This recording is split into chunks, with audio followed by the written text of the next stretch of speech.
ルビーワールドカンファレンス2024にご来場いただきまして誠にありがとうございます。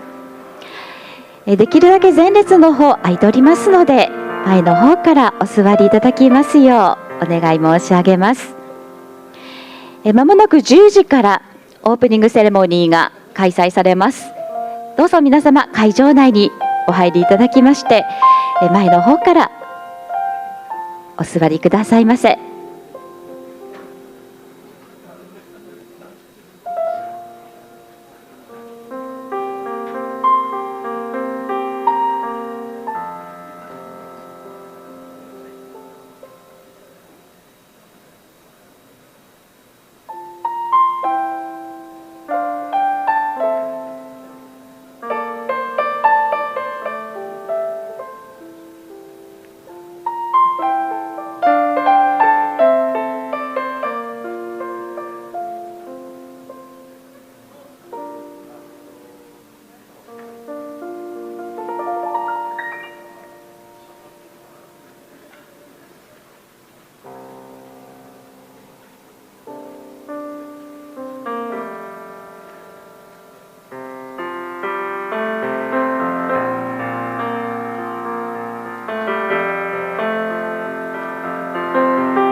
ご来場の皆様にご案内いたします。まもなくオープニングセレモニーを開催。Ladies and gentlemen, thank you very much for waiting. The opening ceremony begins in a few minutes. Thank you.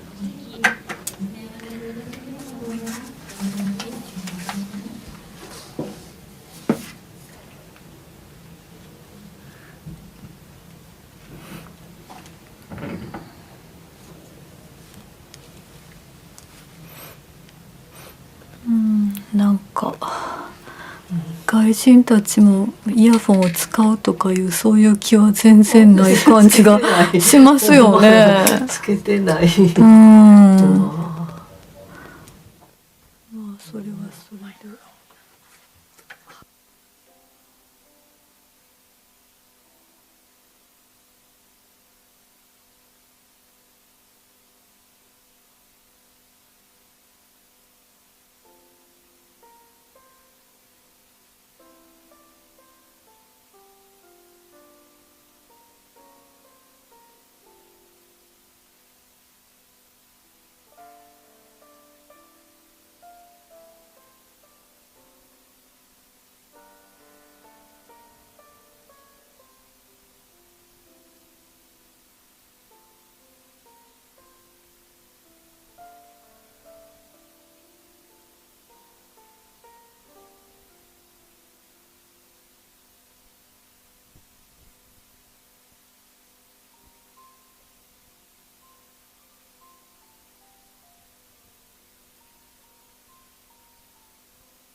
お待たせいたしました。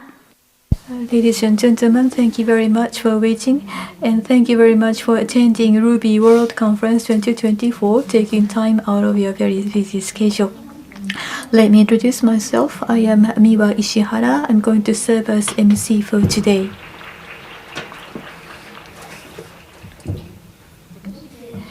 RubyWorld Conference 2024 is the 16th of this outstanding series of the conference. Is held today and tomorrow here in the International Conference Center Kunibiki Messe, organized by RubyWorld Conference Executive Committee, with the support and assistance of so many sponsorships and supports. And this year again we are running Ruby Week under the sense of values of Ruby, freedom, fun, and contribution to community. So this is going to be a 1-week campaign period. Ruby Week has 3 pillars: Ruby Biz Grand Prize, Ruby World Conference, and Ruby Prize. And including these 3 main events, we will be holding various kinds of events in the 1-week period. Please check for further details with the search word Ruby Week on the web. And this year, from today to June, the Friday, for a 3-day period, the TV tower of TSK Sang in Chuo TV station near this conference hall and Matsue Terusa commercial facility adjacent to JR Matsue station will be lit up in ruby color at night. And now we would like to begin the opening ceremony. First, on behalf of the organizer, I invite Mr. Yukihiro Matsumoto, chairperson of the Ruby World Conference Executive Committee, to give us the opening remarks.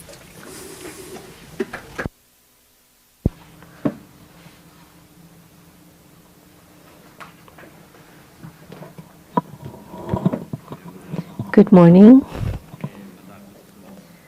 Again, this year we're having this Ruby Week, and I really thank you for the participation.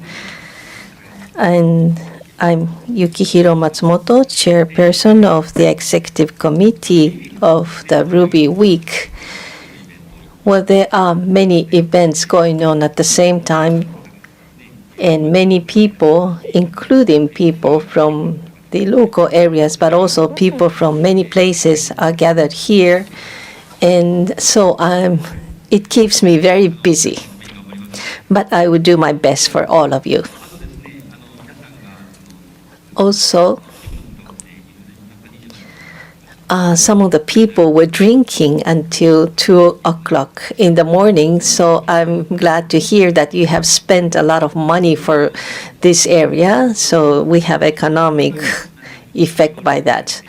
And anyway, we welcome you for the 16th Ruby World Conference, and we are aiming to have this conference where you can really feel Ruby.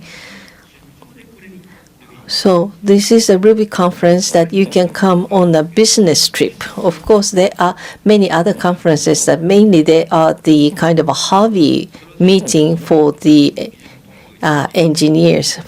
But that's not just a thing. I think for those who are using Ruby for their job, I want to make a conference where you can learn how the Ruby is. And we have been conducting that for 16 years. And probably this is kind of a world record that we are continuously having this kind of conference. I hope that we will be listed in the Guinness next year.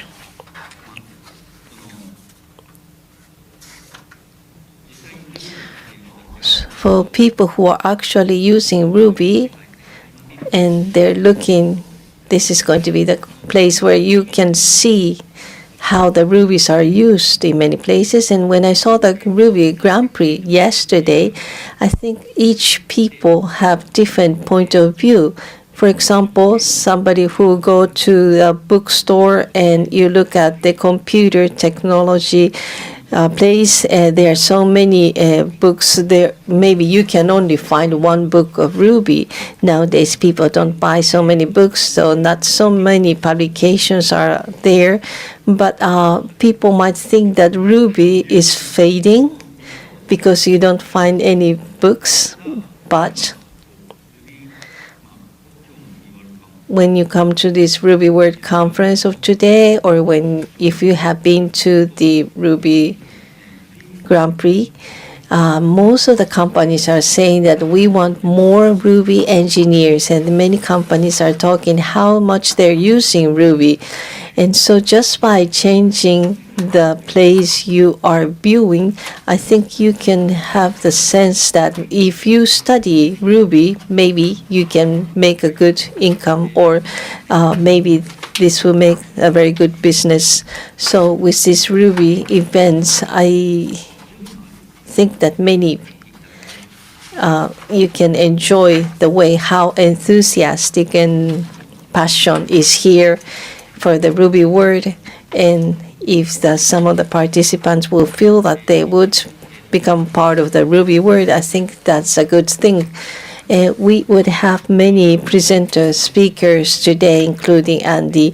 Well, tomorrow I will have a keynote speech, which might not be so important, but today I would like to have the exchanges with you who are gathered here today. And we want to experience or see the world where Ruby is creating the value. Thank you very much.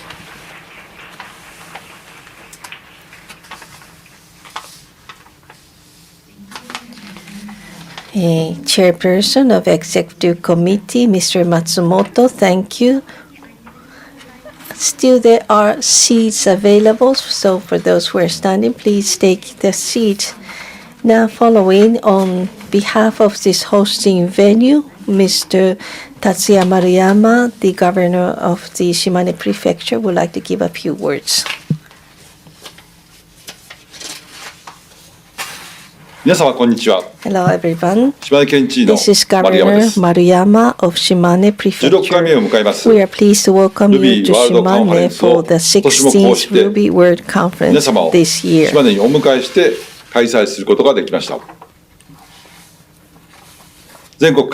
would like to express my sincere gratitude to all of you who have gathered here from all over Japan and welcome you from the bottom of my heart. Having gone through the COVID pandemic, the IT industry has made an even more remarkable market expansion and technological advancement, and has become an attractive place of employment for young people all over the world in the midst of the rapid progress of digitalization. Shimane Prefecture is making efforts to promote the IT industry by supporting efforts to develop IT human resources and technology through industry, academia, government collaboration.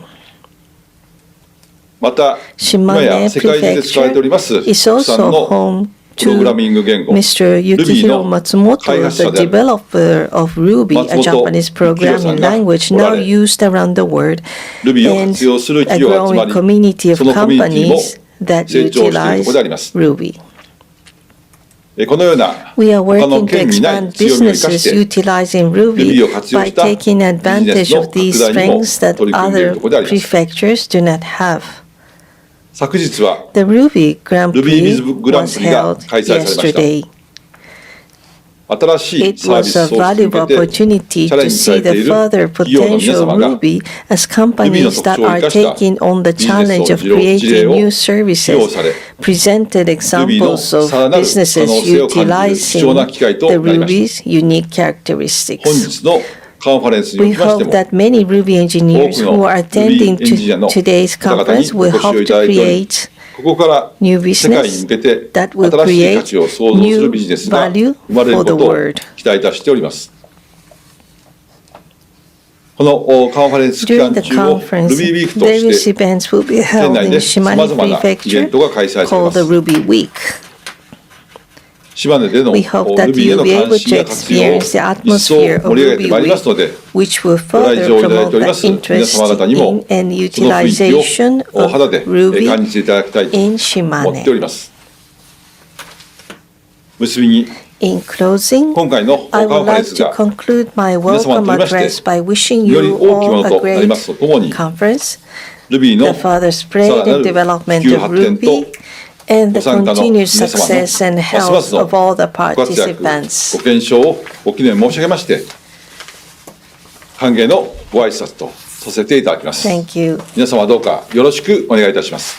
Thank you so much.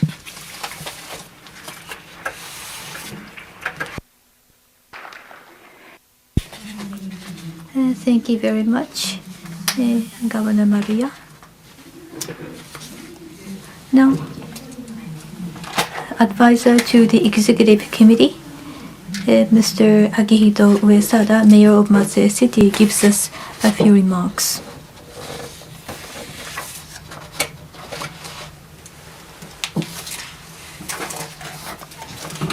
Good morning, ladies and gentlemen. I am Uesada, Mayor of Matsue City, serving as an advisor to the Executive Committee of the conference. I'm delighted to be able to hold the 16th Ruby Conference in Matsue, and thank you very much for coming all the way to Matsue. I extend my hearty welcome to all of you. Ruby is a programming language, and as a language, it transcends national boundary. It's now a global language today. And last year, to the west coast of the United States, I was able to meet the recipients of the Ruby Prize, and also I visited Stanford University to discuss business matters with the president centered around Ruby. And also I went to Taiwan. I was not able to visit the Ruby conference in Taiwan, but I was able to meet with the Vice Prime Minister, and also was able to meet the recipient of Ruby Prize. And because of Mr. Matsumoto here in Shimane, I have been able to enjoy to see the expansion of such a lot of the personal network. As a strategy and on a planned basis, Matsue City would like to work hand in hand with Ruby community, and we hope that we'll be able to make contribution to the growth of Japan and to the world. I have prepared some slides, so please allow me to show you what is our plan, what is our strategy. In 2006, Matsue City began the Ruby City Matsue project, and there are important policy pillars: human resource development, community support, and business attraction. Those are the three pillars we have working upon as Ruby City Matsue project. But in order to further enhance this project, in last year's conference for Ruby, we announced that we are going to upgrade this strategy and project. And in March this year, we announced the upgraded version, Ruby City Matsue 2.0. We have the slogan or a theme, Matsue, a city where the dreams take shape through the power of digital technology. Tech step jump. And in addition to the three pillars I mentioned earlier, we would like to establish a new pillar, commercialization support. On the right, you can see the Matsue entrepreneurship ecosystem. And here, we have the consortium that combines the government, the business, academia, and also financial institutions. We would like to not only just support the development of Ruby, but also to connect it to commercialization. And there are some local companies which are trying to advance to the world as a market. And Ruby has such a general applicability. And for the company to start up, this Ruby is one of the languages they would like to use. And also, through the application development for Ruby, there are companies which are trying to expand their business. And those are the areas where we would like to further support through this commercialization. And you can see our basic policies. And I believe that this is the most important. This is open-mindedness and communication, which are exemplified by the Ruby community, and we are committed to these spirits. For the past 18 years, Matsue City has been working with Ruby community, and as Mr. Matsumoto often says, we believe that it is important of having fun, taking on challenges together, and accepting new ways of thinking. And also warmth of the Ruby community, I think, has been the foundation that supported the Ruby's development, and open-mindedness. And this attitude is going to take a very important effect on Matsue City next year, if I may say this. As some of you may know, from autumn next year, NHK is going to air a morning TV drama series entitled Bakke Bakke. This is based upon the literary master Koizumi Yakumo and his wife Setsu, who lived in Matsue during the Meiji period. Yakumo was a person, a novelist full of insights, and he really advocated the importance of accepting diversity. In such a traditional old city in Matsue, he married a Japanese woman, and he wrote many books with the support from his wife. And those two people, Yakumo and his wife Setsu, are going to be featured in this morning drama series. And I believe that this is one in a lifetime opportunity for Shimane to take a great leap to Japan and to the world. And Ruby's open-mindedness, I believe, is really in agreement with the spirit shown by Yakumo and the people in Shimane and Matsue. And through Ruby Conference, I hope that you are going to make a new friendship and will be able to find a source of new business opportunities. We'll try our best to make this occasion a very fruitful and productive time for all of you. And Matsue would like to become a place where you can realize your dreams. And we believe that Ruby is essential for us to accomplish this promise. I sincerely hope that this two-day conference is going to be a very fulfilling one, and I hope that we'll be able to see you once again in Matsue City. Thank you very much.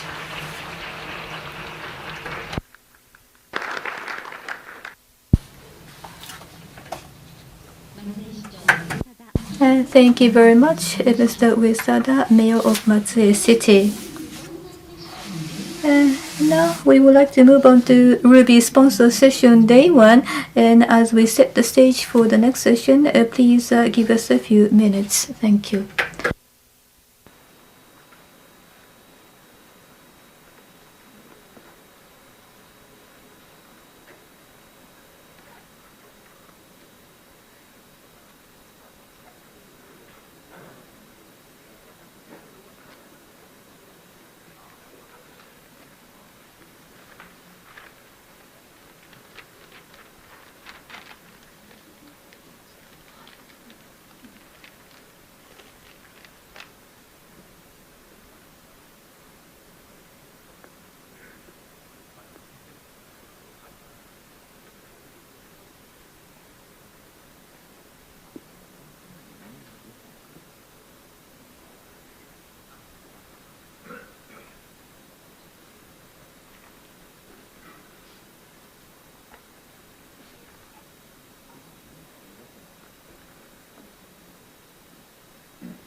お待たせいたしました。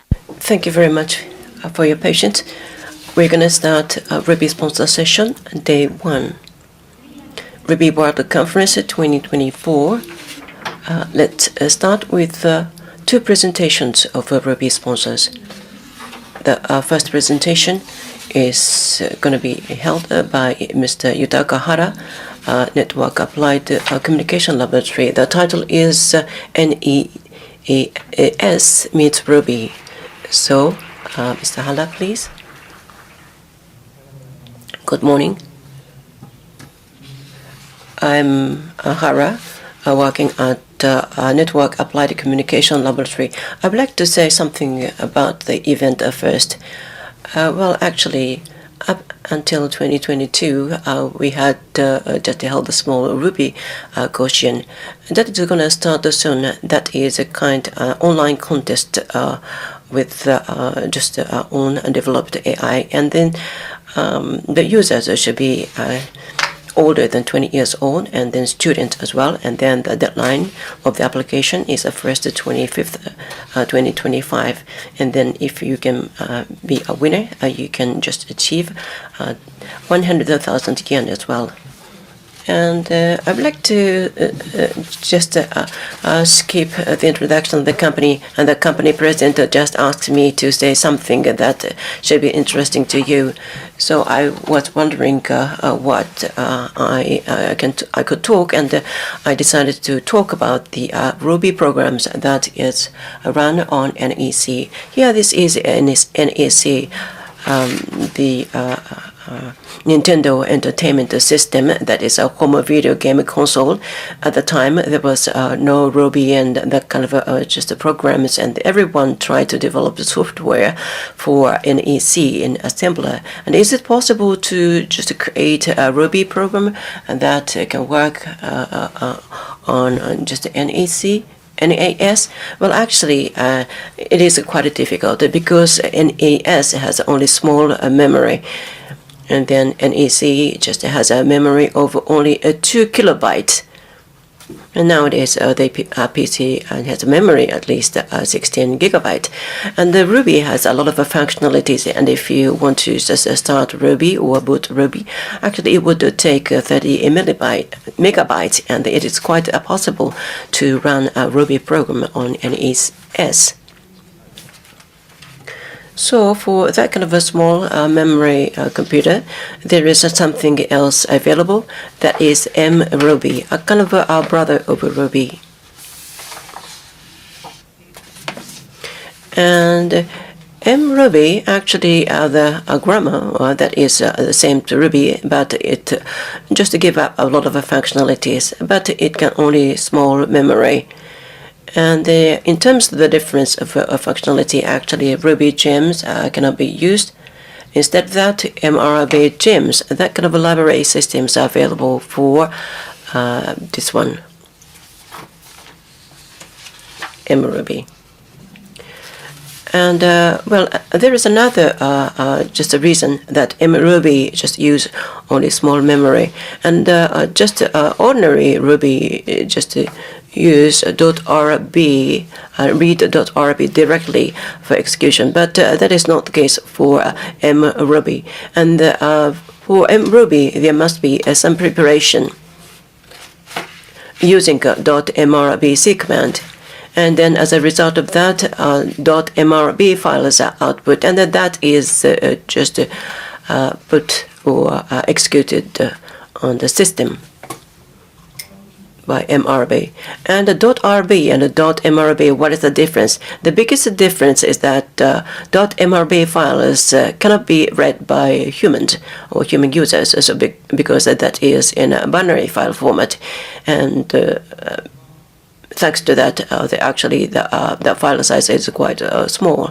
And the Ruby program that is converted into the VM instruction sequence, that is just put into the binary file of .mrb file. And then, so it is quite difficult to just use a Ruby source code directly.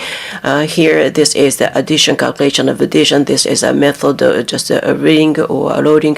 So that kind of just instructions or instruction sequences that is just there.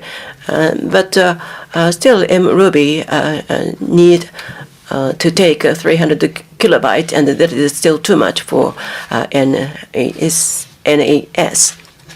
So in this kind of situation, mRuby/C comes into play.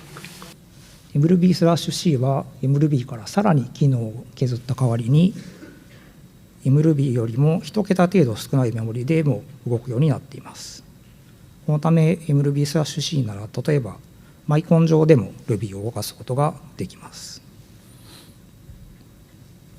mRuby/C がどのように作られているかというと、この下ごしらえをするところまでは一緒なんですけど、それを動かすところがメモリが少なくて動くように専用の設計となっています。で、このように mRuby ファイルをうまく再利用することで、いろんな環境で Ruby のプログラムを動かすことができます。実際に最近の Ruby 会議などの国際会議で、この mRuby ファイルをメガドライブとかスーパーファミコンで実行してみるという発表があったりしました。ということは、この mRuby ファイルを実行する部分をファミコン向けに作ってやれば、ファミコンでも Ruby が動くのではないかというチャレンジが今回開発した NESRuby です。NESRuby のソースは GitHub で公開しています。実装はアセンブラではなくて C 言語を使っています。さて、では実際に動かしてみましょう。といってもここにはファミコン本体がないので PC 上の仮想のファミコンで実行してみます。まず最初に50行ぐらいの Ruby のプログラムがよいしょ、ここにあります。で、これを NESRuby 本体と一緒にコンパイルすると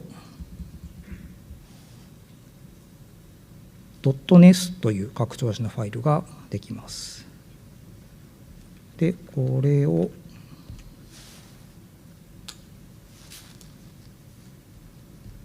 ダブルクリックすると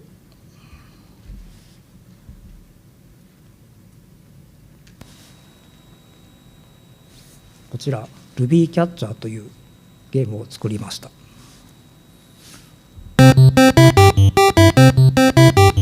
の青いカーソルが見えますかね。これをうまいこと止めると Ruby がキャッチできます。あ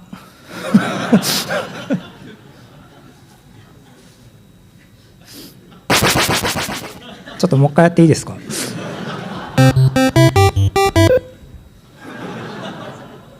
ダメか。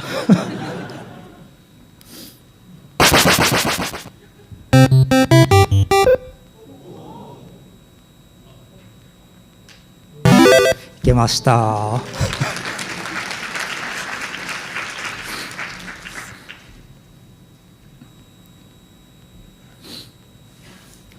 というふうにですね、NESRuby を使うと50行ぐらいの簡単なコードでこういうゲームを作ることができます。実際に実況を使った展示を、1階のスポンサーブースで行ってますので、よいしょ。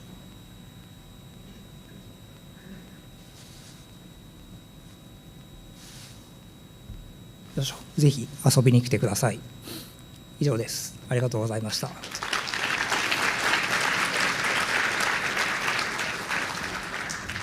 原様、ありがとうございました。続きまして株式会社トキウム西平元様より発表していただきます。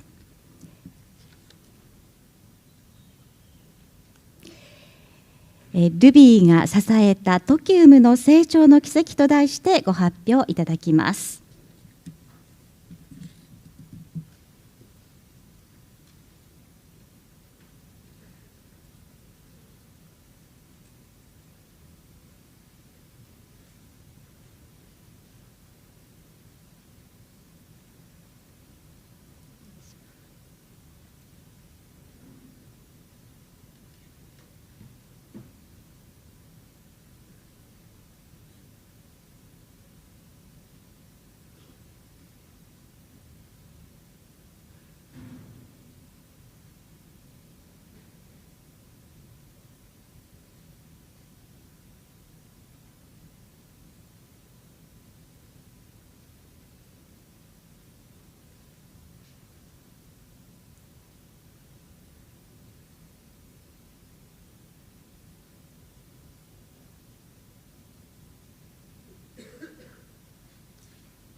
それでは西平様、よろしくお願いいたします。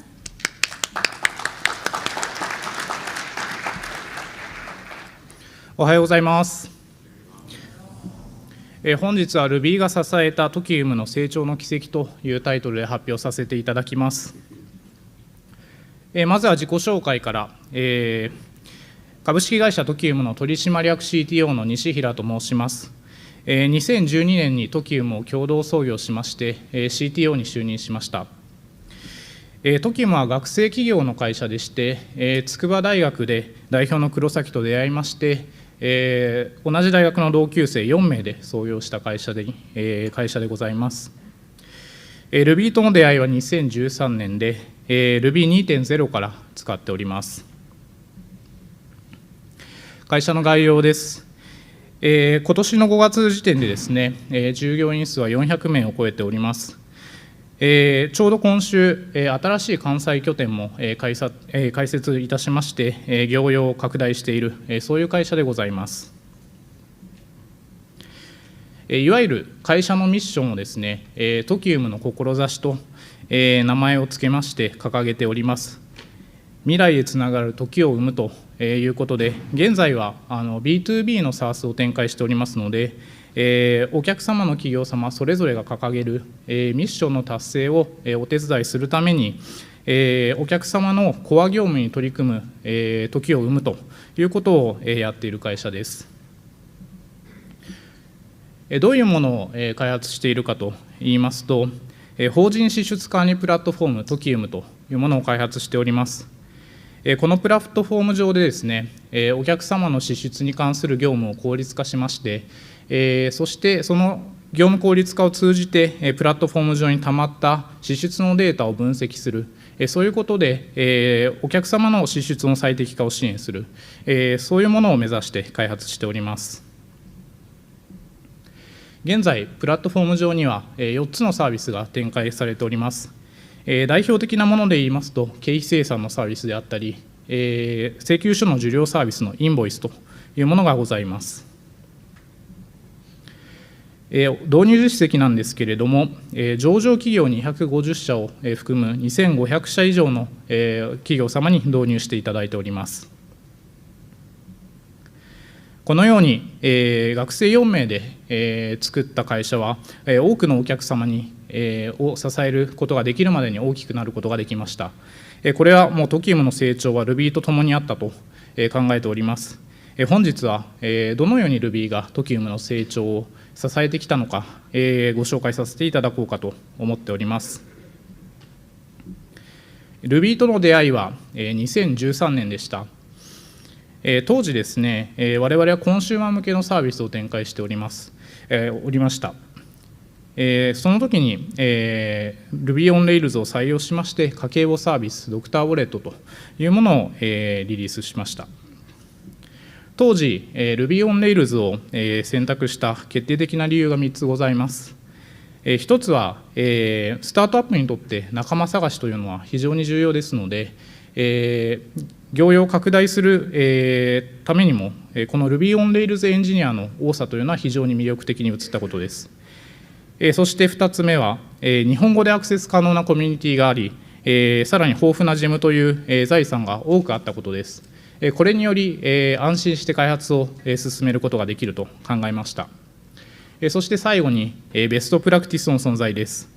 これは、Rails Way に導かれて、なるべくその迷いが少なく高速に開発できる、そういうものを、に乗っかって、開発できるのは非常に、有効なんじゃないかと考えたためです。はい、で振り返ってみますと、この3つの中でも、学生企業という経験不足の中で最も重要だったのは、ベストプラクティスの存在だったかなと思っております。Rails Way によって個々人の経験不足を補う明確な指針が提供され、大きく道を踏み外さない制約があり、そしてウェブ開発の王道を学ぶ機会が提供された。これによって経験不足という弱みをRails の特徴で補完することができた、そう考えております。Rails Way に沿って2年間開発を続けた家計簿サービスですけれども、出だしは悪くなく、ダウンロード数は300万まで達することができました。ただですね、事業としてはなかなか収益化できず、成長の壁にぶつかってしまいます。このままでは、会社の資金がショートして会社がなくなってしまう、そういう厳しい状況で諦めそうになる中、新たな展望を、探していきます。家計簿で培った、支出管理の知見をどうにか法人向けに、展開できないか、そういうことを考えました。そうするとですね、経費生産という領域において、数年後に大きな法改正があるということが分かりまして、それを後押しに新市場へ挑戦できるんじゃないか、そういうことを考えたんです。これはスタートアップにとって最も重要な存続をかけた非常に大きな決断でした。会社の存続のため、売上を立てることは急務な、非常に急を要するような状況だったんですけれども、そこで経費生産サービスを3週間未満でベータ版リリースするという非常に挑戦的なスケジュールを設定することになります。皆の頑張りと、そしてレイルズによる高速な開発のおかげで、無事スケジュール通りにベータ版をリリースすることができました。この際の技術選定としては、バックエンドは経験のあるレイルズを使い、そしてフロントエンドとインフラに関しては、当時、我々は採用したことがなかった技術を導入しております。そのような、非常にスケジュールがタイトで余裕がない中でも、長期的な利用を見据えた技術選定として、リアクトの採用、そして AWS の導入、それらができたのはなぜかといいますと、レイルズによるサービス立ち上げの圧倒的な効率性の高さがあったと考えています。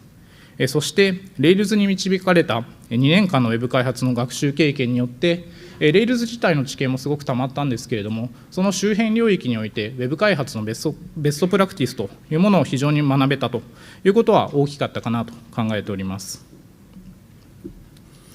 そのようにして2016年ですね、トキウム経費生産の正式版をリリースすることができました。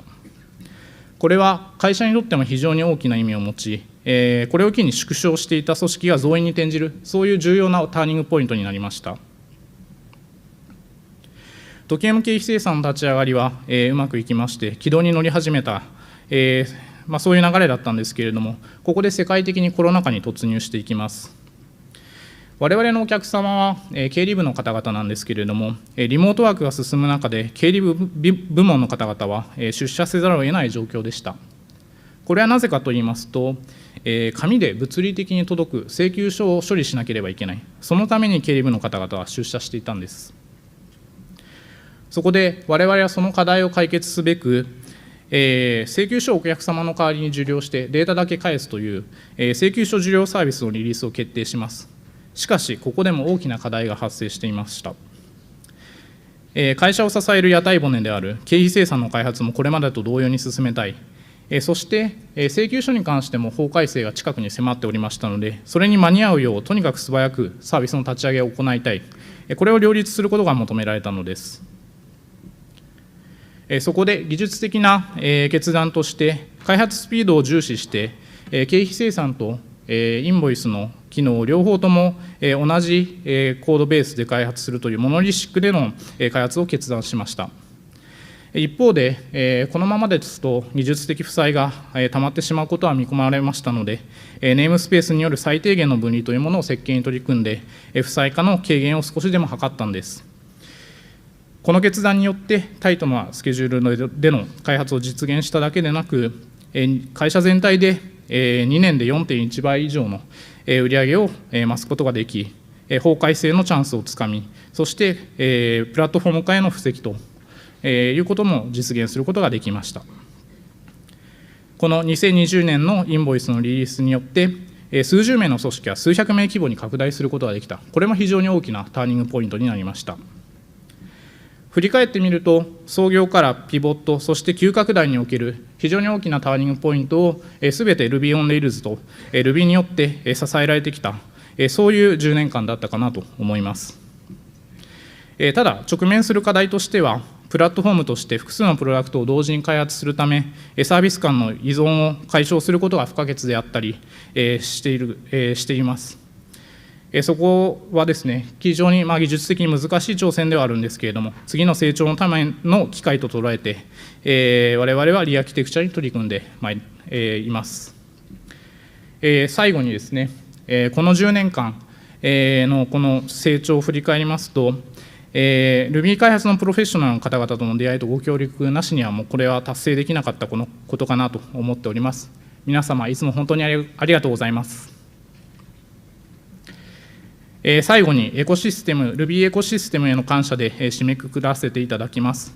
TOKIUMの成長は豊かな Ruby エコシステムに支えられてきました。この場を借りて感謝申し上げます。これからは恩返しの番だと思っておりまして、今年はいくつかのイベントにスポンサーとして参加させていただきました。これからも微力ながらコミュニティに貢献してまいります。以上です。ありがとうございました。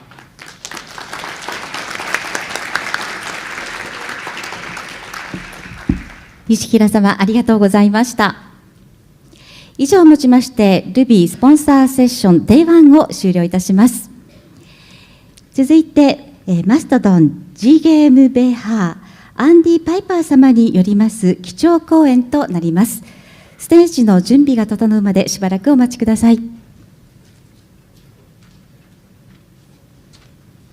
なお、ここで落とし物のお知らせをいたします。国際会議場の通路にホテルのカードキーの落とし物がございました。お心当たりの方いらっしゃいますでしょうか。事務局でお預かりしております。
お待たせいたしました。これより基調講演を始めます。本日の基調講演の講師、アンディ・パイパー様は、英国に拠点を置く経験豊かなデベロッパーリレーションズの専門家です。オープンソースの提唱者であるとともに、ハードウェア操作を好み、社交の場ではマネジメントにご尽力されています。IBM、VMware、X での経歴を持ち、フリーランスとしても複数のオープンソースプロジェクトやコミュニティに携わられ、世界中のオフライン、オンラインイベントにて、コミュニティ、教育、テクノロジーについての講演実績がおありです。新しいテクノロジーを説明し、紐解くこと、そして新しいことに挑戦する人々を応援していらっしゃいます。本日は、The Social Web Decentralization and Building a Better Internet と題してご講演いただきます。それでは、アンディ・パイパー様、よろしくお願いいたします。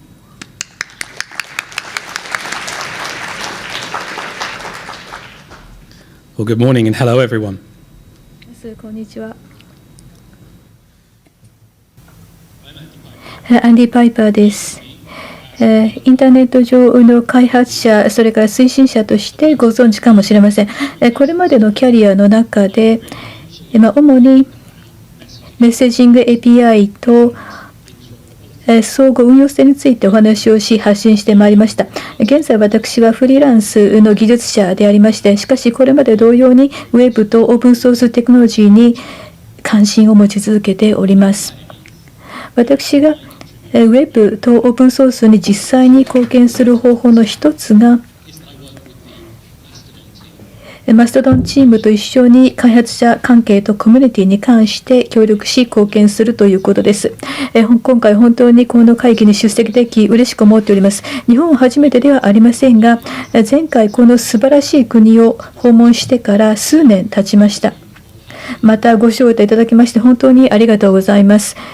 Ruby ウィークなのでとてもワクワクしています。島根に来て、松江に来て、才能のある Ruby 開発者の皆さんと話をすることができてとても嬉しく光栄に思っております。松江城を昨日は訪問させていただきました。とても素敵なところで楽しませていただきました。私はこれまでのキャリアの中でいろんなプログラミング言語を使用してまいりました。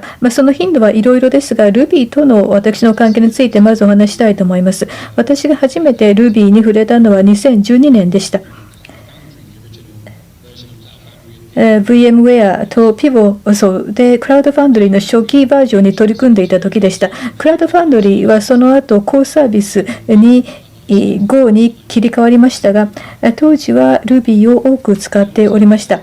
また、以前日本を訪れたとき、ちょっと私はもっと若かったし、松さんが覚えていらっしゃるかどうか分かりませんが、何度かこれまでに松さんにお会いする機会がございました。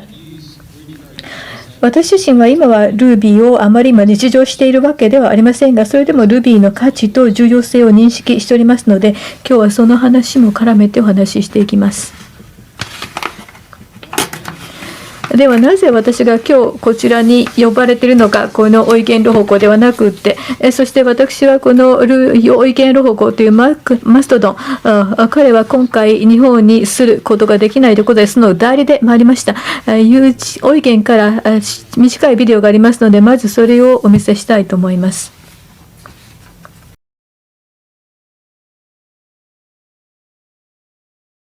Hello everyone. My name is Eugene Rochko. I am the founder and current CEO of Mastodon. Thank you for inviting me to RubyWorld. I hope that you have a great conference. I believe that social media should not belong to a single company that controls and owns everything that you post online. And this is why I founded Mastodon, which is built on the principle of protocols over platforms.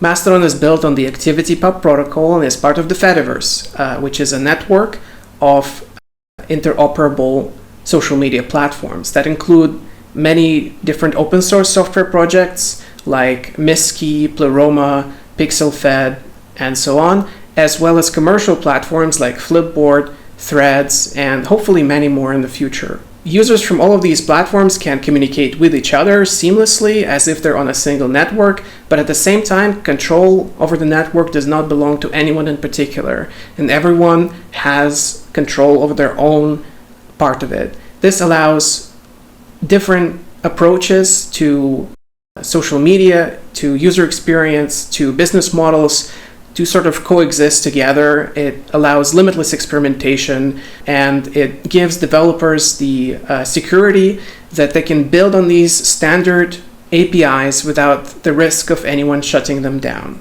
Mastodon itself is built on principles of respect for users' choice. I think that nowadays what you often find is that platforms only offer you two options, yes and maybe later. And I think that is emblematic of the way that big tech no longer treats users as adults. In Mastodon, you curate your own home feed, you follow people, you follow hashtags, and then you see them in your home feed. No surprises. When you search for something, we give you results for your search. We don't try to guess what else you might have meant. In the current landscape of social media, I think it's quite a unique spin on things where you still feel like you're in control.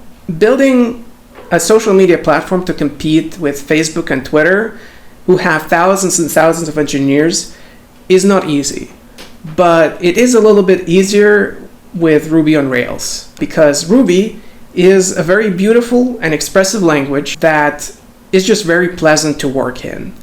And it definitely helps that with Ruby on Rails you have conventions of where things are, and it's very easy for new developers to get started with our project because they know where things are. There is a familiar layout. I've been a Ruby developer for a long time, and it is my favorite language. It's certainly also helpful that the ecosystem of Ruby gems can provide so many different options for functionality that you may not want to build in-house. One of the recent developments in the Ruby language that I haven't had the chance to try out yet, but I am sort of curious about, is static type checking, because that's something that I'm getting used to with TypeScript, and I find it very useful. And I know that there has been movement in this regard in the Ruby ecosystem, so eventually, hopefully, we'll get around to it in Mastodon. But for now, it hasn't been the case. The whole decentralized social web ecosystem has seen amazing growth in recent years, and this is what Andy is here to talk about. I think it is more important now than ever to build a resilient and truly decentralized social web where control is in the hands of the people and not just one or two US corporations. Thank you very much. I know that Mastodon is popular in Japan. It's one of the first places where Mastodon became popular. I really appreciate your support, and have an amazing conference.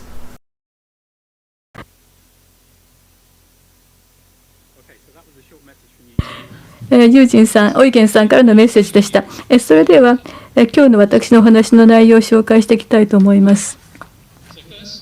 まず第一に、分散型ソーシャルウェブについて、それがなぜ今かつてよりも重要なのかについてお話しします。次にソーシャルウェブがどのように成長してきたかを振り返ります。また、なぜ何か例えばインターネットなどを良くするのは難しいのか、でもそれをやり遂げる価値があるのはなぜなのか、それから Ruby についても、ここは Ruby のワールドですので Ruby についても話したいと思います。そして今日のお話を通して皆さんにぜひ理解していただきたいのは、ソーシャルウェブには皆さんの情熱、行動、それからサポートが必要だということです。それでは本論に入りたいと思います。私は本当にワクワクしています。つまり私たち全員がより良いインターネットを作れる状況にあるからです。ユーザーとコミュニティを中心としたインターネット、特定の思惑を持った企業ではなくです。私は今日マストドンを代表してきたにおりますが、これは分散化されたソーシャルメディアプラットフォームであり、それだけではなくてオープンなソーシャルウェブが現在展開しているわけです。そしてマストドンは Ruby を使っています。さらにオンラインの経験というのを誰にとってもいいものにしていたいと思っています。マストドンの利用者だけではなくてです。分散化が今なぜ重要なのかということを理解するために、少しまずインターネットのこれまでの遠隔発展を振り返りましょう。一番上の写真ですが、これはティンバーナーズリーが作ったものです。で、私は大学で歴史学を専攻しました。ですから昨日はお城を訪問できてとても嬉しく思ったわけです。けれども私としてはテクノロジーの歴史を理解する必要があると思っています。で、私が歴史学を専攻したこともありまして、私はその後人、社会、それから文化に深い関心を持つようになりました。インターネットはもともとコラボレーションのための空間として始まりました。ワールドワイドウェブは人々が自由に共有し、つながり、想像できる素晴らしい機会を提供してくれました。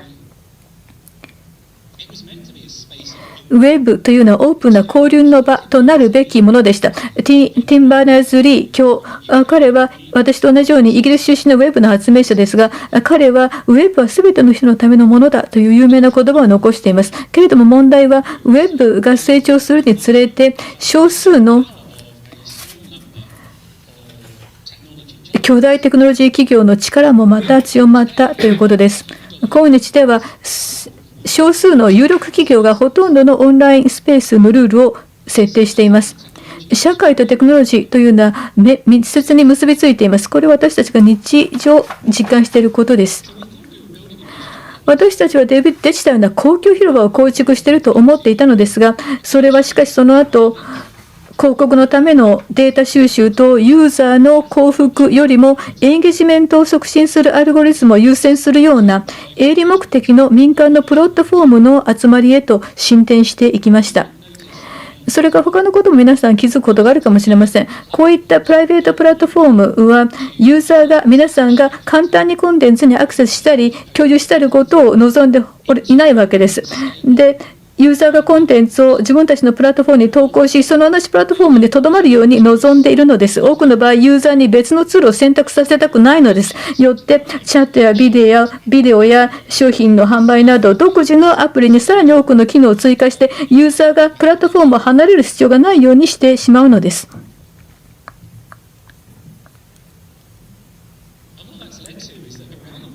まさに今、世界中で、インターネットが私たち全員に約束してくれた自由を脅かすかもしれない変化が起こっています。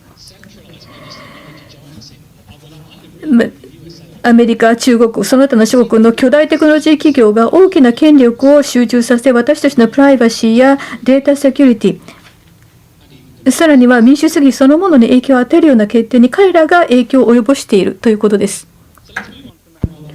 それではここで簡単に少し見てみましょう。マストドンですが、これが提供しているのはいわば閉鎖的なソーシャルプラットフォームに代わるものです。その基本となるのはウェブのオープンな集合的なルートです。フェディバースの一部であり、あるいはソーシャルウェブですね。これは相互に接続されたサービスの集合体だと言います。独立に運営する。しかしコミュニケーションはシームレスです。いわばフェデレーションです。マストドン、ソーシャルウェブですが、これはアクティビティパプロトコールによって動かされています。そしてここ何年か、急速にこのフェデレーションを採用するサービスが増えてきました。アクティビティパブですが、これは一種、いわば標準規格です。W3C がいわば管理しています。そしていろんなコアのウェブスタンダード、ここも W3C が管理しています。最近ですが、ソーシャルウェブファンデーションが設立されました。これはいわばアクティビティパブの勢い、これをサポートするものです。そしてその老人にあたって次のように言っています。ソーシャルウェブフィットバースですが、これはオープンな標準プロトコール、アクティビティパブで接続された独立したソーシャルプラットフォームのネットワークである。そしてどういったプラットフォームに参加していても、ユーザーは友人、家族、インフルエンサー、ブランドフォローすることができる。アクティビティパブは2018年にワールドワイドウェブコンソーシアムによって標準化されました。100を超えるソフトウェアの実装、数万の対応ウェブサイト、そして数千万人のユーザーを引きつけています。で、この数字はどんどんと増えているということで、その理由についてはまた後で触れたいと思います。で、これは単に技術的なプロトコールを採用するということではない。アクティビティパブというのは非常に重要です。で、これはいわば哲学です。つまり、ユーザーファーストの哲学であるということです。ローカル、そしてコミュニティのコントロールを強調する、またユーザーエンパワーメントを強調するものです。インターネットのカルチャーとしてプライバシー、ローカリティ、チョイス、そしてレジリアンス、これを価値づけるものです。でこれは原則であるわけです。マストドン、そしてフェディバースをいわば定義する原則であると言えます。でここでソーシャルメディアを考えてみると、よく話に出てくるのが大手の少数の企業がですね、プラットフォームを独占して、そして他のところには全く行けないようにすると。フェディバースはこれを変えていきます。誰でも自分のプラットフォームを構築し、そしてコミュニティを作り、そしてしかも世界中他の人たちとコミュニケーションができるということです。また非常に重要なポイントとして、公的機関、例えば政府その他の組織ですね、もうこういったこのチャンス、自らのサービスを動かす、そういったチャンスが生まれてくるということです。ということは、いわば一部の民間企業、しかも億万長者が所有するようなそういった企業に依存することがないということです。アクセスにしてもポスティングにしてもかなり今は制限がかかっています。これまでにも何度か書いていますけれども、実際のソーシャルウェブ、特にヨーロッパにおいてはこういった新しい動きが出てきているということです。最近のグローバルの動向を見てみると、いわばもう毎週あるいは毎日のようにですね、組織あるいは国としてこういったことに気づき、そして一部特にアメリカの企業ですが、こういったところがホストしているところ、そこに依存するのはあまり良いとは言えないということに気づき始めています。マストドンというのは非常によく知られたフェディバースプラットフォームの一つです。このスライドのある通りです。スライドにある通りです。But there are other services like PeerTube for video sharing, PixelFed for sharing photos, Bookworm for reading. You remember them on my T-shirt from the previous slide. There's a lot of opportunity to build new things, and that's exciting. There's a new short video app that's just coming out called Loops. It's a little bit like TikTok, and that's going to be part of the movement to federate as well. This is where I have confused my friends helping with translation today by adding a slide, because this is brand new news today. There are existing networks opening up as well. In the last year, we've seen Threads starting to be part of the Fediverse. They launched, they said they're going to join the Fediverse, but up until this morning, and up until about 5 hours ago when I changed my slides, you could only follow Threads users from the Fediverse and not the other way around. You couldn't follow Fediverse users on Threads. So for the first time now, you can follow my Mastodon account if you're on Threads. That just happened today. That's 200 million new users that now have access to the Fediverse. This is really cool. And we've also seen other established platforms like Flipboard and WordPress join the Fediverse. There's Ghost as well, the blog and newsletter platform. They post regular updates as they build and add their features for Federation. All of this is really cool. So I can write on my WordPress blog, it gets published on ActivityPub, I can post my photos on PixelFed, I can share my videos on YouTube, and I can post all of those directly and reshare them through my Mastodon account or any platform that supports ActivityPub. Now, one of the largest Mastodon communities is right here in Japan, and it's another reason why I'm particularly excited to come back here. This dates back to 2017, which was right after Mastodon was started.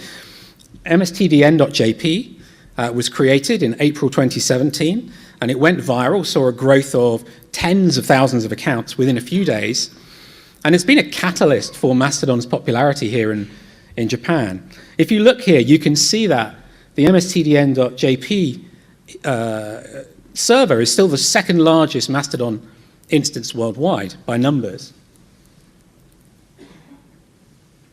That's both by overall registered users and by monthly active user count.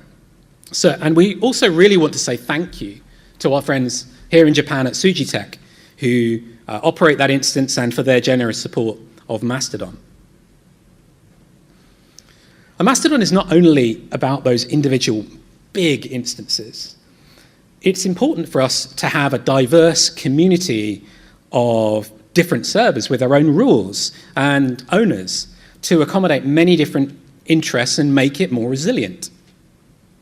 Diversity makes the internet stronger, and it makes the web more interesting and exciting. And of course, Mastodon itself is only part of the Fediverse story. For example, I know that the MISKey community is very popular here and active in Japan as well, and I can follow MISKey users on Mastodon. I think the interest in Mastodon and the Fediverse here in Japan may be because they have values that are understood. Local community, respect for users, and data sovereignty.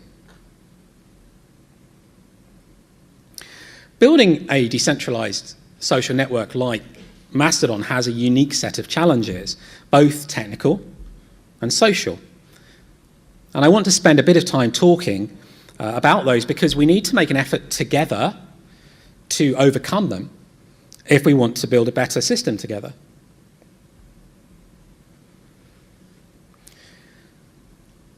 A centralized platform has one set of rules, one server architecture, one approach to moderation.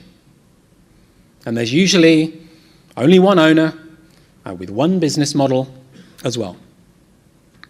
So it's mostly easy to manage. It's just one single system. But it means that it can be difficult to fit well with local culture or to support a wide range of opinions and views. And a central platform, of course, can also remove access or limit your ability to post at any time based on the owner's decisions. In a federated system, there is no central control. Every server and platform has its own rules and may run in an entirely different legal requirements in a different country. Mastodon and other ActivityPub servers are like this. They operate as a federation of independently hosted servers, or what we call instances. Each instance needs to handle its own data, user data, its own security, and its interactions with other servers. So there are technical challenges to hosting and scaling the data, and also the network connections. We need to agree the protocols for and technical standards as well.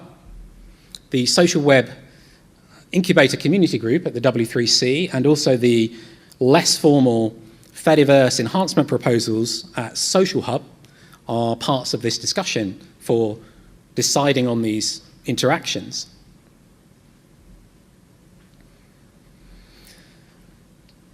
There are also really important social challenges. The responsibility for content moderation and community standards belongs to the individual instances and their administrators. This could be great, this can be brilliant, because it means that communities set their own standards with a more localized experience. The challenge is that we also need to build really good moderation tools and to build strong ways to collaborate between the instances, to communicate, to cooperate. Because, and I'm sure this is as common here in Japan as it is all over the world, people can be as complicated or more complicated than technology. So if you're interested in these topics, moderation and user safety, there is a non-profit organization called IFTAS, Independent Federated Trust and Safety, that is working on creating new tools, new communities, and education in this area around user safety and moderation. So it's an important thing for everyone to understand.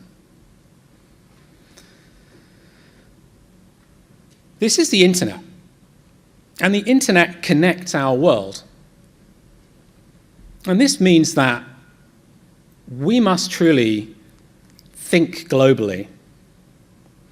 We need to enable people in different countries to use the social web in ways that make cultural sense.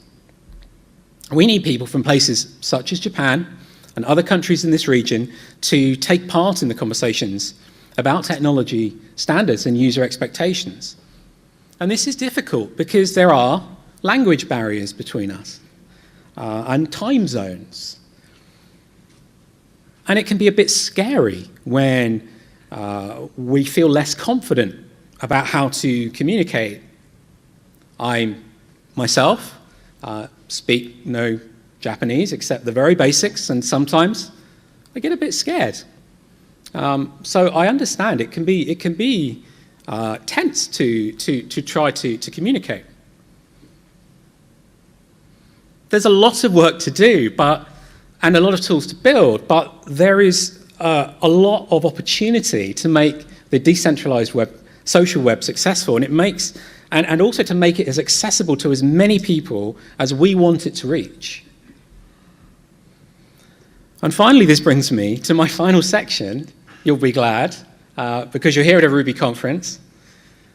The role of developers, particularly Ruby developers, in building the social web. The Ruby community is global, just like the internet, and it's thriving, and that is very exciting, and it's empowering. My role as a developer advocate who works with developer communities, I have watched and seen how Ruby has grown a culture and reach that have enabled it to succeed. And here's the cool part. Ruby has been part of this story since as long as Mastodon has existed, because Mastodon is built using Ruby on Rails. And Mastodon is going strong. Mastodon is not the only ActivityPub service built with Ruby. For example, there is a new app called Manyfold. This is a 3D printing catalog app, and it's also built with Rails, and it federates. There's a Ruby gem called Federails that provides ActivityPub support to other apps, and I know that the author of Manyfold is contributing to Federails. If you look at the delightful Fediverse list of apps that you can find online, there are at least 20 references in there to Ruby, which I think is really cool. And of course, Ruby has its own Mastodon instance, ruby.social. I think some people have called it Matstodon, but I don't know whether that's stuck. Now, I am here to talk about Mastodon. Let me tell you a bit about the importance of Ruby to the Mastodon project. 6 months ago, we started this blog series that is monthly. It's kind of behind the scenes of our development team. And we call this Trunk and Tidbits. So it gives you, the blog posts give you a summary of what we've been working on, the changes we make each month, and the new things that we work on. Now, I help to write these blog posts, but I already told you that I don't write the Ruby code every day. So I talked to the rest of the team to get a good understanding of what we've been building and learning about Ruby recently. In the most recent release of Mastodon 4.3 that came out in October, we updated our dependencies. So when we do a new release, we support the supported Ruby versions, but we try to update our recommended version to the most recently released Ruby. So now, when you move to Ruby 4.3, we recommend our baseline of Ruby 3.3, which was current when we released. We saw significant improvements after updating to Ruby 3.3 and YJIT. When we upgraded our flagship instance, mastodon.social, from Ruby 3.2 with YJIT enabled to Ruby 3.3 also with YJIT, we saw a 15 to 20% improvement in response time and CPU usage. We really love these kinds of improvements in Ruby. It's free upgrade for us, right? And we're already planning to move to Ruby 3.4 in the future.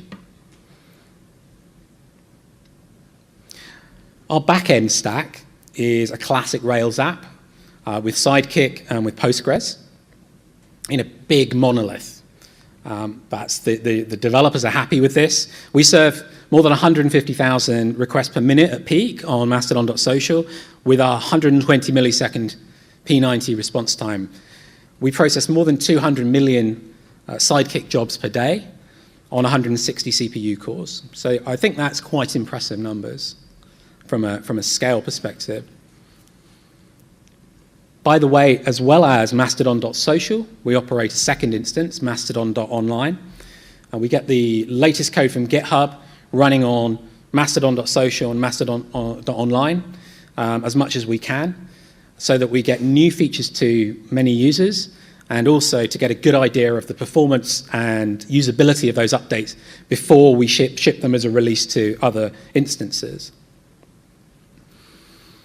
We try to use modern Ruby constructs when we can. The Mastodon code base is pretty clean and well organized for such a large project. You heard Eugene earlier speak about it being consistent with Rails patterns. So we find this quite great, really, with the expressiveness of Ruby and the Rails patterns. It's a good combination. It makes it easy to prototype new features as we improve Mastodon. Now, as well as the overall Ruby runtime, we're also closely following the recent performance improvements in the JSON gem. Right now, we're using a third-party gem, OJ. I'm sure many of you have come across this. It's been valuable to us for many years, but with the recent performance improvements in the JSON gem, it's really at a level now with OJ, and we prefer to reduce our dependencies as much as possible. So it means we'll probably move to the JSON gem soon. And a lot of this great performance work originates from Shopify. So we're really grateful to their contributions to Ruby that we are benefiting from. Please, as a community, continue to make Ruby better like this. This is great. It makes it better for everyone. It helps everyone. There are a number of ways for you as developers, if you're interested, to get involved with the Mastodon project. The best place to start is our contributing document, which has a lot of information on how our small team works. There's 5 or 6 of us in total on the core team, and how we accept contributions from the developer community. Now, my role on the team, I'm the developer advocate, so my goal and my aim is to help developers to work with the Mastodon API to be successful building cool apps. Our team is around the world. I'm in the UK. We have people in Germany, France, America, other countries. But we might not always know how users in countries like Japan prefer to use a social network. So I strongly believe that it's really valuable to have a variety of apps that are tailored to local preferences. We know there are some great apps from here in Japan. There's one great one here, Sora SNS, on the iPhone. And the developer is here in Japan.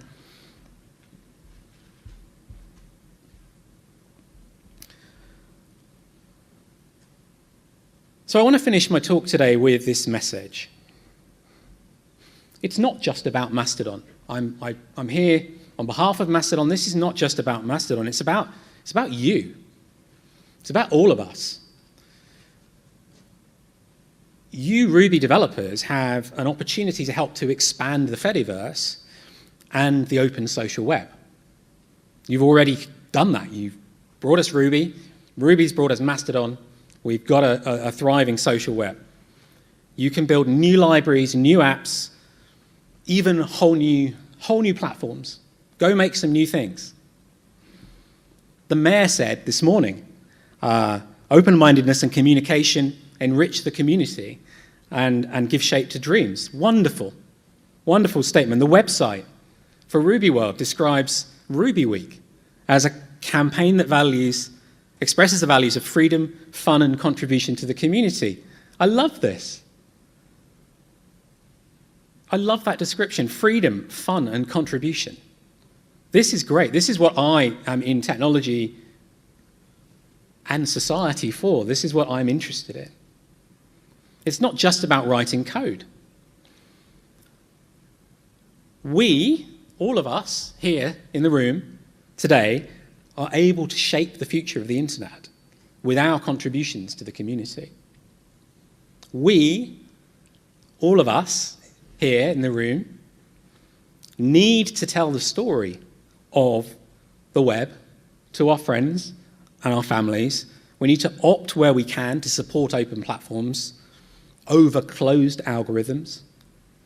And we need to make sure that the future of the internet is decentralized, safe from efforts to subvert our freedoms. We have the power to build an internet that is open, free, and based on the values of community and trust that we care about. So I'm here today and asking you all to help us on the Mastodon team and friends of the Social Web Foundation to do that.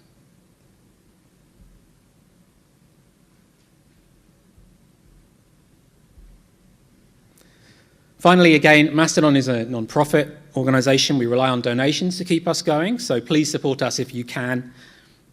It is more important than ever that there are financially stable, sustainable alternatives to legacy centralized platforms operated out of one or two specific countries. We appreciate all of you, and I want to thank the developer community here in Japan for everything you do to bring, and everything you do and everything that you bring to the free and open social web. And I have stickers to share with you all, a little special RubyWorld Kawaii stickers to say thank you. So thank you, and enjoy RubyWorld.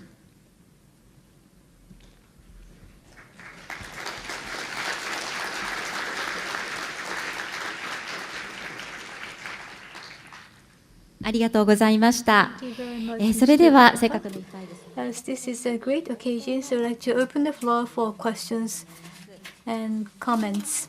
If you have a question, please raise your hand. でしょうか。ご質問ある方。 Any questions?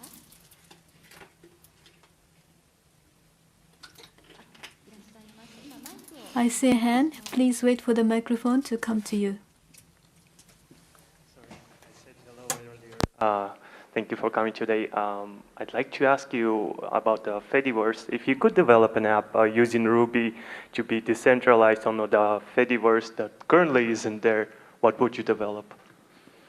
Thank you. This is a great question. What could I develop in Ruby for the Fediverse that isn't there right now? Well, let's talk a little bit very quickly about some of the different things that are covered. So we've got text, so we've got microblogs, blogs. We have video, PeerTube, Owncast, which is like a local streaming server. We've got some pictures, got some books. We just started to see a 3D printing catalog. It's kind of difficult. Kind of pick a social network type thing that you might want. What would I like? I'm really excited. I use a 3D printer myself, so I'm excited about Manifold. I think that's really cool. It's like a self-hosted version of Thingiverse that you can see people's updates on. So I like that, and I love that that's written in Ruby, actually by a friend of mine, James Smith in the UK. Maybe something to do with music as well. I think like there's Last.fm, which has been around for a long time, but it hasn't really developed. And there aren't that many things for sharing what you're listening to. Again, they're kind of closed platforms. Spotify, Apple Music, Amazon Music. There's probably some local ones here that I do not know, but I think it's a very social activity, sharing what you're listening to. I think there's lots of things, really. I think probably I would be interested in replacing Last.fm because I'm old school. I pay for a lot of old things. I pay for Flickr and I pay for Last.fm because I'm old and I like those things and they work. And I probably would like something more modern. So yeah, and I'm all in on the Fediverse. I try to do as much as I can on the Fediverse. So you can follow me now from Threads, which is really cool as well. Thank you. Great answer. Thank you. ありがとうございます。他にご質問ございます Any でしょ other うか。 questions? では前の方にマイクをお願いいたします。 Please wait for the microphone to come to you.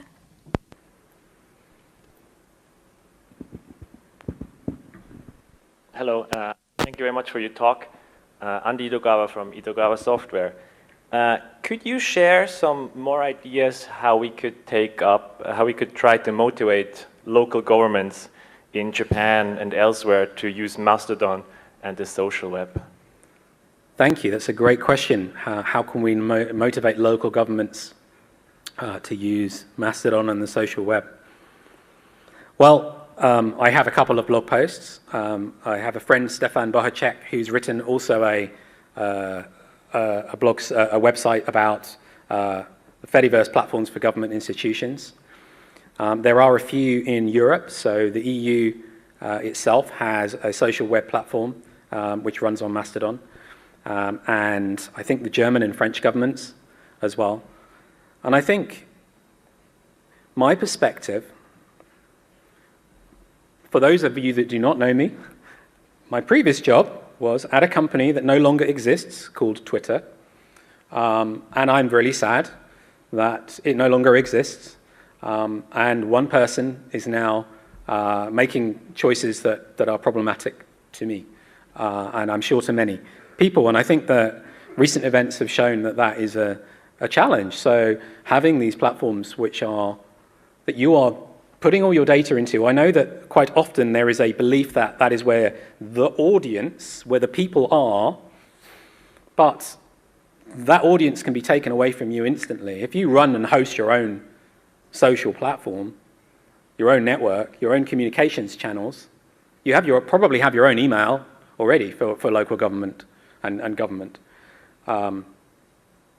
It makes sense to keep those channels open, to own those channels, to mean that anybody can talk to you over an open standard protocol like ActivityPub.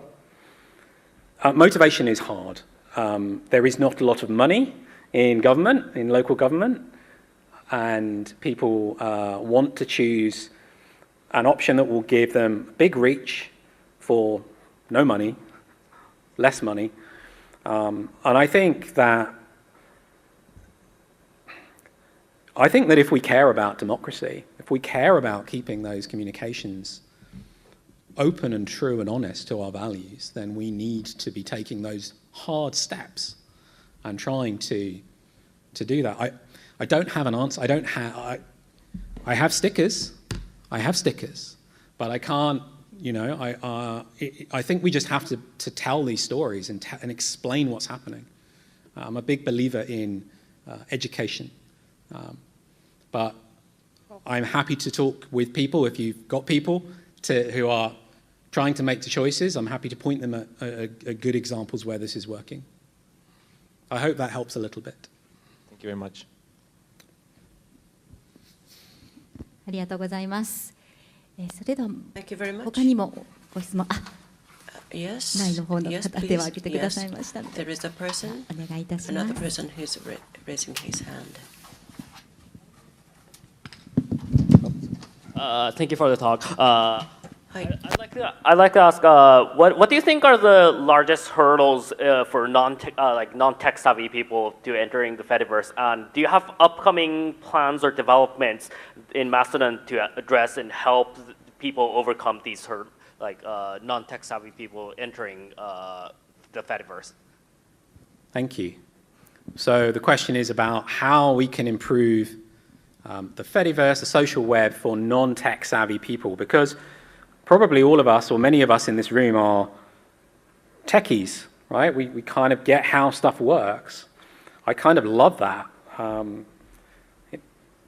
It's difficult, though, trying to explain this stuff to my mom, She'd heard of Twitter. It was on the TV. She hasn't heard of Mastodon. I think one answer is things like Threads. So Threads is not Mastodon, and Threads is...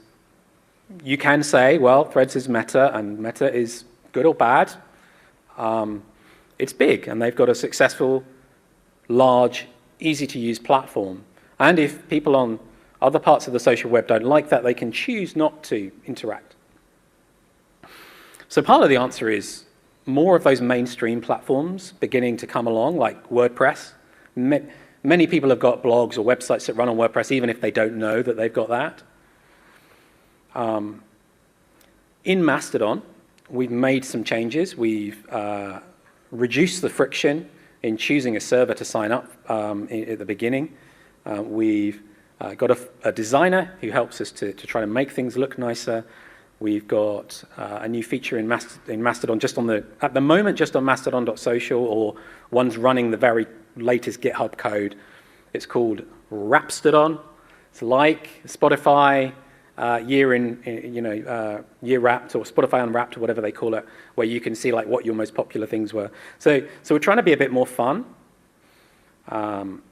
We've got a new iOS developer on the team now who's improving the iOS app. So definitely some user improvements.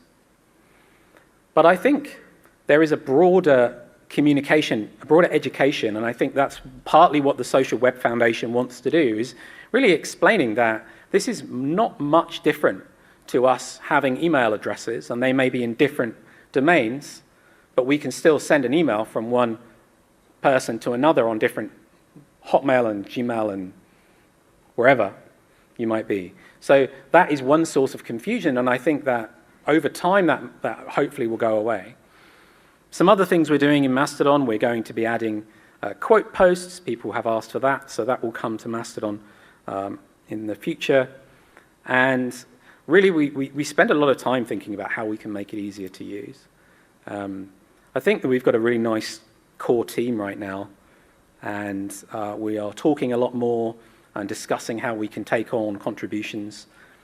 But I think your question about non-techies, regular folks, learning new technologies, I think there's an element of hand-holding, helping people, showing people, and then trying to improve the features.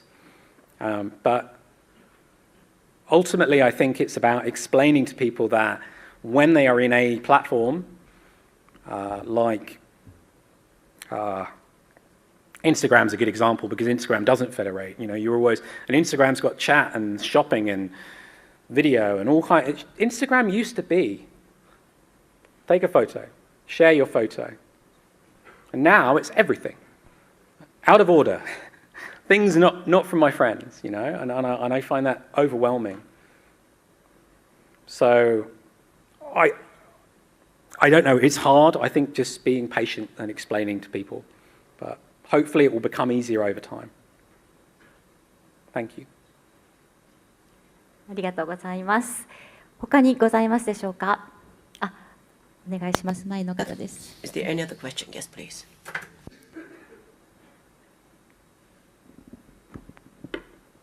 Oh, thank you for the talk.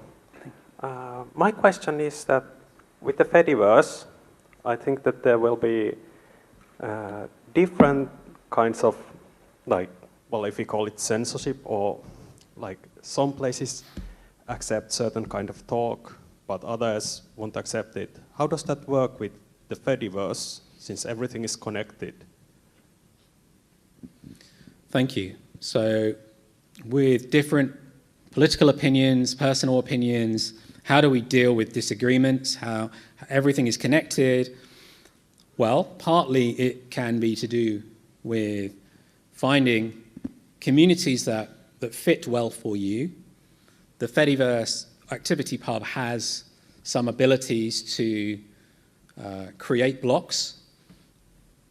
This is part of a broader conversation about decentralized moderation, but it is possible to so-called defederate or remove the connection to a server or an instance where opinions are being expressed that are not acceptable. And that is a strong option. You as well personally have the ability to control what you see and which other users you interact with. And I think that is a very good way to manage these challenges. And we also have the problem, we have the challenge that many of these servers are run by individuals who do not have a background or a desire to manage these complicated opinions and these interactions. So the Fediverse has the capability. It's in ActivityPub. You can do blocks, you can do mutes, you can manage who you're talking to. And IFTAS, the organization I mentioned, has a platform that enables you as an administrator of an instance to find a good block list of bad servers that you very likely will not want to interact with, or your users will very likely not find acceptable, that you can go and get from them. So again, as improvements are being made over time here. I said that I believe that diversity and difference is important, and it is. There are also situations where it is dangerous, and we need to make responsible choices in those cases. But the tools are there. I think we need to get better at educating and understanding as a society. Everybody needs to think about what we're doing and not just respond to clickbait and engagement bait, you know. But I think it's the ultimate answer to your question is to do with making choices about which servers are problematic that we wish to cut off, that we will block. And there are one or two in the Fediverse that are already, or that are notionally in the Fediverse because they use ActivityPub, but nobody talks to them. Thank you. Thank you. ありがとうございます。他にございますか。こちらの列の方が手を挙げていらっしゃいます。A question? Yes, there is another person who is raising his hand.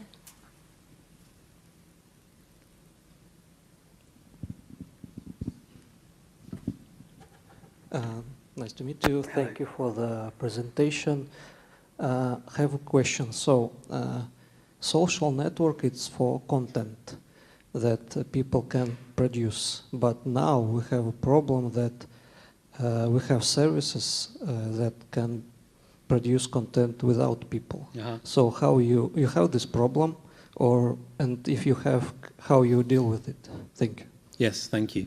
So, social networks are about content created by people, but we have services that can create content without people, so-called AI systems. How do we deal with this? And this is a problem. Eugene, who you saw on the video, is not a fan of AI. He's a photographer, he's a creator, he's creative. He prefers real stuff that is created by people. So he has quite a strong stance on this. But it's a problem. How do we detect? How do we know who is real? So there are multiple levels to your question.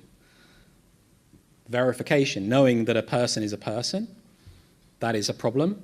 We have a system for this on the Fediverse using HTML links and own services, rel HTML, rel equals me, and you can get your link verified on your Mastodon profile, for example. So that can help, but I can still make that up and not be real.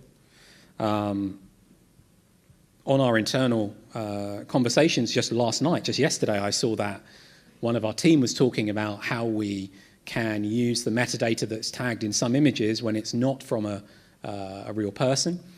Some of the services now are adding into the EXIF data a tag to say this was machine generated. So we should try not to remove that. That doesn't solve the problem. I can still use an AI tool, ChatGPT, create something, post it. I don't know. I think this is really hard. I myself, I'm a historian, I'm a techie, I'm fascinated by people. I have a problematic relationship with AI. I think it's very clever. I have a real problem with the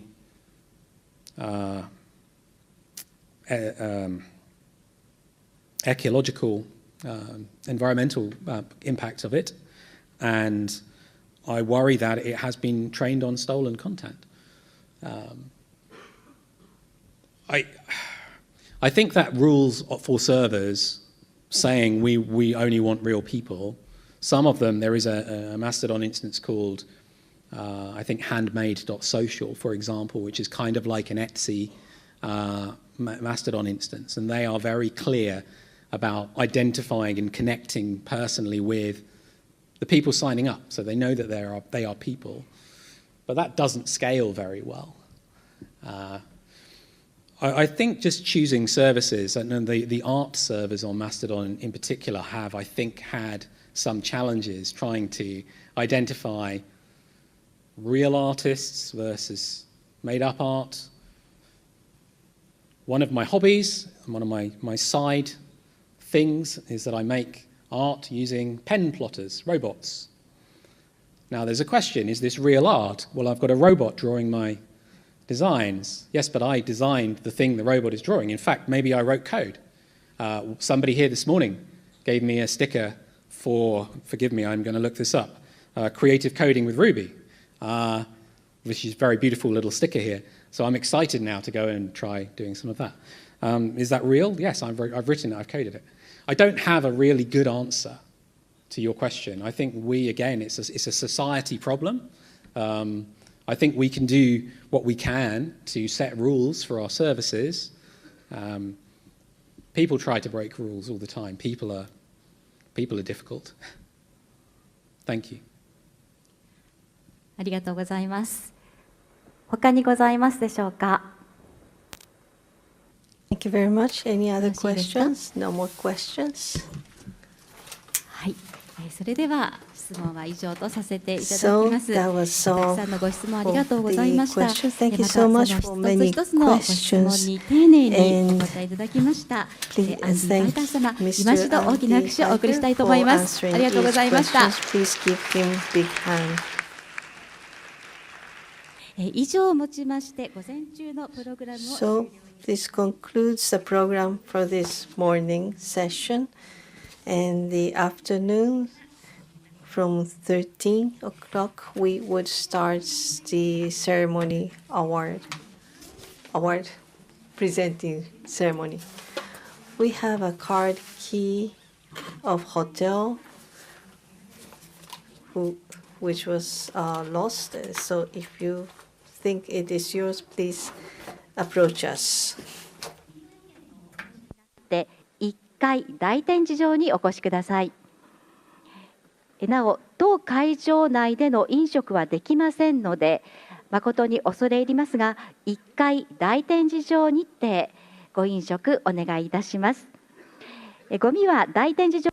Enjoy your lunch in the first floor, and also don't forget to throw them in the garbage box. Also, we have the advertisement leaflets and pamphlets of our sponsors, so please take them. We also have booths of presentation of sponsor companies on the first floor.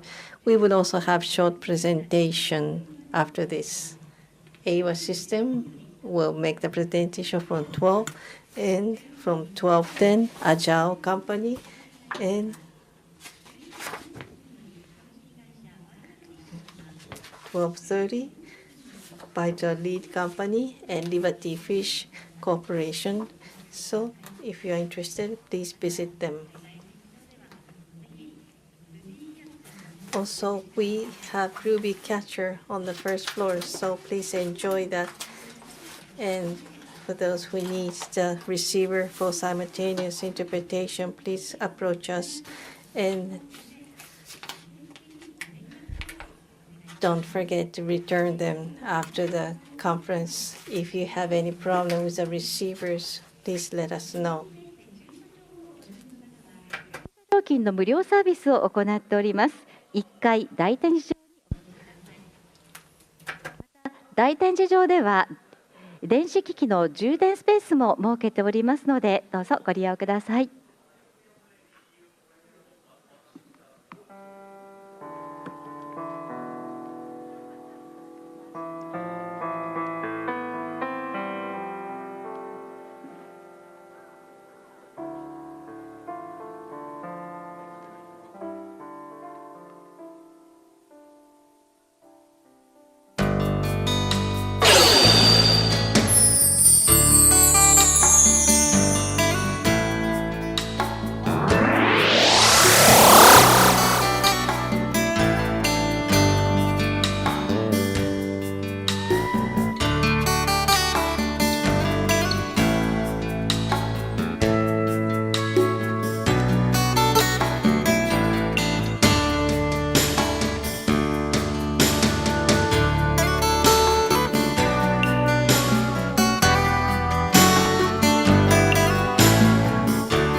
レシーバーに不具合がございましたら係の者にお申し付けください。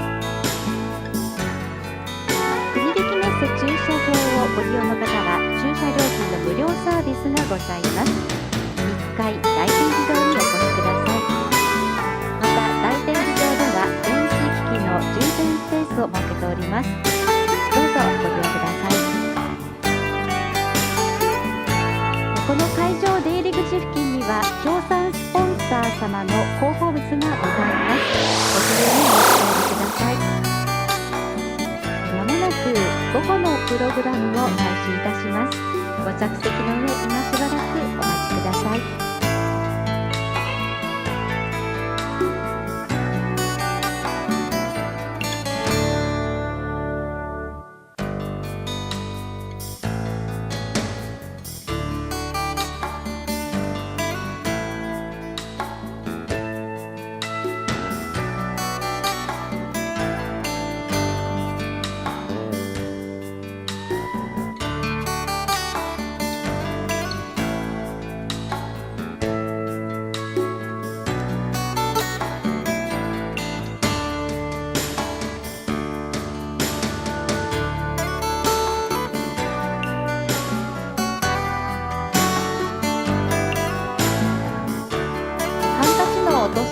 が事務局前にございました。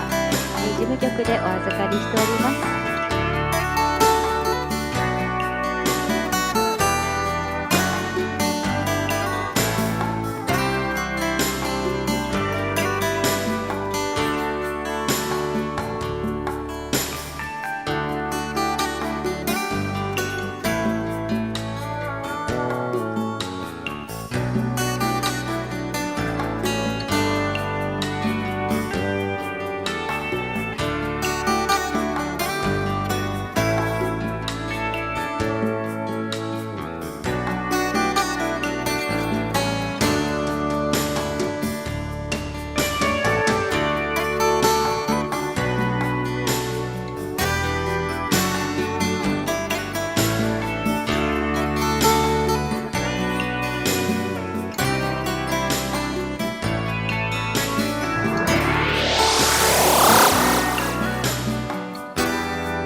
Reaching.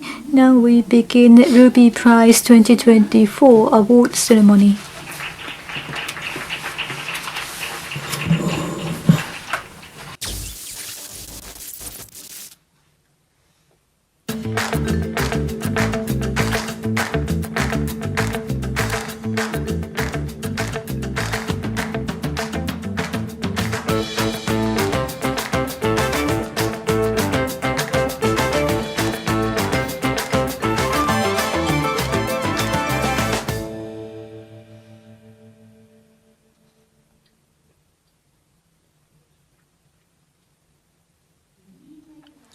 Ruby Prize began in 2013 as the Rookie of the Year award for Ruby community to recognize the new talent in Ruby community for their contribution.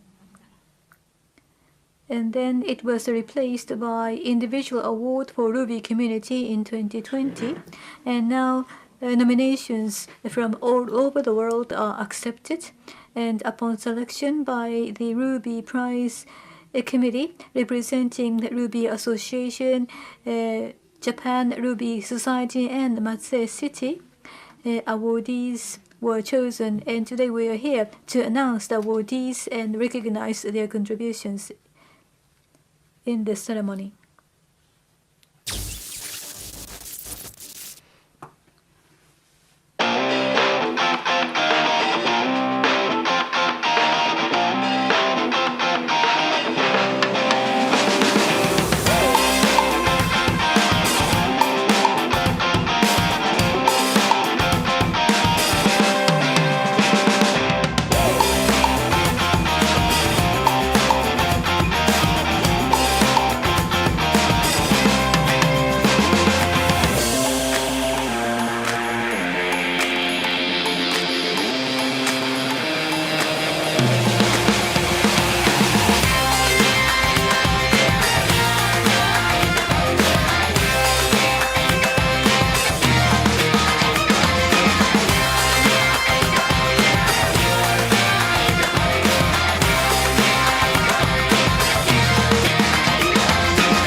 Now, the final nominees for Ruby Prize 2024 are invited to the stage.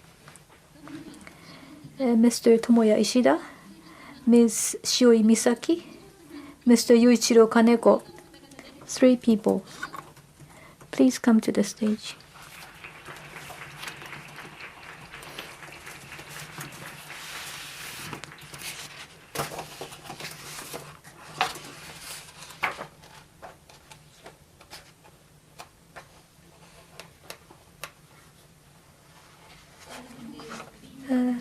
So I'd like to call upon Mr. Yukihiro Matsumoto, Chairman of the Ruby Prize Committee, to give us a few comments. So I should be here.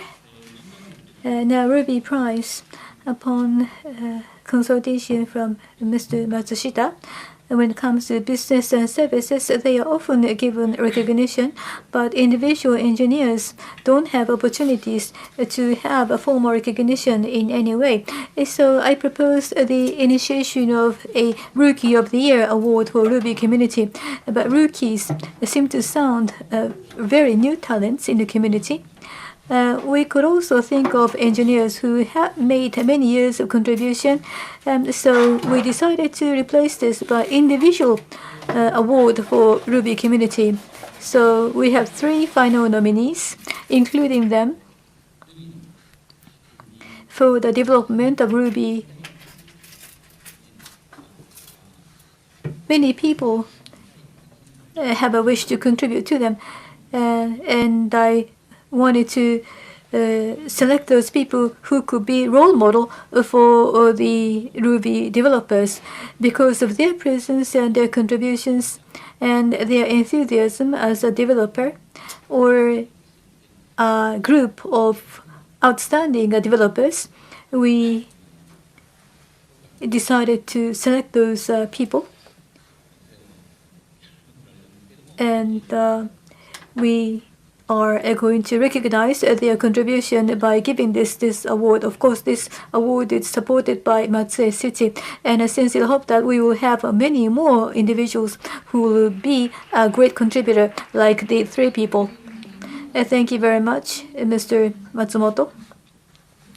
Now, on behalf of Matsue City, I invite Mr. Akihito Uesada, a mayor of the city, to give us a few words. Again, this is Uesada, Matsue City Mayor. I thank you very much for attending this award ceremony. As Mr. Matsumoto mentioned a few minutes ago, Ruby community is a community of warm-hearted people, as I said in my opening speech. All the people are making a lot of contribution on a voluntary basis for the development of new functions and features.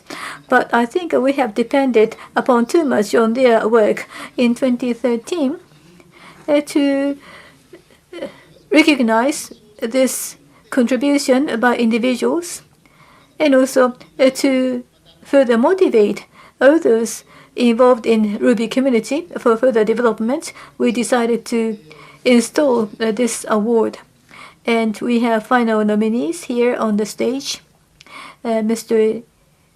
Tomoya Ishida, Ms. Mizuki Shioi, and Mr. Yuichiro Kaneko. All of them have produced exciting ideas, not only the enhancement of new features and functions, sharing the new ideas, and also being a good role model for the younger engineers. They have made a great contribution. As I mentioned at the outset, Matsue, to be a city where people's dream come true, is a theme for Ruby community. To make a sustained development is one of the ways for Matsue City to become such a city. So through Ruby Prize recognition, I hope that many more people will come to know Ruby, and also Ruby community expands in the future in a good cycle. And last but not least, I'd like to thank Mr. Matsumoto and Ruby Association, Japan Ruby Society, and all other organizations and people for their very kind support for making this Ruby Prize possible this year again. Thank you very much and congratulations. Thank you very much, Mayor Uesada. So I would like to present the three final nominees' performance at the Ruby Prize 2024. Mr. Ishida Tomoya, he showed up at the Ruby Ekagi 2024. The development of magical programs and making a lot of pull requests contributing the Ruby, actually that was recognized. And the next, Miss Misaki Shioi, Happy Eye Balls, and then it's merged into Ruby in order to just speed up the net address solution. And Mr. Yuichiro Kaneko, just like last year's nomination, he was recognized to take initiative in the evolution of just the passing in the past several years. And then I would like to just present the names of nominees of Ruby Prize 2024. And then one of the three final nominees who is going to be the winner of Ruby Prize 2024. That is just presented by the Executive Committee Chair, Mr. Matsumoto. So, please. Yes, thank you very much for waiting. And the Ruby Prize 2024, the final winner is Mr. Ishida Tomoya. Mr. Ishida, congratulations. So we are going to move to the ceremony to recognize the winner. And the first Ruby Prize 2024 awardee, Mr. Ishida, and then Miss just Shoi, and then Mr. Kaneko. We would like to just recognize these three people in this order. Ruby Prize 2024.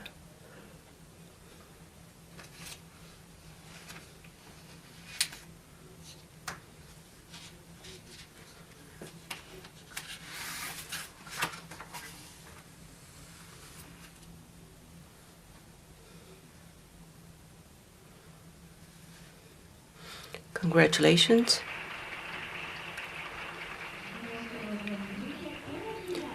And then there is some extra prize.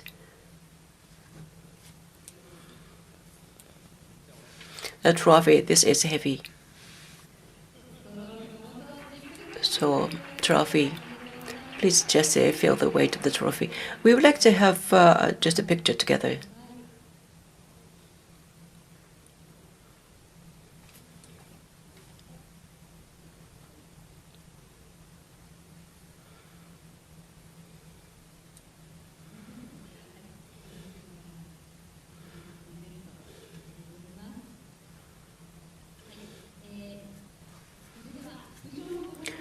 So there is some extra prize as well on top of the level recognition and trophy, and the Mayor Uesada is just to present the extra prize to the winner. 1 million yen.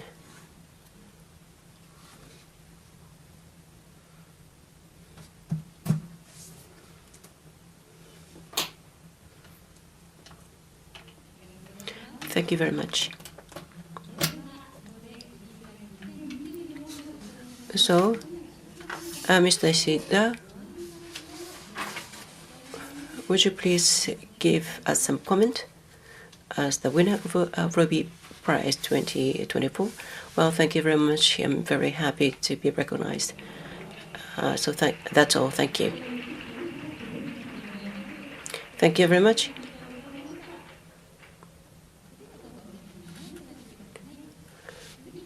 And next is Miss Misaki Shioi, one of the final nominees.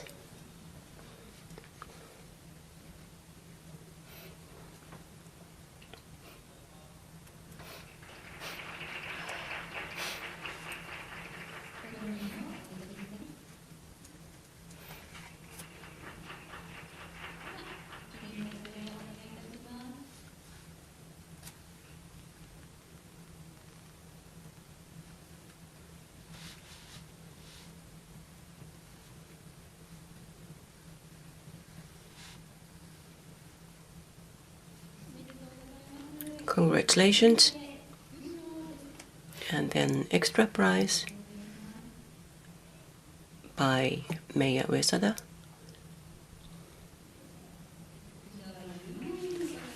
$100,000 again.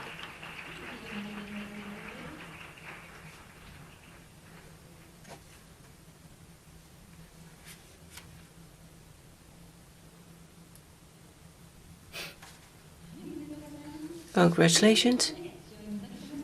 So, Ms. Shioi, could you give us some words? Well, thank you very much. Ruby Prize. Well, actually, it is an honor for me to be chosen as one of the final nominees for this special award, Ruby just a prize 2024. Actually, Ruby community. Actually, I could just have a hint for happy eyeballs from one of the members of the Ruby community, and in order to just develop furthermore, I could just enjoy a lot of support from many people, and the Ruby community. That I'm a fan of the Ruby community, and with their help, I could be involved in the further evolution of the Ruby programming and Ruby 3.4 that is going to be released soon. But I would like to just keep or continue to do my best to make a contribution as much as possible. Thank you very much. Thank you very much for your comments as well. And then another person, final nominee, Mr. Yuichiro Kaneko.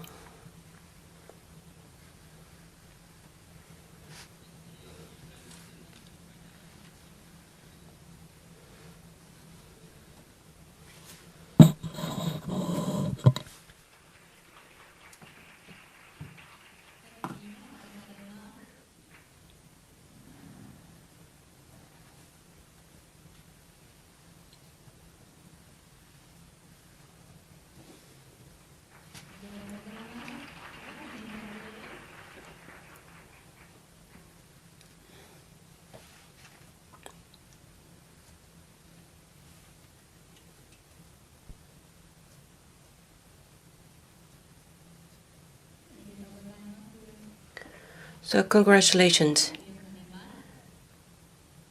So extra prize.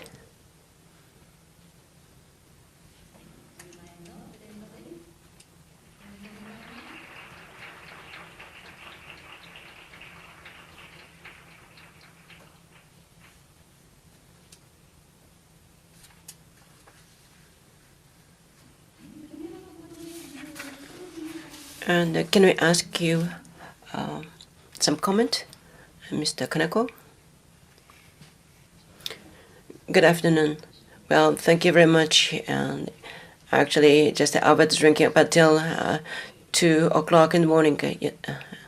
And then here, this is a personal prize. And when I started the project, I was alone. But I just come to recognize there are many supports and help available around us. So I'm just receiving this award as an individual, but I would like to take this opportunity to thank all the people who are just working with me. Thank you very much. So perhaps you can enjoy another round of a drink tonight as well. Well, congratulations.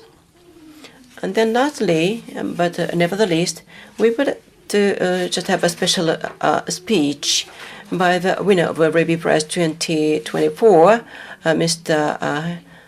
Tomoya Ishida. So I would like to just request the other people step down from the stage.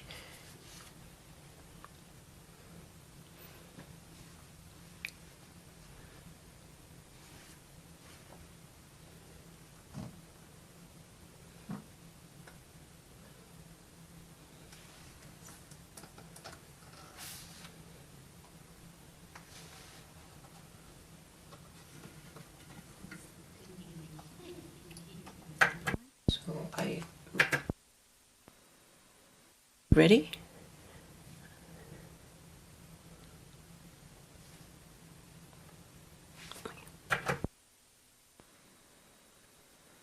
しいでしょうか。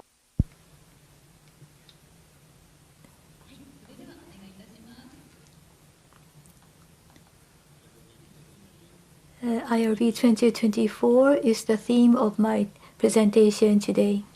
Please bear with me as I go through my talk. So IRB and Reline, I do maintaining, and also I work in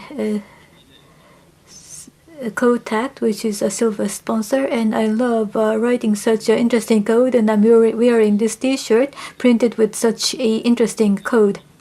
What is IRB? This stands for Interactive Ruby, and this is how the code is written, and if when you press enter, that is executed instantaneously. And as you can see, you don't need to save the Ruby program in file. This is a place of trial and error, because once code is written, it can be executed instantaneously, and this is one of the tools you are going to use for the first time when Ruby is installed. For instance, this could be used when someone begins Ruby for the first time, and this can be done in 20 minutes. So today, if you want to try Ruby, you can use it on browser without installing Ruby, and also IRB also works in browser, and this is the achievement by Mr. Saito, who won the Ruby Prize 2022. Then when do we use IRB? That's for learning, for instance, trying a new functions of Ruby, or you might want to use the new library for the first time. Also, you can use it in business. Rails console is where IRB is used. And also, it can be used as slightly more sophisticated calculator in our daily use. For instance, which is a bigger e to the power of pi, or pi to the power of e. And what is the character code for a? Was it 1, 4, 2, 3 or something? So IRB can be quite useful in your daily life. It can be used at any time, every day. So IRB, from 2019 and 2022, it made a very rapid progress. First, Reline, which is a multi-line input app, and this is thanks to the work by Ito Yanagi, who won the Ruby Prize 2019, and multi-line input became possible. And also through the work by Mr. Kokubun, who won the prize in 2018, syntax highlighting is now possible.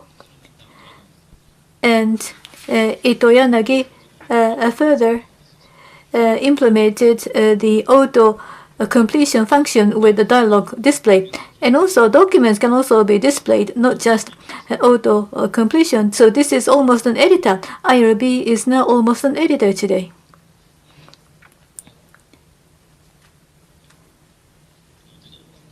But regarding the auto completion, this is the function I love very much. What I like about it is that I can come across various methods with Ruby. For instance, various methods can be introduced. For instance, ABS2. Maybe you don't know this as a method. This is not very frequently used, but IRB auto completion function told me that there was such a method like ABS2. Also, what is beautiful about IRB is that in default conditions, you don't need to set anything, and it is very convenient. IRB doesn't require any knowledge. You can start using it right away. But IRB's auto-completion function, there are some dissatisfaction. For instance, completion accuracy is relatively poor, and poor performance, and too big the completion dialog, and the display format is often distorted.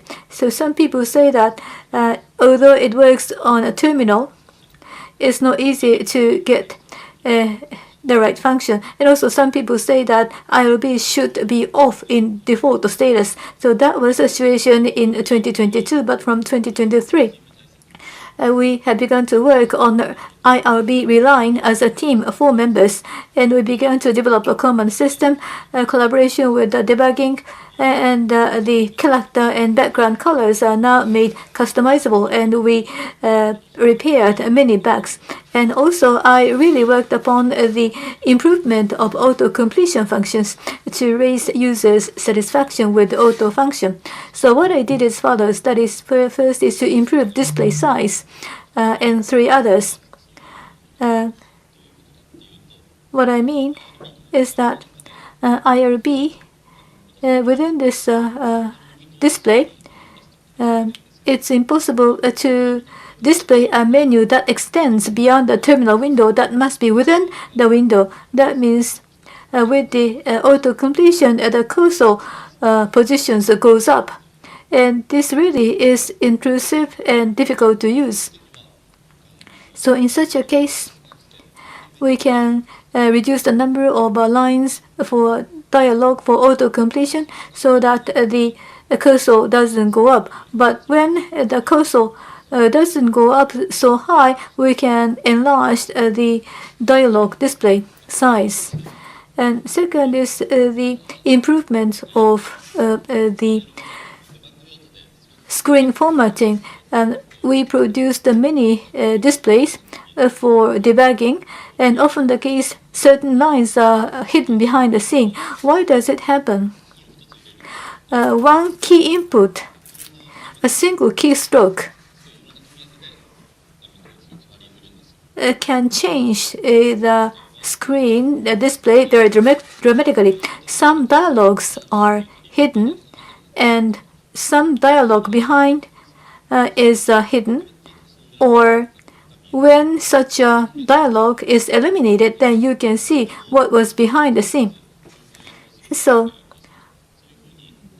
instead of implementing individually how to handle each of those many combinations of difficulties, the difference between before and after is automatically detected and redrawn with this improved auto-completion function. So in this way, we could have to handle with so many different combinations, and this increases the room for bugs. But this can be eliminated, and the fewer bugs can be introduced into the system. And then here, this is about the performance of autocomplete functions. And then, so what is the issue of the performance? For example, too many candidates. And why? The reason is that it seems to be difficult to just select the appropriate just autocomplete candidate. And then in order to just solve that issue, the system just try to just too many or many candidates, and sometimes that is at the sacrifice of the performance. So sometimes the system need to give up on just completing the list of candidates, but perhaps the system don't want to do that. And then one of the solution to do with this issue is the use of type information. And as I said before, an IRB may like editors, and an editor is quite convenient and useful. And then IRB that is becoming like an editor, so perhaps the editor like functions or functionality that should be there. By just giving up some functionality of features, perhaps easier to move forward, but perhaps the system doesn't want to give up. So one solution is a use of type information. Actually, Kevin Newton, the last year's winner of Ruby Prize 2023, he was to prepare this kind of thing, new just a syntax tree of API, the new parsing, and then the parsing of incomplete coding as well, and then type information of RBS Ruby, and then the type checking libraries that is just being developed, just that is a kind of a background. And also IRB and the editor, I think they may be a little bit different in nature, so I would like to touch on that as well. And IRB, well, perhaps multiple lines that is being entered. That is of the purpose. That is subject to the parsing. So that is not exactly the just assessment of the entire program. And the local variables, and then that is integer. So that kind of a runtime information may be able to be used. And then within RB, actually you can try to write different codes, and then unlike the editors kind of type static or safety code, you can write down this kind of a code, which it might possibly work. Here, this is a number, and then the character strings, and then this is to just read a method. And usually the method for either of them, the string or a number, that can be just read out. But in this particular case, even the code for only one of them, that can be just written down as well. And then lastly, I would like to just show something how it can run here. This is a kind of a code I'm just now writing it, and here this particular part that is subject to parsing. So actually end is not yet just really here, but that is just passed, and here local variable and the integer. Actually you can find this is array of integer, and that is a map method. And the map method actually in that case a block parameter is an integer, and integer and S is a string. So as you see here, the local S, that is a string, and a string method that is just loaded or just a called upon. And then here this is a candidate static with S. Here actually this one is enabled as a default in Ruby 3.4. Then IRB 2024. Well, actually, compared to 3.1, what is the difference? Well, I think it might be a little bit difficult to recognize the difference, although the color may be different. But actually, there is a drastic change in content.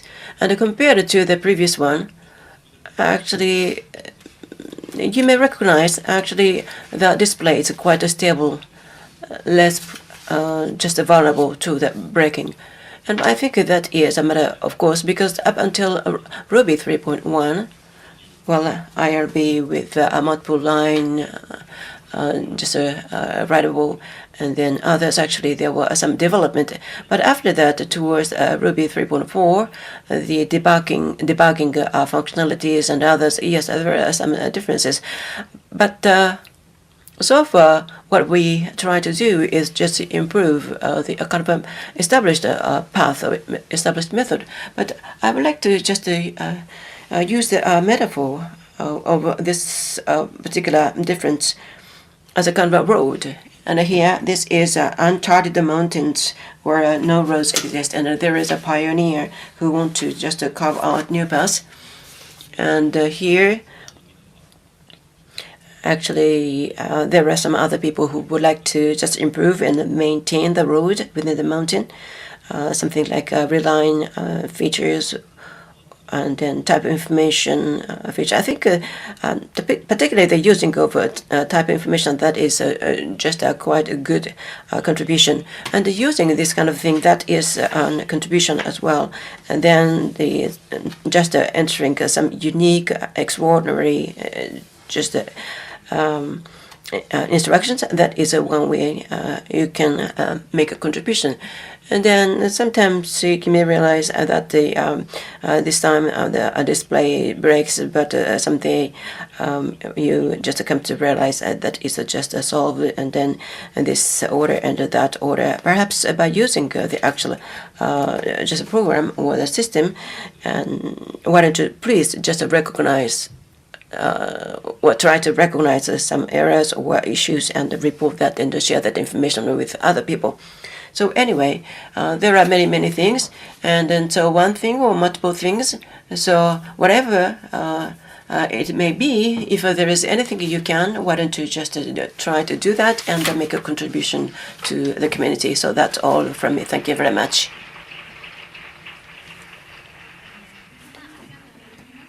Thank you very much, Mr. Ishida.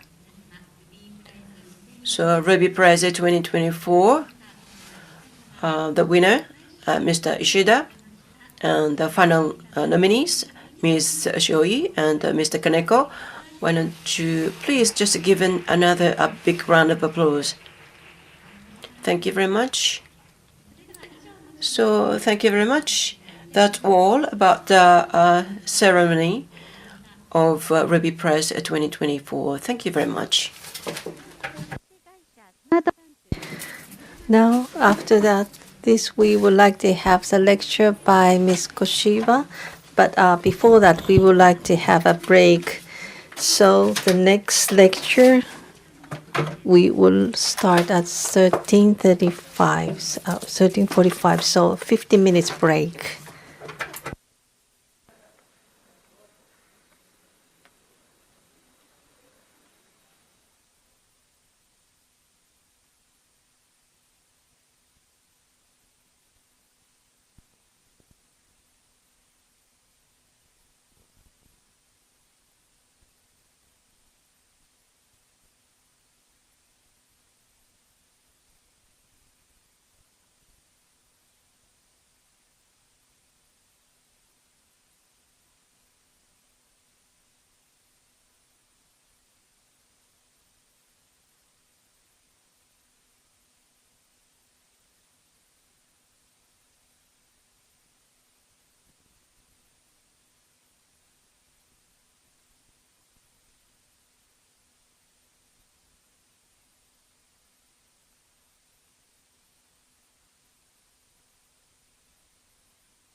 お待たせいたしました。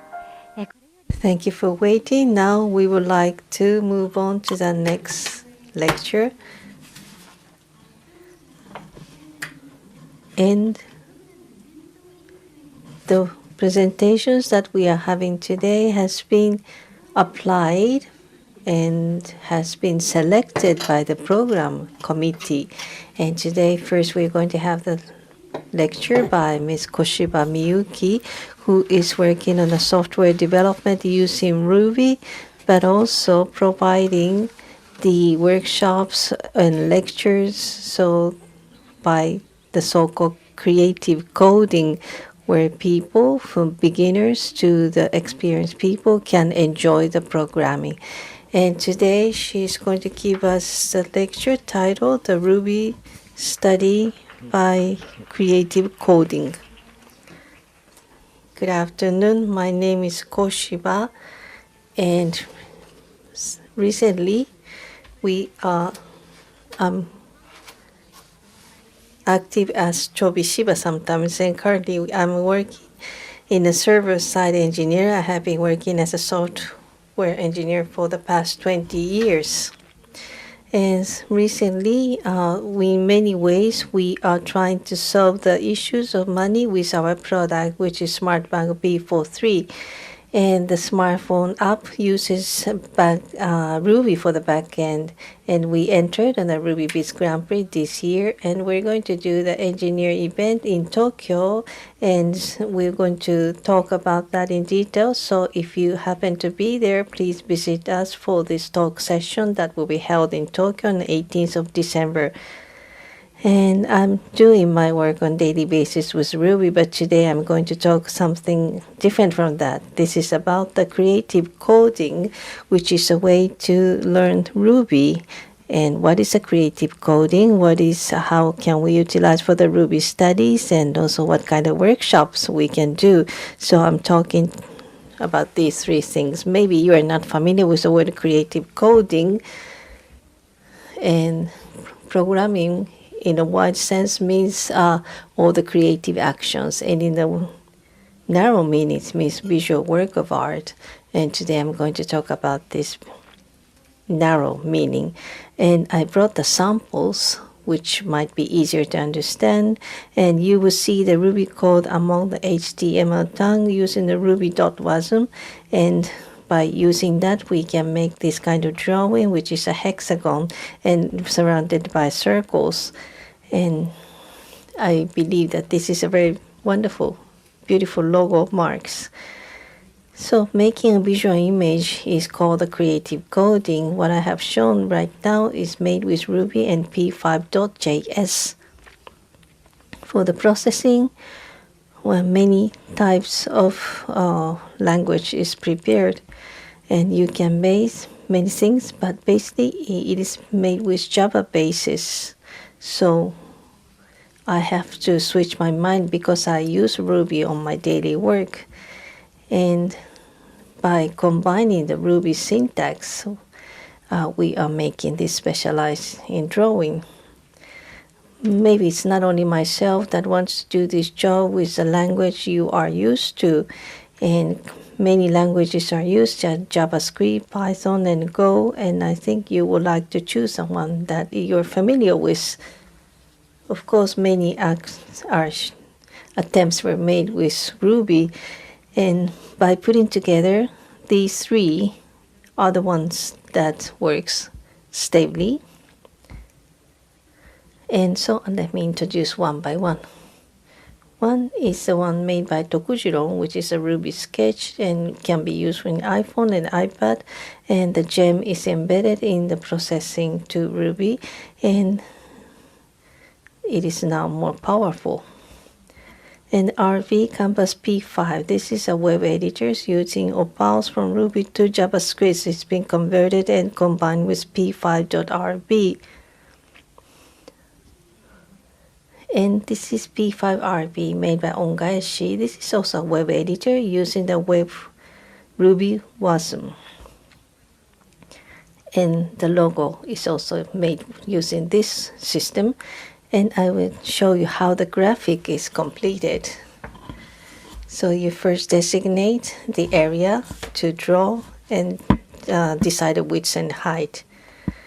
And also you can decide which color to fill in and decide whether you use the frame lines, and this is how you can make the drawing. And again, you can also put a line around the circle. And you turn the vertex for 60 angles, and then this becomes a hexagon. And if you combine these together, this is a logo mark that you can make. And by putting all together small parts, you can make the drawing. What I have been showing is just a still image, but also possible to make interactive type of images. But also you can make the adjustment.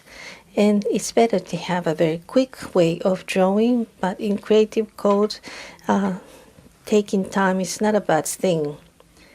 Even with a very simple image, you can make it yourself, and then you will find it a lot of fun.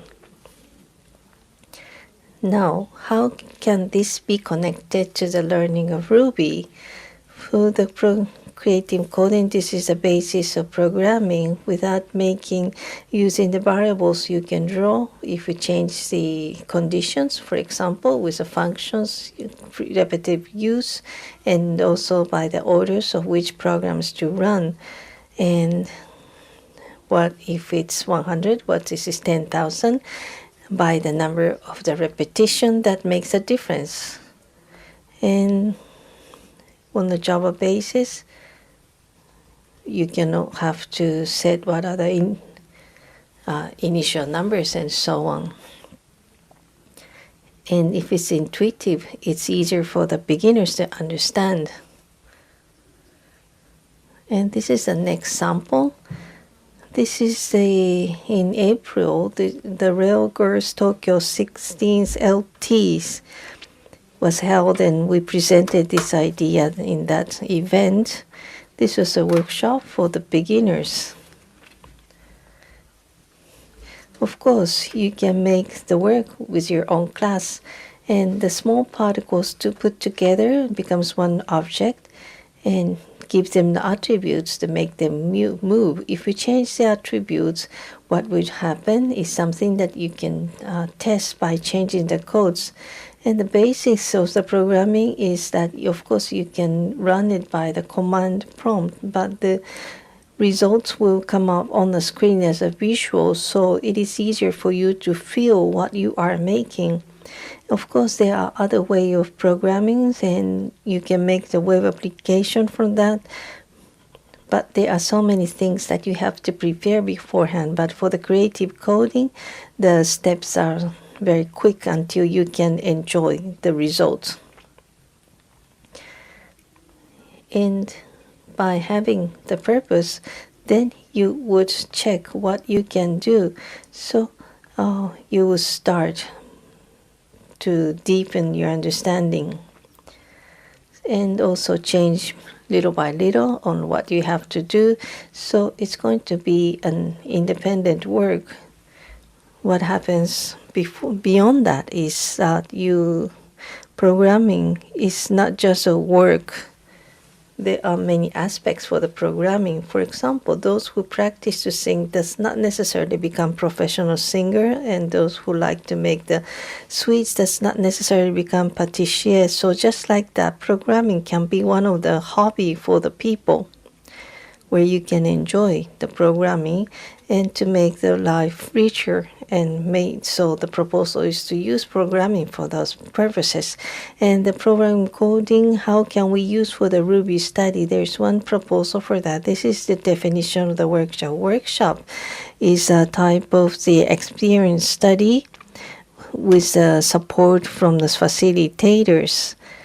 And the participants will actually move their hands. And so we don't call them students, and we don't call the facilitators a teacher. They just give the advice or help them. And for things that you cannot start just by yourself, if there's a support, you can make a challenge and also enjoy that. So it's good for the beginners to start something. In May this year, this is what I actually done. This was one program of a tech conference. And by conducting that, there is no need to establish the environment and to make the programming in an effective way. And the participants say that they could enjoy. In the community of creative coding, there are many workshops that are conducted. This is one that was conducted in August to make a media hazard. And I also participated in this. There were no restrictions. But after the workshop, in 2 places, the works were displayed as a projection work. So that was a good motivation for the participants. Also, there were workshops for children in December. Well, at the beginning, they were kind of scared, but then gradually they got used to that and tried to enjoy. And there were even questions as how can I continue this work even when I go home? So with these experiences, I try to think, can't we do that with Ruby community also? And to provide the experience to do the creative coding. And so what we need are facilitators, the content, and the venue. So about the way of what kind of contents we need, it should be something we have to think what the participants will feel after the workshop. Of course, we would like to fill in many aspects, but it is something that the participants does not know very well. So how can we lead them to do the creative works? So with the experience of drawing the images very easily and to experience the programming, and finally they can draw what they want to, and maybe to limit just on circles will lessen their efforts for making the algorithms. And next is about the facilitators. For the participants to do what they want to do, they need an advice. And sometimes when there's an error, somebody has to know how to solve that. But if we cannot avoid the errors, maybe they will avoid doing the programming before they get well understanding. So if there are many facilitators, that would be better. So it depends on how many facilitators we can have. Not only for the benefit for the participants, the facilitators will also benefit themselves, because when they want to explain to somebody, they will have to they will have to check by themselves as well. And we need a venue.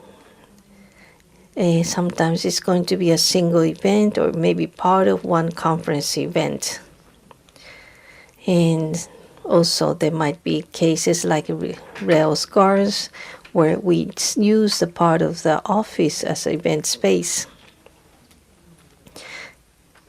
In 2019 Ruby Kaigi, we used the part of the session to give the 70 minutes workshop, and so that they can participate in the workshop. And the time is limited, but if they can give and support, that will be assisting the study. Of course, there are benefits and demerits, but to understand what will be best, that will make a good event, and hope that people will enjoy Ruby and learn, and to make a good circle out of that. Well, I was given the actual opportunity in the Ruby meeting 12 that will be held in Tokyo next year. We are going to have the workshop for creative coding starting from 4 o'clock. And you can read the QR code to know the details for the participation.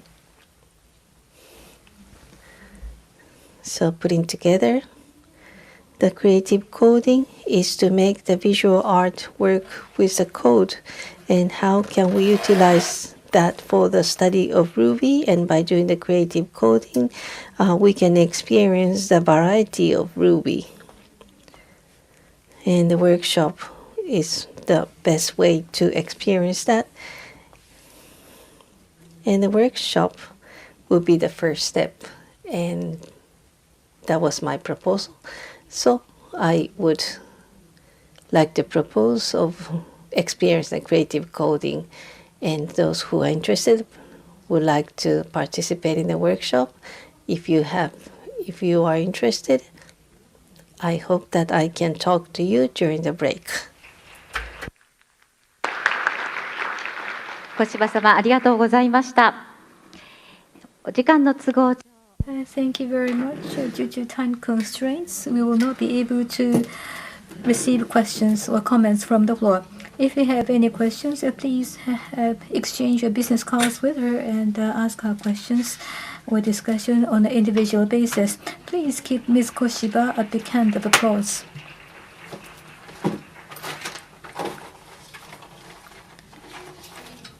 We would like to move on to the next presentation by Ms. Asuka Ohtani. During her presentation, please refrain from photograph taking, audio-visual recording, or posting of any images to media, including social media. Whenever she is ready, we would like to begin.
お待たせいたしました。 Ladies and gentlemen, thank you very much for your patience. We will actually begin the next presentation. If I may repeat, please refrain from a photograph taking or audio visual recording or the use or posting of any images to media, including social media. And you may live stream with hashtag.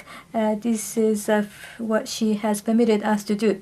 Now, Ms. Asuka Ohtani lives with her beloved 3 cats, and she is active as a freelance engineer specialized on Ruby on Rails. Her favorite method is array flatten.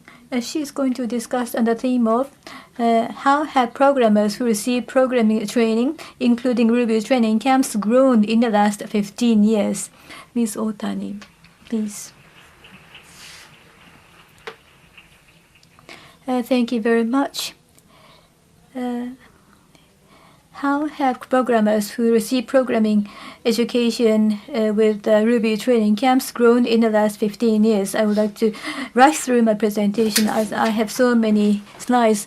Hello. I am Ohtani. I have 3 cats at home, and I usually use ID sakahukamaki on social media. My handle name is Kotatsu, so please call me Kotatsu or Ohtani, whichever you prefer. I love cats, going to the theater, reading, and watching movies. I was born and raised in Shimane Prefecture, so to be specific, I was born in around the former Hirota city. I was born in 1995, and half of my life has been with Ruby. Ruby was released globally in 1995, so I think this is a sort of association connection between Ruby and me. This is my academic background and education. You may read this academic background on the post on the slides on the Ruby's website. Today I would like to talk about my experience with program education at Matsue City 15 years ago, what kind of experience it was, whether it has influenced me to this date, and whether it has helped me in any way in my work. Since a few people know programming education 15 years ago, so I hope this will be helpful. At the end, I will conclude by summarizing what was important for me, but this may be a spoiler, but I'd like to say this had nothing to do with my academic background. Before we move, I must make one disclaimer. This presentation contains some vague information because my memory 15 years ago is now hazy. If anyone has more information about that time, please share it on your blog or other means at a later date. How have I come across Ruby?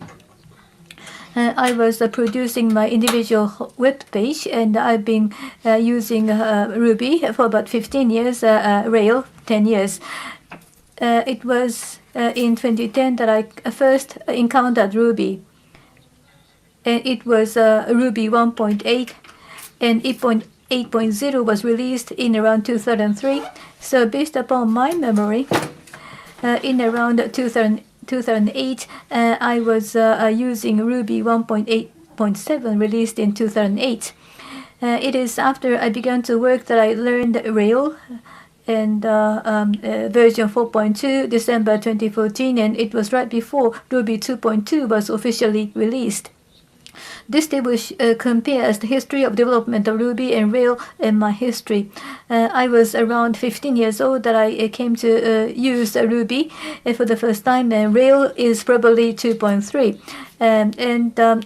I got a job at age 19 and started using Ruby 2.2 and Rails 4.2.0. At the time I prepared this presentation, Ruby version was 3.3.6 and Rails version 8.0.0, and I am not 29 years old. It's been 10 years since I began working in society. So 15 years ago, what was the programming education like? Let me have a water. There were 2 types of programming education. I received Ruby Classroom and Ruby Camp. The organizers and duration of training were very different. Ruby Classroom was organized by Matsue City, Ruby Camp by Shimane Prefecture, and although Ruby Classroom was only about half a day, Ruby Camp was a 1 night and 2 days.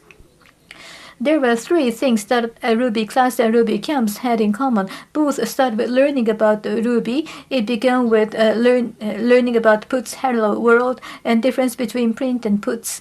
and essentials of puts debugging. Also the main content at the time was shooting game experience and expansion. It is different from the programming experience using small Ruby today. We learned how to start a game with Ruby main RB and played it on Windows and experienced how to change the object speed and the hit criteria ourselves. Mats also joined the training I wrote, but as I asked him just a few minutes ago, he joined the Ruby training only twice. Perhaps he was not there. He only attended Ruby camp and not the Ruby class. DX Ruby was used in the programming education. It was something like a library that allowed you to call Microsoft DirectX API from Ruby. In short, it was a library that made it easy to create games on Windows. In the Ruby classes and Ruby camps, a shooting game was implemented using DX Ruby. This compares a program education before and today. When it comes to small Ruby, you never have to face a black screen. And maybe I am wrong, but it is browser-based. Please correct me if I was wrong. You can link with robots and you can do visual programming in your native language, Japanese, and very intuitive. In comparison, the experience of using DX Ruby starts with a black screen and what appears to be a mysterious memo pad. For children, it means the deciphering or learn from instructor what looked like in English or spells. And I attended the course for the first time when I was in a senior in a junior high school in Matsue City upon the suggestion from my father. And this conversation is something I fabricated and not really true. The junior high school Ruby class was held in an open source lab near the railway station. Supervised by instructors and assistants, students started a shooting game, expanded and replaced the object images with illustrations they had drawn in paint, and that was so fun. The black screen and editor was so cool. Just like the programming at the time, the manga-based dramas Bloody Money or Detective School Q were on the air, and I was fascinated by the look of a black screen and the laptop. We wrote BASIC in junior high school technology class, and I remember writing a program to launch fireworks. And there were a lot of magic words I never understand, but I really enjoyed using Ruby because there were not many rules to follow. Then we learned Java in the training in the junior high school. Static void domain, I was not sure what it was, and in comparison to Java, Ruby was so easier to write with. And then Ruby class was so fun, and my father recommended me to go to Ruby camp, and I was so willing to go and applied for the participation. I grumbled at why I have to write this application form. I wanted my father to fill it out for me. But the Ruby camp was held at Sun Lake, Shimane Prefecture Youth Center in the former Hirota city. Like the Ruby class, we expanded a shooting game, but this time in teams.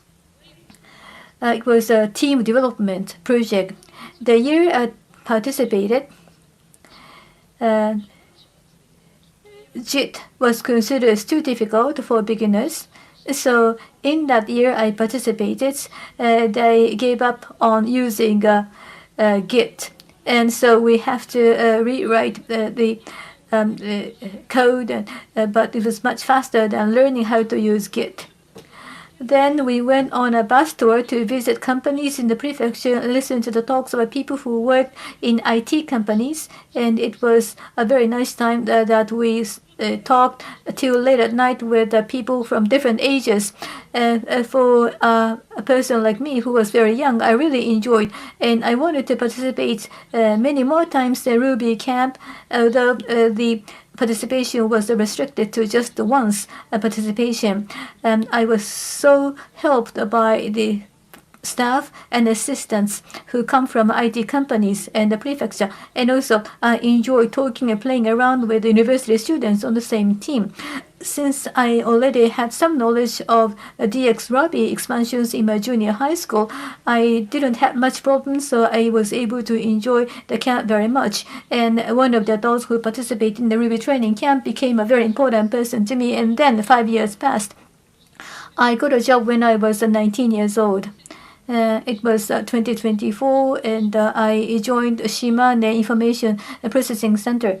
And I think it's one of the sponsors for the conference. It was also developing Rail, and for the first time I learned that Ruby was now 2.2, not 1.8. And the very first thing I was given is to do the survey on the use of Ruby, and strong parameters were increasing at the time. And during the break in the office, I decided to run the product we made at the Ruby camp, and that was opened in the GitHub of Shimane Prefecture, and take it out and began to run, but it didn't work. So it was default character set and so forth, and it was changed over to UTF-8. So I had to change the requires and so forth to make it run. Maybe only the older generations understand what I'm talking about. And then I joined Matsue RB community, and upon the recommendation by others, I also took part in Real Girl and also RubyWorld conference is the occasions I began to meet, and I was able to meet once again my key person in my life. It was in Ruby conference. I was able to meet someone who I knew, and he is now sitting over there. And I asked him whether he remembered me, and of course he said he doesn't remember me at all. He was very honest, but this person was very, very nice. But he said, maybe I helped you in the conference, so let's be friends again. And he introduced me to the people he knew in the conference, and he was able to expand my personal network. So he was really warm-hearted and welcoming. And sometimes people tell me that I have many friends, people I know, but maybe this is because of the assistance I get from Mr. Igarashi, who introduced me to the people he knew. I decided to go to a city in order to join the company in Osaka City. That was introduced to me to some of the people I met during the conference. It was the pandemic period. I decided to go to the city, but I once again came back to Yonago during the pandemic, and I began to work as a freelancer, and also posted the job offers on Ruby community. And then someone who looked at my job search introduced me to Mr. Igarashi, and Mr. Igarashi told him that I was a very nice person, so I was able to get a job 3 years after the COVID. Many more events with the audience began to increase in the world, for instance, musical concerts and others, and I wanted to go to those places in Tokyo and Osaka, and the transportation cost was so high. And I decided to therefore move to Kanto, Tokyo area, where those events are held. So in summary, was the Ruby education in Shimane helpful for me? I wouldn't say they were directly helpful, but I remember the joy I felt when the code began to move, and I enjoyed writing code and really enjoyed trial and errors. And I was able to meet with Mr. Igarashi and many others in the same industry, and those are the people I met from the opportunities I had in the training programs. I don't know other languages, but for Rubies, they are all nice people. So I would like to keep these ties and value these ties. I'm getting longer, so I'd like to skip. we really need to value the encounter with people. Of course, I was helped very much by my parents, but also I was active in trying to make personal network, and I would like to really value my encounter with Mr. Shigarashi, and because of this I was able to meet and come to many places as a speaker. So in conclusion, there are no direct merits or benefits from the education I received when I was young, but there are so many benefits that you can gain. For instance, the personal network, and also it might be nice for you to remember the names of people who helped you to create an opportunity to meet people has really indeed helped me. If you have an opportunity to meet other people, you will come to know many new things. You will come to know the library you never know, or textbooks you never learn. And also you are able to meet the role model you would like to be like in the future. So we should try to increase the many opportunities to meet people. I would like to become a person who can help others expand their personal network. I'm a junior high graduate, but I am still unable to work in society. But you can get various hints from my life. Whenever someone tried to ask me a question, I tried my best to answer in a sincere manner. And higher up often tell me that you do the same to others when they treat me with nice dinner. So I'd like to be someone who would try and help my younger people. Thank you very much for your kind attention. Thank you very much. Thank you very much. So she is welcome to answer any question you may have. So if you have any questions or discussion, please approach her on an individual basis offline. Thank you very much, and please give her a very big hand of applause. Thank you. Thank you very much. Next is perhaps changing from cat to dog. So that means the next presentation is going to be given by Mr. Tetsuya Hirota, dog brand. So please just give us a moment to set the stage for him.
お待たせいたしました。それでは Thank you very much for waiting. Let's move on to the next presentation.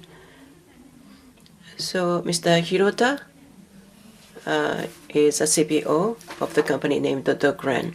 And nowadays, perhaps life science database development and then also web application development for manufacturers. That is the main themes that he has been working on nowadays. And then sometimes he just provided a lecture for children on programming. And then he served as a lecture for a challenge program course as well. And today he's going to talk about the creation of Ruby learning materials using a generative AI. So, Mr. Hirota, then now the floor is yours. Good afternoon. My name is Hirota. It's very nice to meet you. Today, as Ishihara-san said just now, I would like to just spend a minute to talk about creating Ruby learning materials using generative AI. Since ChatGPT was released 2 years ago, it's become a significant trend. And using Gen AI during development has also become commonplace. And thanks to this, tedious coding tasks have become much easier. So today, I'll talk about what inspired me to create learning materials using Gen AI and how they can be developed. So let me just introduce myself. As Ishihara-san said before, I serve as the CTO at a company named DAY1, and a life science-based database and others. Actually, I've been involved in the construction database and others, so genetic, that kind of data.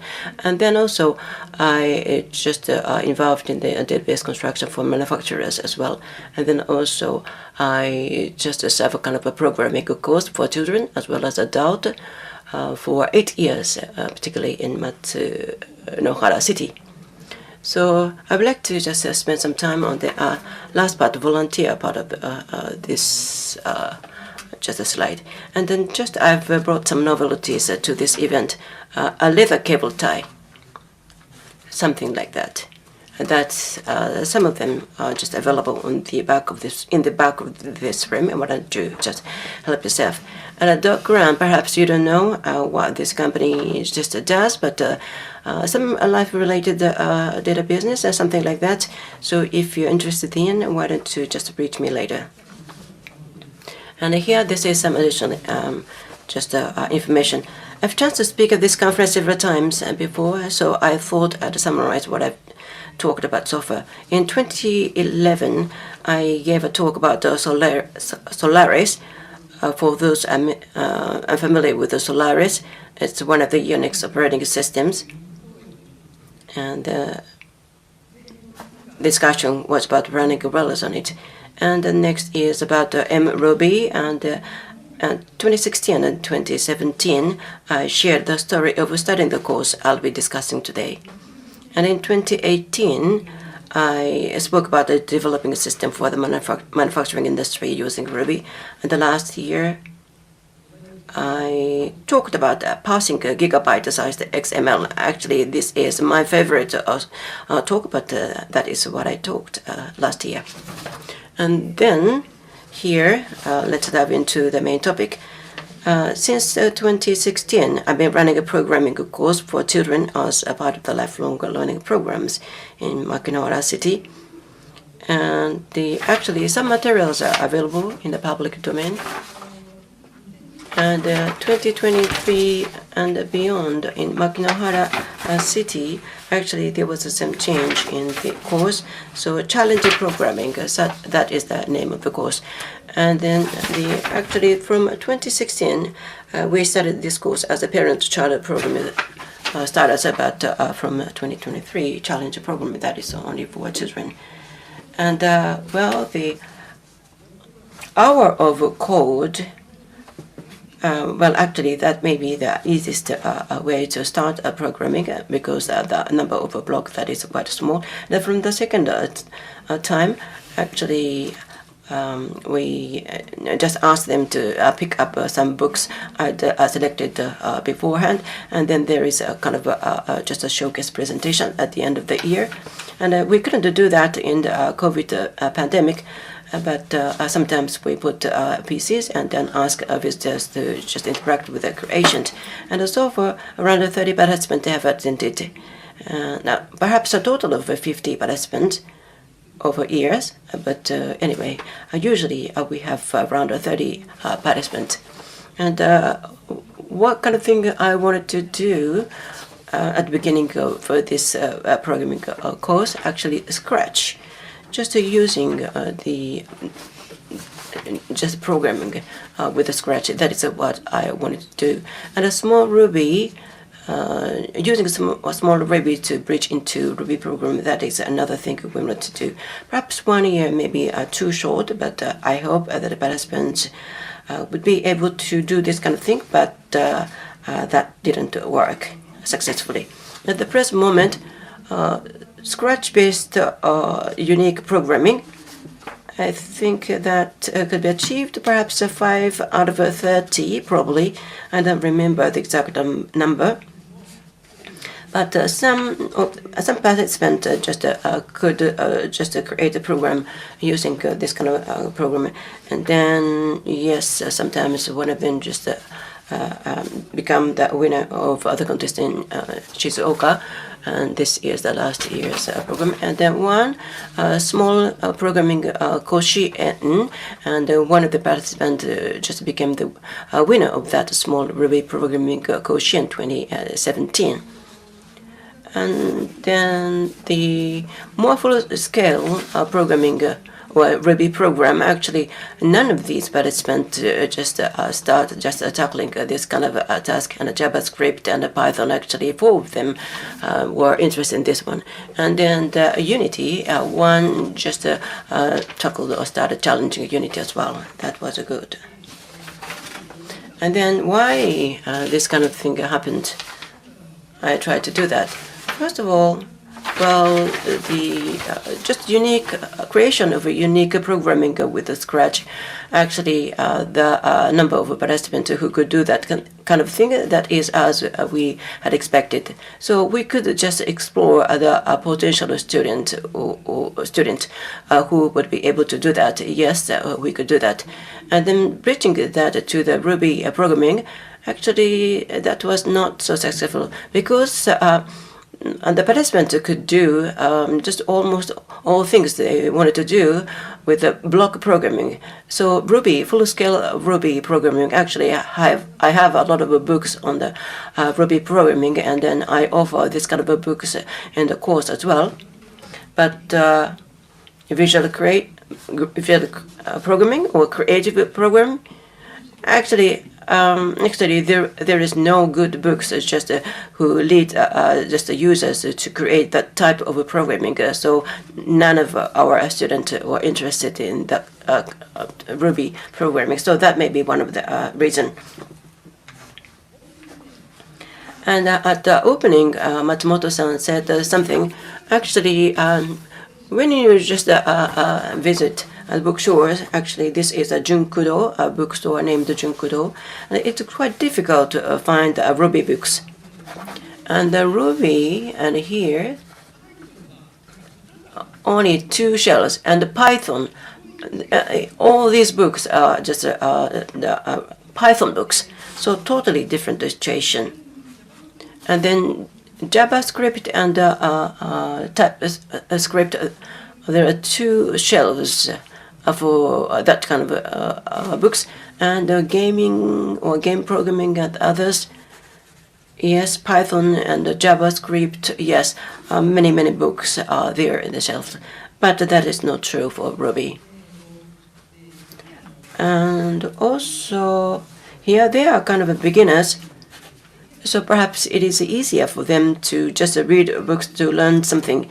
And then I thought perhaps just offering books that may be easier for them to start learning programs. So I always just wanted to just find good books, textbooks for them.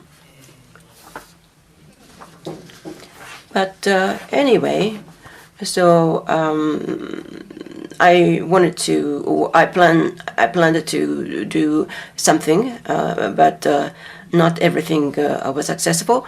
But actually, over the time, the students just developed themselves. As I said before, one of the students was just a challenging unit as well. And I decided to just prepare advanced course, like just the principle of a the principle of programming and more just a general just knowledge about the programming. That was the kind of a motivation that I had at the beginning. And then at the time, I just had a hope it might have been a little bit too high. And then Ruby should be a part of that kind of course, but still, I couldn't find good materials or good textbooks. So I decided, why just don't I just start creating materials myself? And then I like to just share how I created my materials. And the first question I had was whether that is possible or not. And then, of course, I tried to do that alone. Well, that is impossible, quite close to impossible. But now we have Gen AI, and perhaps it should be helpful. Actually, I use Gemini in my business, so I decided to use Gemini for this particular purpose as well. And then just a link to the information source that is displayed or given by Gemini. So that means I can avoid the risk of hallucination. And then the newer one should be better. But I do not just have a direct comparison so far. And then perhaps the speed is about just 3 to 5 days per chapter. And the working time is about 2 years. And here is the more specific just procedures, content tables and content of chapters and sample codes, and then just modification or correction of code, and then the adding of the figures. And here, this is a request I made to AI. I asked the AI to just come up with a curriculum. And then for that curriculum, what kind of table of content should be there? Actually, the AI just gave me the answer. Here, this is a result. A lot of things here. Well, I think this is close to impossible to do that, everything. So I decided to just pick up more interesting and more important items. And here, this is about the content for each chapter. And then here, this is the kind of content just returned from AI. And actually, just when I just give quite a detailed prompt, then the AI would come up with this kind of just quite a detailed specific content. And the polymorphism, I asked the AI to just answer polymorphism. And here, this should be so good, but object-based just programming and others, when I just had that kind of a topic with AI, actually the situation is becoming worse and worse. And then just when I just asked the polymorphism here, this is the more specific, just a broken down content, and that may be more helpful or easier to understand. So polymorphism, so that may be a keyword. So what kind of a keyword you would use as a prompt? I think you may come up with different outcomes. And here, this is quite important. Sample code. Sometimes sample code is wrong. So that means you need to just test sample code. That is a must. And if there is an error, then you need to correct. So you have to just check the sample code, whether that can work as you expect or not. And then errors that need to be just corrected, and then at the time you can AI as well. However, this is not so much complicated, just I do this manually. And then the adding images. At the present moment, it is quite difficult to draw or rendering using AI, and oftentimes I skip just adding rendering or images. And sometimes I just try to find other good AI. to just return or give me quite a good hand or manual like or handwritten like hand drawing like images. And here this is some example and the summary.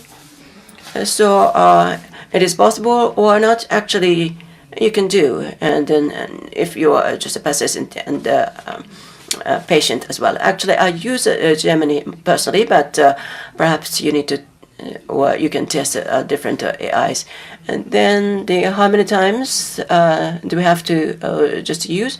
Perhaps 2 hours after work, and then one chapter, 3 to 5 days. And here, this is the procedures, the contents and the table of content and the content for each chapter and the sample coding and the correction and the adding just imaging. I think it is quite possible. And then you can just create materials or books to some certain level.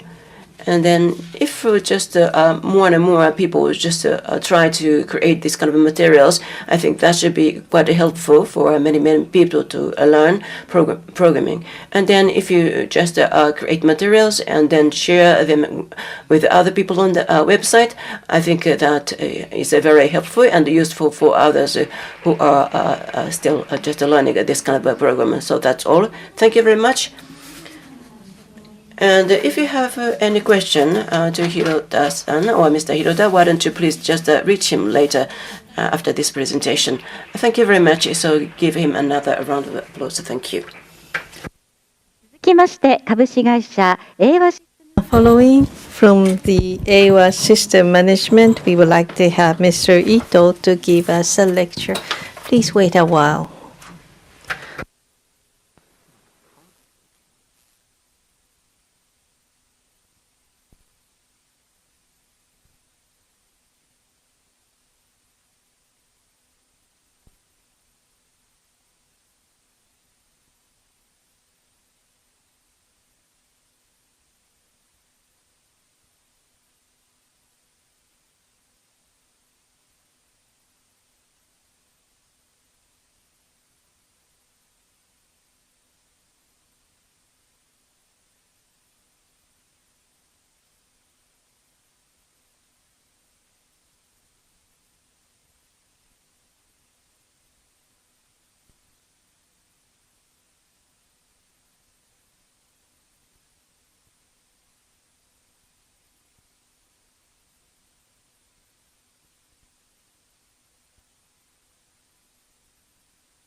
This lecture will be given by Mr. Koichi Ito, who is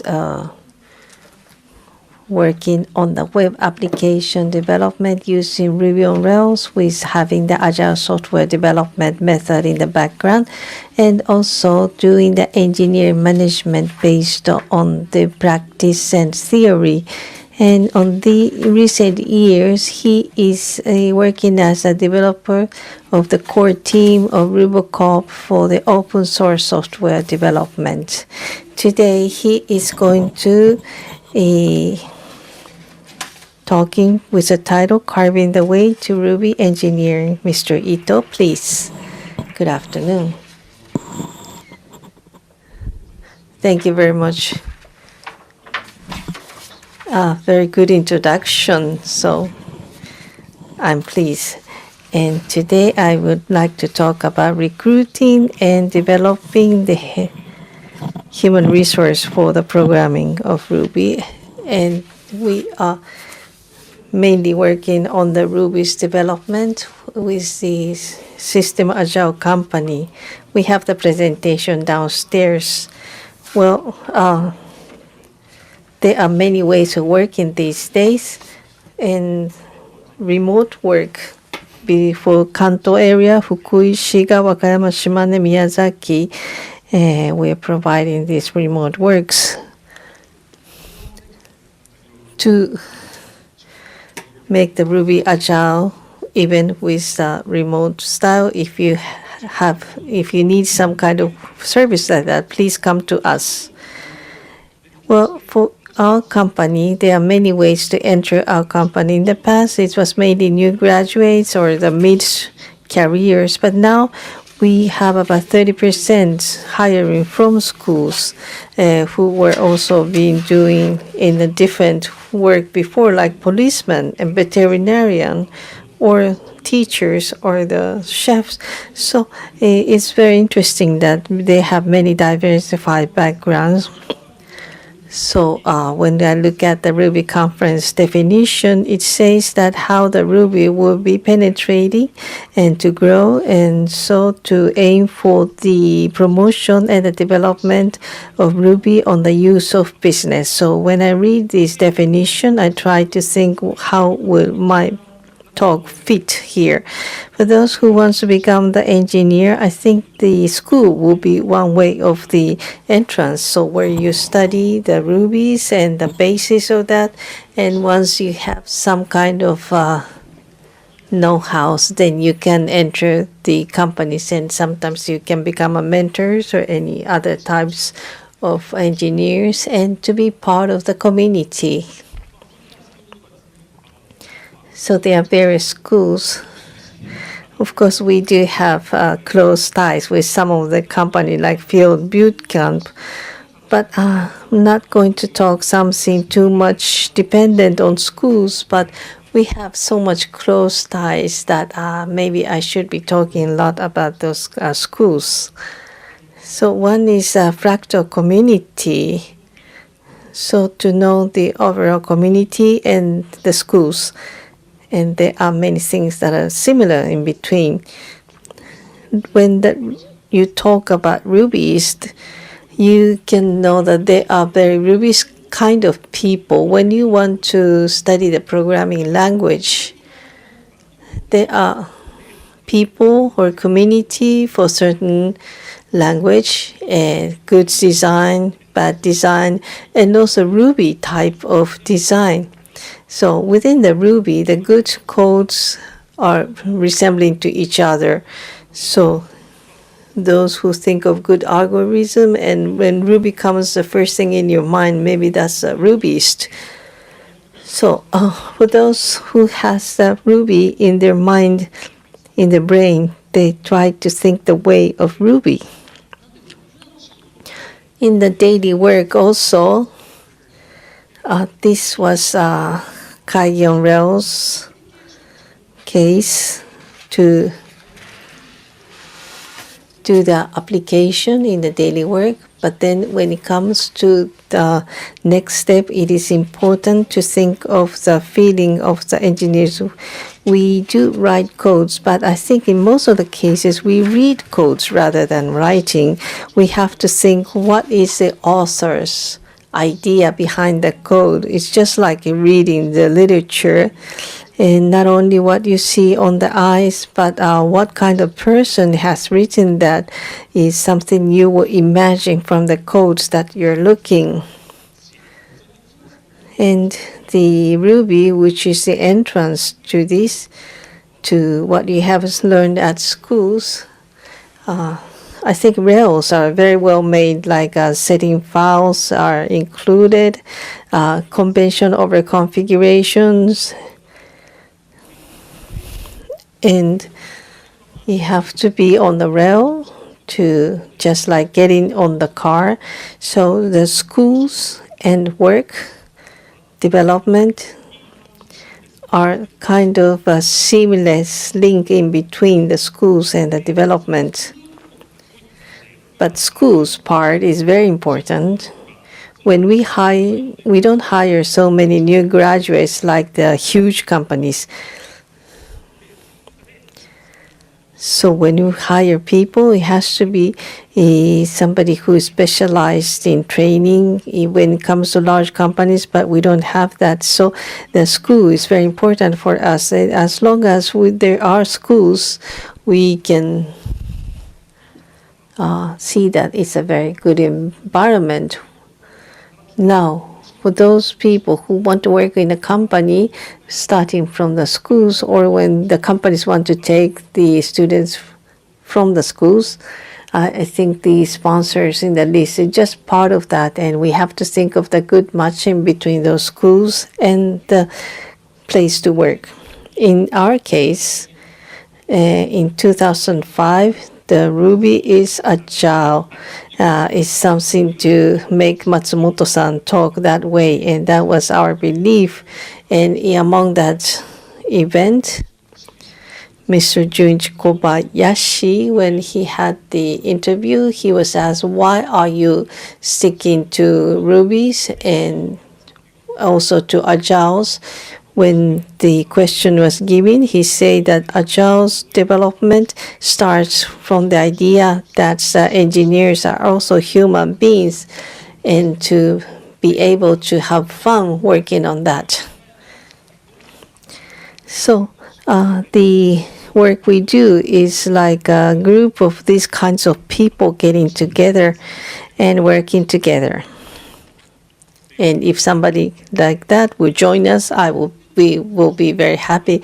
And when we try to think of the matching to what kind of people you want to work with and what kind of people you want to welcome in your organization, well, finding a place cannot be a gamble, because it really decides your life. So to have somebody who can really trust, or maybe somebody you directly know will be better, but has to be somebody good. So recently we do reference check, but better than that, there should be somebody who you can really place a trust on them. So the Ruby community in the schools put together, and there's a person named Machida, and it's like a fortune teller saying that who is suitable for which company, and if this could be done, I think that's a good community. So that's how we come to this idea of hiring. We do have technical interviews, but we don't place great importance on whether they can solve the technical issues or not, because if maybe, for example, in the source comment, when I thought that somebody was taking notes, but actually making codes, it seems that maybe we are behind the time than those people. and not to have the generated code, but to understand the codes. And if they find a bug, they can repair that. And sometimes we do give complicated examples and try to see whether they can cope with that. And also in the conversation, we have to see what they place importance on. From about 10 years ago, now we know that some of the jokers, Tagomori's levels, high level people are difficult to hire. But it is possible to develop the skill of somebody to that level. So we have to think of how we're going to develop. And the engineer himself or herself will have to work on bringing up their level, and they need information suitable for them, and not to have a strong belief on that. Maybe they have to be flexible in the way of thinking. And also, people with various backgrounds will join the company, and so a starter kit kind of thing are necessary. From school, those people who join from school, already they have been graduated, but I think each one has diversified level of the knowledge, competency. Therefore, if we find the way to see is like a certifying examination, I think this is a very good way to see how much knowledge they had taken in systematically. And when they say they have the certification taken, and they feel satisfaction, this might be one good side effect. And so Ruby certified engineers and so on. And we can also use a mentor system, which is a one-on-one way of mentoring. Maybe just a line head is doing is not a good way, because what the people in the actual workplace are looking, what the line head is looking are different, because the people in the actual field will be having the discussion or meeting directly with those in need. So in this case, on the line, and not only the line head, but just like the drawer in the left, if it's necessary, you can add, and if you don't need it anymore, you can decrease the number of lines. And after they join the company, and when they're allocated to the project, they will talk a lot with the project team members, but not with other members. So if there are occasions they have the exchanges traversing the different project teams, that might be good to maybe some kind of workshop group would be good.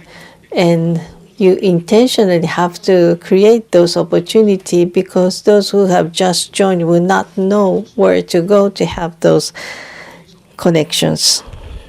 So within our company, these are the study sessions that we conduct, and you can choose the topics that you might be interested. But the most important thing is the actual workplace. In what kind of workplace this person should be allocated to show his best competency. And the information exchange with members show they use a daily report or different ways for the details. I sometimes give the lecture showing that even the well-experienced one should give the daily reports. You can find it on the web. And the extreme programming is very well made, so I just picked that from there. Tools and methods will change many times, but not a big change. And so Rubies and Rails many things are considered, but Ruby and Rubyists will be deeply make the evolution together to have a good link within the society. I think in 2007, this is the time the Rails have just come out. Where the time there was a risk whether use that technology or not. So Rails, we have to welcome them as a newcomer. But now 17 years have passed, so not just the stage of preparing, it is already part of the Ruby community, and how can we welcome them and how can we prosper together. I think that's a stage that we're having today. And I have been talking about the talent development track, but anyway, the link between human beings are necessary and very important. And also within the Ruby community, we have to make a development in a good direction. And so that in the Ruby conference, that's the reason why I'm talking about that on this occasion. Since in the RubyWorld conference that was last year, I went to drink together with Sakata-san, and he encouraged me, and that's why I have this opportunity, and also the field boot camp. I hope that we will be having the close ties with you even more from today. Thank you so much for your attention. Thank you so much, Ito-san. And for those who have questions to him, please have the opportunity to talk with him later, exchanging business cards. Thank you very much. Now we're going to have 30 minutes break. After that, we will have the Ruby Grand Prix speeches given by the companies that were given the award. And during this time, we are providing coffee in the first floor hall. Also, there are the advertisement leaflets at the entrance of the sponsoring companies. Also displays of the sponsor companies, and there will be short presentations from 1510 from company Sky, and from 1520 Ruby Business Promotion Association. So please visit them for the presentation that we held at the first floor, and this will be available until 16:10. After that, we need to prepare for the reception, so we will have to ask you to leave the room of the first floor hall. And for those who need a simultaneous interpretation receivers, please ask the receptionist, and make sure to return the receivers when you go home.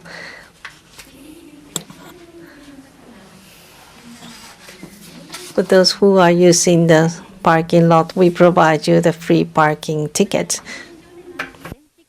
充電スペースを設けております。どうぞご利用ください。 And also you can charge your electronic equipments on the first floor.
まもなくプログラムを再開いたします。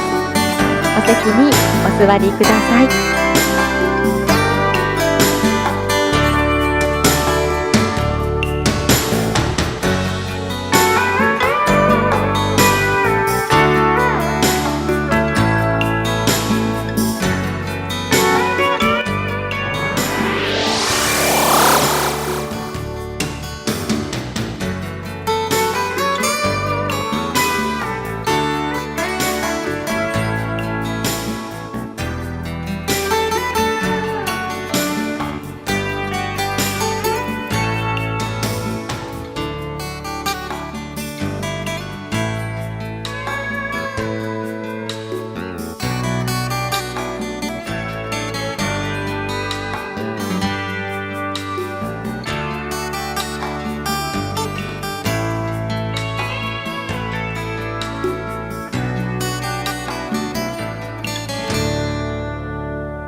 お待たせいたしました。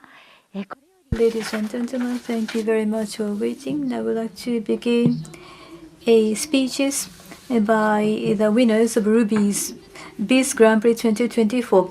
Ruby Biz Grand Prix is the award given to companies and organizations and individuals in recognition of the new business services they created utilizing Ruby.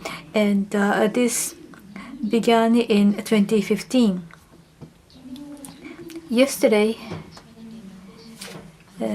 we held the award ceremony for Ruby Biz Grand Prix 2024 in Matsue Terusa in Matsue City. And today, we have 8 companies out of 9 winning companies here to give us speeches. First and foremost, the winner of Digital Communication Award, MOB Limited. We have Mr. Yuki Minami representing the winning company, MOB Inc. Please. Thank you very much. I am engineering manager Minamiya with MOB Inc. I thank you very much for giving us Digital Communication Award. We are so honored. The product is called Kuchikomi-kon. What kind of services? It is dealing with the review site information, and for review sites you may find various review sites online, and we centralize the information, analyze the information from the review sites to turn them into the sales. This is a platform for digital marketing tools, and the users are the companies and stores whose locations are shown in the Google Map and others. And those online store operators, their difficulty is that there are many review sites, and they have not been able to effectively use such information from reviews. By using Kuchikomi-kon service, such information on review sites can be updated, and also there are ways to collect and analyze such information, and AI would recommend your stores or shops, and this would improve the sales revenue on the part of the user stores. And there are many other functions of this service, and they are very well received by the users, and we have been able to increase the number of users. This is a product which is rapidly growing in the user base. Now, Kuchikomi-kon service, our company MOB is developing and operating this product, Kuchikomi-kon. For inbound tourists, we are targeting at the companies and local authorities who would like to increase the revenues from inbound tourists. And for such targets, we support the companies and local authorities. And the insights we gained from this service is culminated in this product, Kuchikomi-kon. So I would like to speak more about this service for inbound tourists increase, but this is not occasion for me to do so. But if you are interested in increasing your revenues or interest from inbound tourists, please visit our site. And also we have a website for Honichi inbound.com. So, or you may approach me on an individual basis after this speech. And this company and our business are supported by Ruby on Rails and the Ruby community behind these products. We would like to continue to serve the development of Ruby. And in return for what we gained from Ruby community, we have been able to serve as a sponsor for the conference. And we also sponsor small-scale Ruby events in some local areas. We will continue to support Ruby in this manner. And I hope we'll be able to see you again on such occasions of Ruby events. And on that occasion, please approach me. Thank you very much for your kind attention. Thank you very much. Once again, thank you very much for this award. Thank you very much, Mr. Minamiya. The next winner is the winner of Creative Award, the Audio Stock Limited. We have Mr. Masateru Yamaguchi representing the winning company, Audio Stock Inc. We were able to win the Creative Award, and I am Yamaguchi with Audio Stock Inc. Thank you very much for giving me an opportunity to share with you what we offer as a product which won this Creative Award. The product we offer is called Audio Stock. That is a service name. This is the music licensing service product, and music creators create sound effects or music titles, and we organize a platform that connect those creators and the buyers. Now over 30,000 groups of musicians or creators are registered, and over 900,000 pieces of sources of sound are registered, and it recently exceeded 1 million the sources of sound. We would like to increase this number registered on our service. We would like to expand our service coverage to the rest of the world. We've been working on such a service for 11 years, and of course we have added upgrades and improvements, but thanks to Ruby we were able to add new features in a speedy and efficient manner. And we will continue to grow this product, and based upon this honor of receiving Creative Award, we would like to make a contribution to make the creative industry flourish. And if you are going to be a Rubyist, please utilize our service, Audio Stock, for your application. Thank you very much. Thank you very much, Mr. Yamaguchi. We would like to move on. Also, the winner of a Creative Award, Rocka Inc. Representing the company, we have Mr. Masaki Komagata. Thank you very much for choosing us the winner of Creative Award. I am Komagata with Rocka Limited. About our services, I would like to briefly introduce the award-winning service we provide. This is called Field Bootcamp. This is an online programming school we operate. This is a web-based e-learning tool, and that is used, and this is a school for people to learn themselves. There are 3 features. One is the fee system is a subscription model, and secondly, curriculum is quite intensive and practical. And number 3, all the mentors are professionals. About 130 Rubyists were born out of our service, and we have been assisted so much by Ruby and the Rubyists. We would like to educate more future Rubyists to return what we received from a Ruby community back to Ruby community. Thank you very much for choosing us as the awardee. Thank you very much, Mr. Komagata. Now, the winner of the special award, Ivory Inc., Mr. Yuri Hirota, please.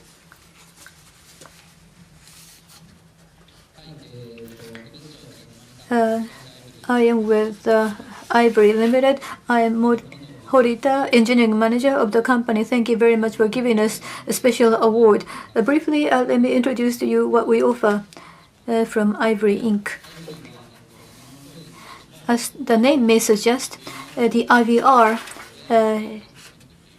is the basis of our product, interactive telephone service.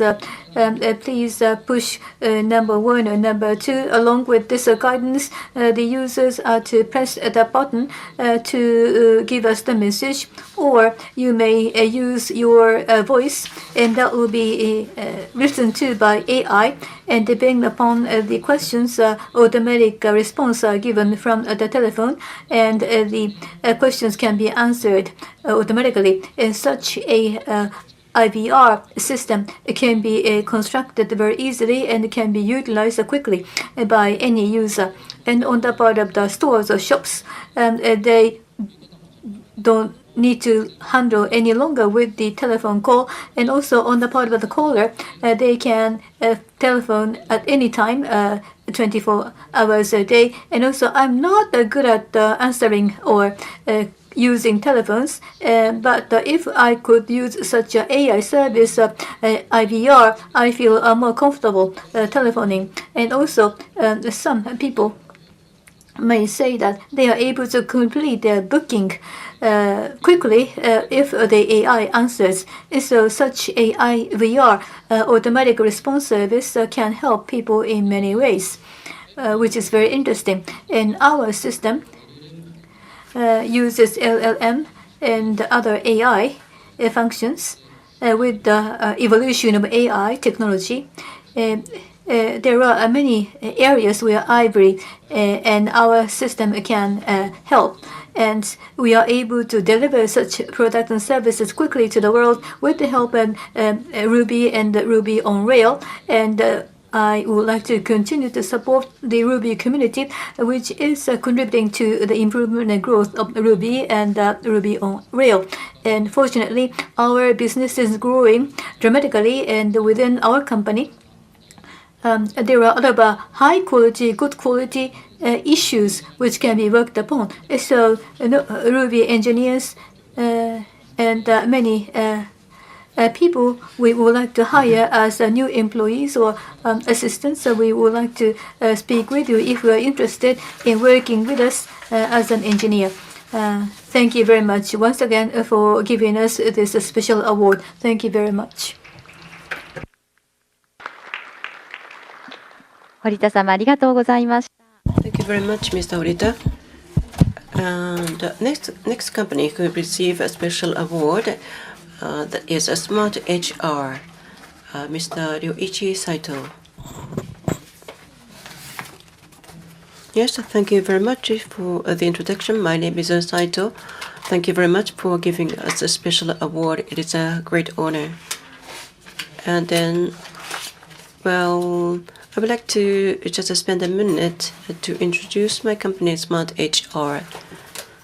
Here, this is HR to solve the labor-related social issues, to just help improve or better society, and the labor management and the HR, that may be the starting point. And as a product, generally speaking, there are two products: Smart HR, labor management, and talent management. They are the major product, two major products. And about the labor management, perhaps a company have to do with a lot of documents, and then that can be paperless by using this kind of application. And about the talent management, collecting information of talent, and make assessment, and then create better just a working environment for them. And I had some talk with other companies, and then all these companies are just in shortage of Ruby engineers, and then we need to do something more to recruit more just engineers and retain them as long as possible, and create a better working environment for them. And then our company's tool is just help you to do that. And a Smart HR itself, that is just released in 2055. That means next year we are going to have a 10th anniversary. And the Japan Startup Award, actually, we were given that special award as well. So I believe that the reaction from the market may be quite good. And actually, the backend, everything is just developed with Ruby, and the full remote work that is just on an engineering side. So that means wherever you live in Japan, you can just do your work. And so if you have just idea to get involved in the Ruby program development and create a best program in the world, why don't you just join us? So that's all about the Smart HR. But I'd like to just thank just all the people who gave this award to us again, and then we would like to continue to do our best in a business. Thank you very much, Mr. Saito. And next, again, the receiver of a special award, the company's name is a Vital Lead, and then the representative is Mr. Masaki Moriyama. Well, my name is Moriyama. The company name is just a Vital Lead, and then we are located in Shimane. And here, actually, particularly remote areas, we would like to, well, we hope to just have a kind of a sustainable traveling system or transportation system. So Takuzo, that is a kind of just a joint taxis. So we would like to just create an environment of a win-win-win. That means that everybody can be happy with our service. So one of the features of the system is that we would like to just collect the passengers as much as possible. So that means sometimes we may be a little bit slower, but that should be okay. And then we would like to just collect passengers, even if we need to just switch or arrange the time to pick up. And actually, we are just expanding our business in different areas in Japan in order to just solve the transportation-related issues. We would like to just continue and expand our business. And I would like to take this opportunity to just the people who have been supporting us. Next one is the special award that is given to a company named Itanji, and the representative is Mr. Shoma Ohara. Thank you very much. I'm Ohara, working at Itanji. I'm a CTO of this company. And well, it is a great honor for us to be given this award. And then just shortly, I would like to introduce our company, Itanji. Well, here, this is about the Itanji. And that is to just build a real estate infrastructure. And then the company was founded in 2012, and using technologies, we would like to make the real estate transaction as soon as possible using technology available. When you look at the real estate industry, that is a huge industry, but they are still behind in terms of the digitalization. If you just have experience of looking for a room, I think it should have been quite tough sometimes. But particularly the real estate or just a business, we would like to support the companies and the customers in a full scale. Particularly the potential tenants, they can just use the electronic application, and then we have or we enjoy a 40% of a share of just electronic application. And by digitalization, the information, whether there is any just available or empty rooms or not, actually we can just provide that kind of information. And then there are many products related to this kind of real estate transaction. And for all these just program services, we use Ruby. And then just develop this kind of applications quickly and others. And actually, Ruby's power, that is a key for us to be able to do that. And towards the future, perhaps our service would be further penetrating throughout the industry. And the Ruby is a key for us to do that successfully. And if you feel that you are quite interested in this kind of work, why don't you just come and join us? And our product, that means Itanji's product, there are many, including the subject of the product for this award, and then I couldn't find a good time to explain everything. But at the present moment, we have a team of 50 engineers, and so there are still many social issues. We would like to just solve them using Ruby technologies. And if you are interested in providing solutions, why don't you just reach me or any other person of our company, Itanji. So I would like to just close my speech by saying thank you very much again. Thank you very much, Mr. Ohara. And then the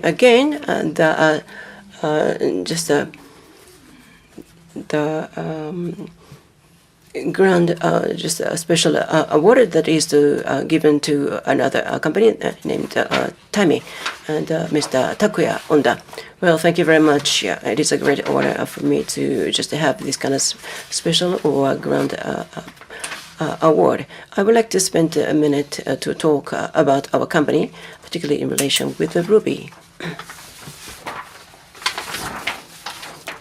So Tami, that is the service we offer. That is a kind of just a short time work, a kind of a sleep, very short time and just work. For example, you have 3 hours tomorrow, and you would like to do some work to make money. So that is your sort of situation. On the other side, there may be a company who would like to just hire somebody just for 3 hours tomorrow. So this kind of just a demand and just supply, they are matched on our application. Particularly in December, oftentimes our businesses or our business entities just suffer a shortage of labor. And then actually many customers just use this kind of application. We just started this company 2018, so that means 6 years have passed. So this is a totally new just business or industry, and we are just enjoying the biggest share in the market. Although the market itself is still just small or immature. And the Ruby and the Ruby on Rails, that is the programming language we have been using from the start. So now we can just enjoy a very good business and share of the market thanks to the Ruby. And we would like to just return to this just contribution or the work of the benefit of the Ruby. And then also the Tami is becoming more just recognized and famous in Japan. And we would like to just make our product and services #1 well-recognized product and services in Japan. And lastly, but nevertheless, I would like to just thank all the people just for giving this opportunity and a special award to us. Thank you very much for your time. Thank you very much, Mr. Onda. So, the Ruby Biz Grand Prix 2024, would you please just give us or give them another round of big applause. Thank you very much. So that's all about the Ruby Biz Grand Prix 2024 presentation, the awardee presentations. And then next, we are going to have lectures by Evil Merchants GK and Sampo Kuokkanen. Sorry, the Evil Merchant GK, Mr. Sampo Kuokkanen and Andrey Novikov. But we would like to have a 10-minute break before that, so we are going to start. Sorry.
まもなくプログラムを再開いたします。ご着席の上お待ちください。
お待たせいたしました。Thank you for waiting. Now we would like to move on to the next program. The lecture will be given by Mr. Sampo Kuokkanen, who is the executive officer of the Evil Martians Japan.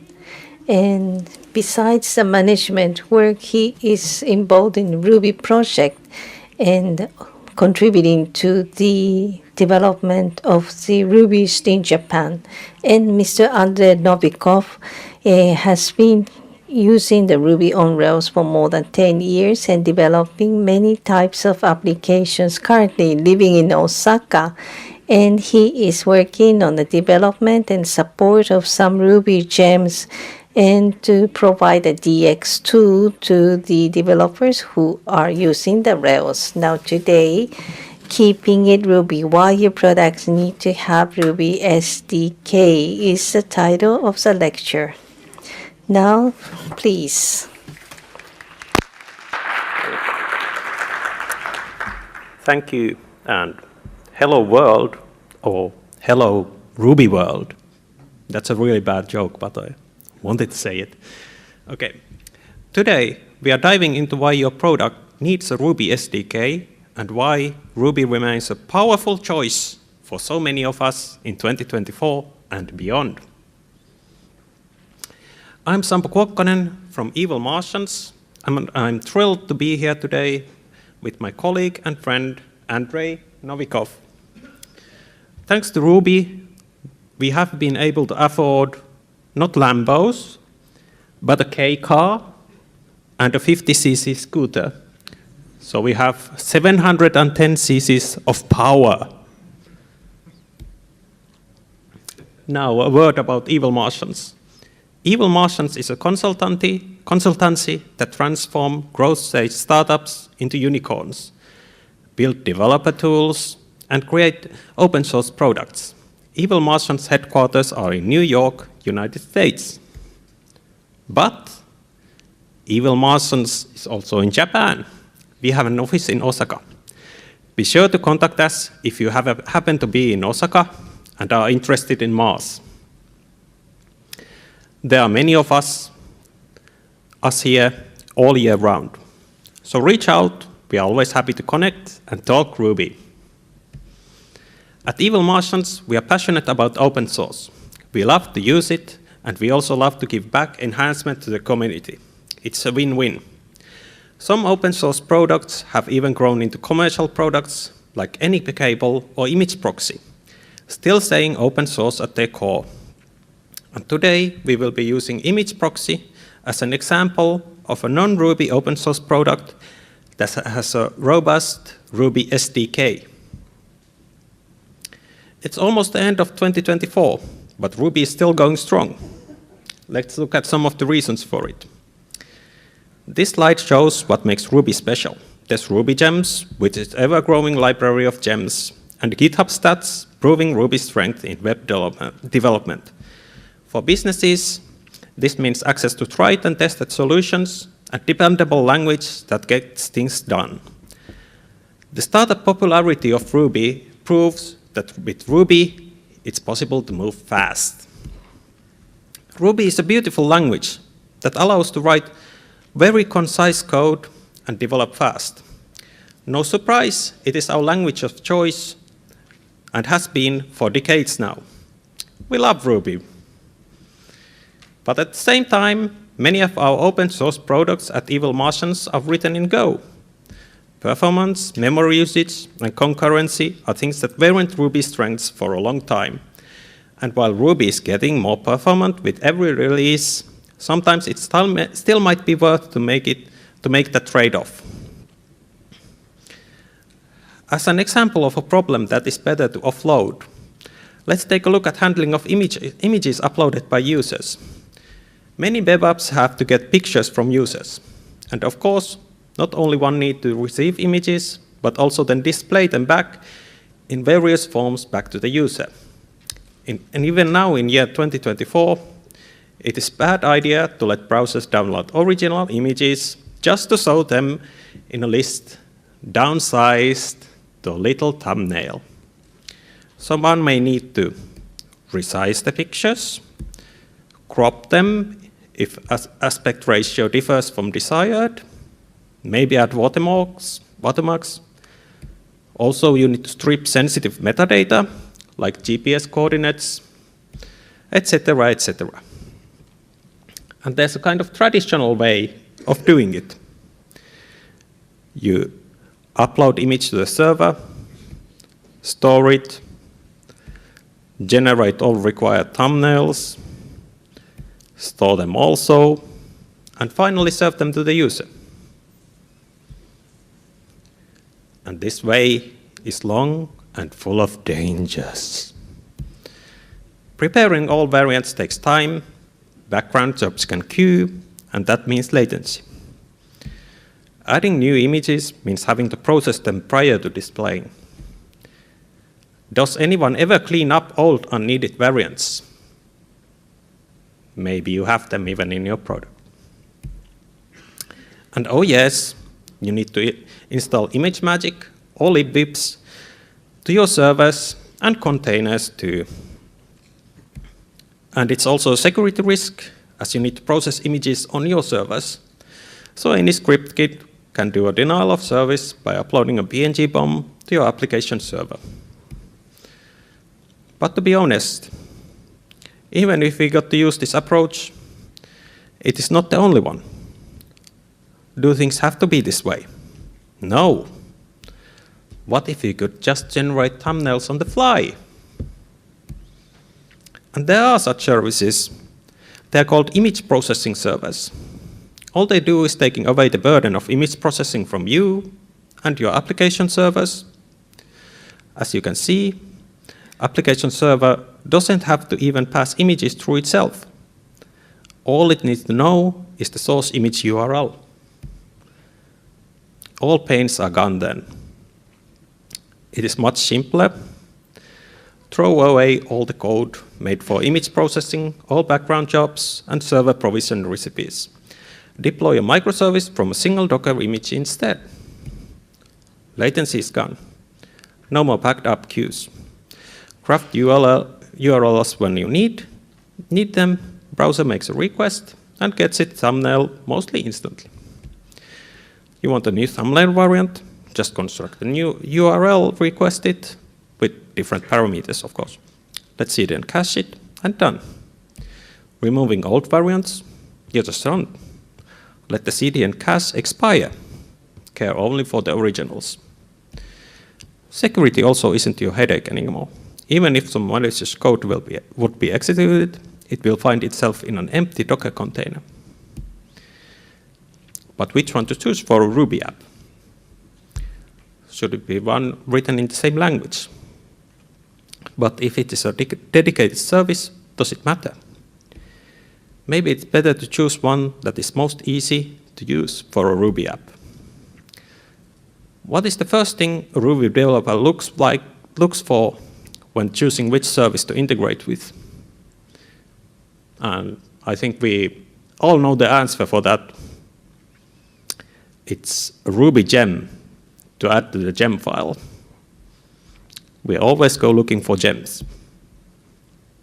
So let me introduce you to Image Proxy. Image Proxy started its life at Evil Martians, but it's now an independent startup. It allows you to process your images on the fly without needing to do the dance of creating multiple versions of each uploaded image for different screen sizes. It uses modern libwibs library with specifically crafted processing pipeline to optimize for maximum throughput and minimal memory consumption. It is pretty popular already, used by many companies, big and small, established and new. And we recently learned that Blue Sky, a social app, also uses Image Proxy. Maybe in the future, it could be integrated with Mastodon too. And most importantly, it was initially made in a Ruby-centric company for a Ruby on Rails project. It has exceptional Ruby client library from day one. So there is a gem, even two of them. And now, for the more technical part of the talk, I'm going to give it to Andrey. Yeah, thank you. So now let's step back a little and deep dive into technical details and talk about what benefits making a Ruby gem will give to both you as a product developer, creator, and to your users. And of course, we will use Image Proxy Ruby gem as an example. So from the technical point of view, interaction with an image processing service is simple. All we need is just generate an URL. And this is a simple process, just 3 steps. We take original address of the original image file, URL encoded, and place it at the end of the result. Then we add processing options. What size should it be, bigger or smaller, what ratio, what filters to apply, maybe to dither it a bit, etc.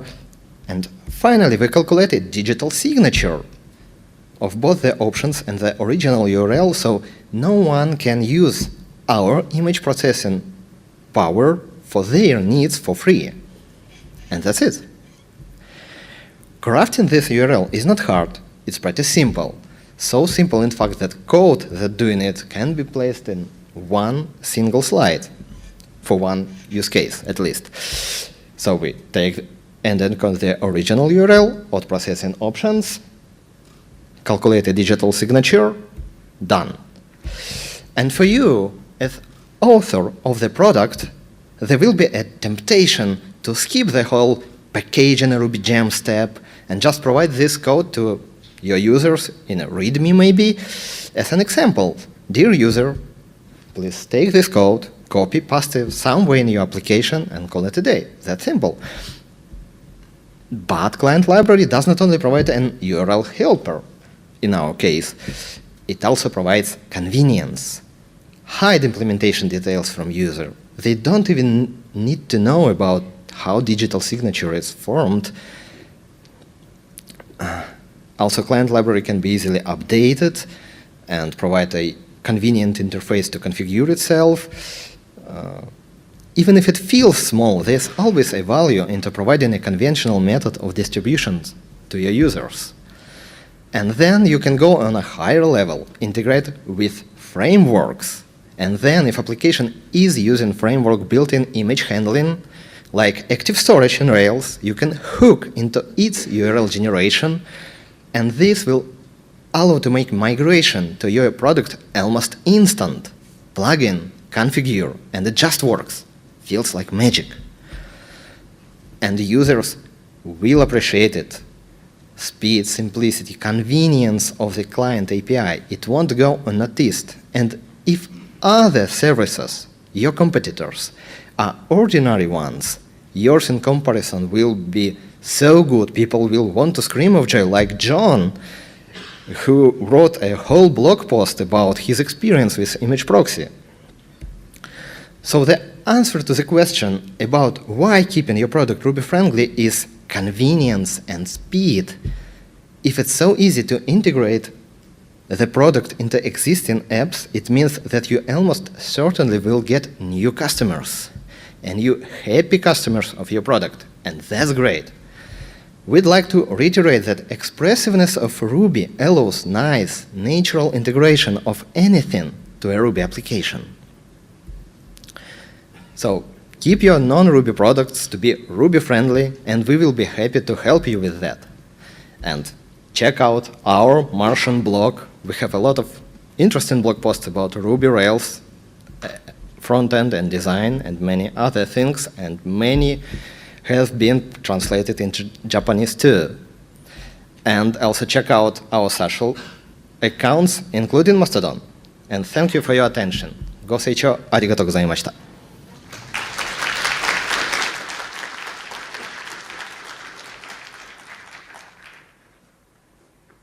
ありがとうございました。質問につきましては、 Thank you very 時間 much. の都合上 Since the time is limited, we will not have time for the question and answers, but please approach them directly and change business cards and ask questions. So again, please give big hands to both from Evil Martians. Thank you very much. So next presentation is Mr. Yudai Takada with NPAT. Please give us a few minutes.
お待たせいたしました。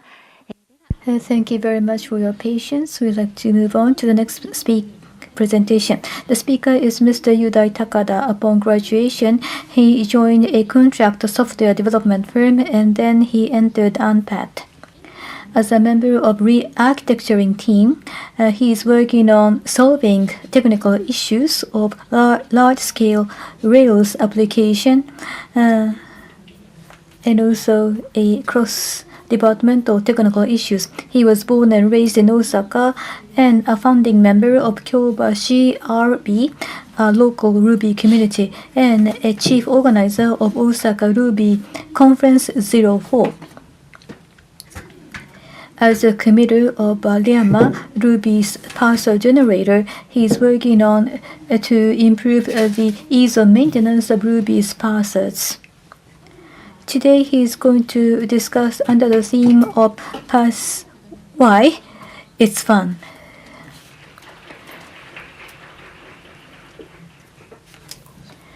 So I'd like to speak about the fun of Pass Why. So on the net, I am called Waida on internet. And yesterday, I drank too much. Perhaps I hope I stayed to the end of the good time. And this is the final of the world tour. I was given opportunities to speak on many occasions, and today I am here in RubyWorld Conference 2024. In June next year, we are going to organize the Kansai Ruby Kaigi or Kansai Ruby Kaigi 2008, and we are going to have this conference as an upgraded version of Osaka Ruby Kaigi 04. Now, ANPAT is a Ruby sponsor for Ruby World Conference. ANPAT has a mission to make people who make other people happy. We provide a cloud-based construction project management service, and the product name is ANPAT. And from office to the construction sites, we are providing and developing products which make the workers happier. And from Ruby World, we have many company employees participating, and we do have a booth here. I hope that you will come and visit us and interested in working with us. So this is the slide deck, and perhaps you would like to get access to the slides, but on X, I already shared the material, so please see my X. Now, the goal of today's talk is to learn about Ruby's parser and find a starting point for interpreting parser and learn how to enjoy parser. Parse Y. As an introduction, first parse Y and the surrounding mechanics or mechanism. Parser and Lexus, these two important areas. What do they do is the first thing I'd like to discuss. First, Lexus. Lexus analyze the string and break it down into the smallest meaningful units called tokens.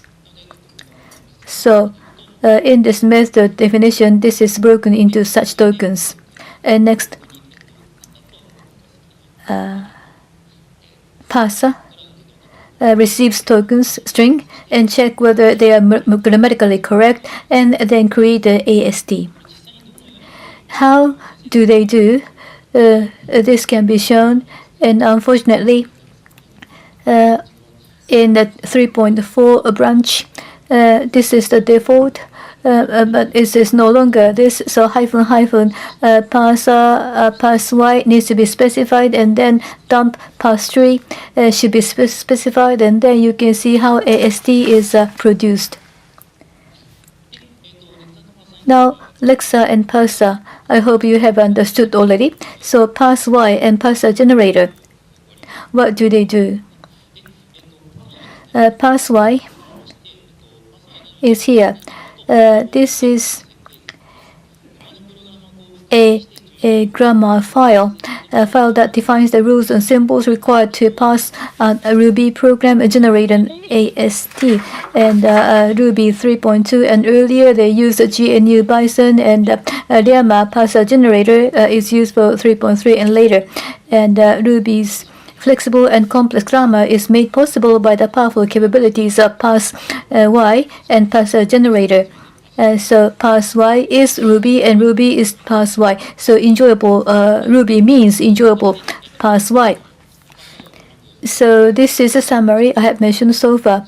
Lexa is responsible for converting strings into tokens, and parser checks whether the token sequence is grammatically correct and create AST, and parse-y is the grammar file for the parser generator to create the parser. Now parse-y. In parse-y, it has grammar too that is written in BNF, Bucks-Nauer form. What is the BNF? This is a meta language used to define a context-free grammar developed by John Werner Backus and Peter Nauer to define a grammar for a programming language, Algo 60. So this is a BNF for addition. I'd like to explain from the left-hand side is the name of a production rule. On the right is the name of the expansion rule. And there are two kinds of symbols, terminal and non-terminal symbols. Terminal symbols, they are symbols which indicate no further expansion is possible. On the other hand, EXPR has number and EXPR, and this can be further expanded, and this is a non-terminal symbol. Then, how a grammar is analyzed.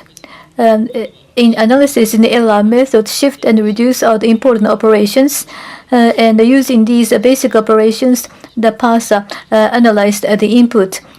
Shift, read the next token from the input and load it to the parser stack. And reduction is that when the sequence of tokens on the stack agrees with a certain grammatical rule, it is then replaced by one non-terminal symbol. So LR method, Bison Llama uses LR parser is output, and the LR parser reads from left to right, and the output is shown on the right. I cannot spend the time on this one, so let me move on.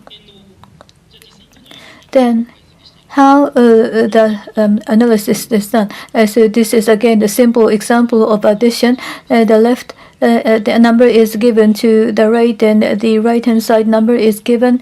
And here, this number plus number agrees with the grammar, so the reduction is performed. So it is changed into one non-terminal number. That's how a grammar is passed. Then, in LL parser, how does it make AST? It goes in a bottom basis. This is in non-code. It is expressed in non-code, and while doing the shift from the leaf, AST is constructed. Shift and reduction alone cannot produce AST. So Bison Llama is necessary. The moment of reduction needs to be captured, and AST needs to be constructed. In order to produce AST, terminal and non-terminal numbers have to be accessed, and using that, the information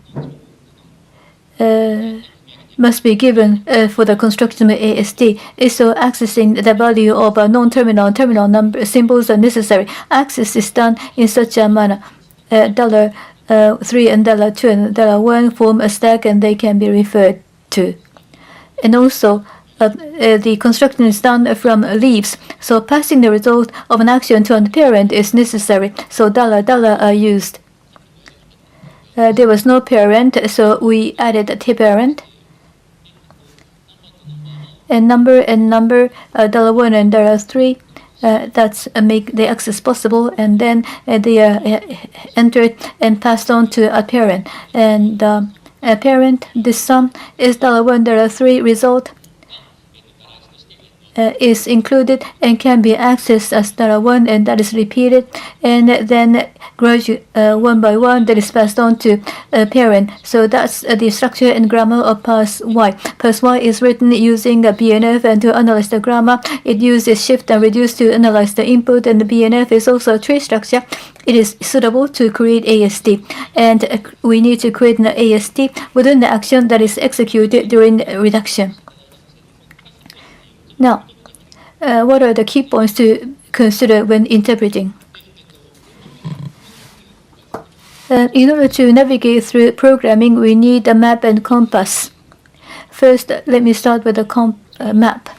This is a rough structure of a file, header and a type definition, and type definition of terminal and non-terminal symbols, and production rules and user definition.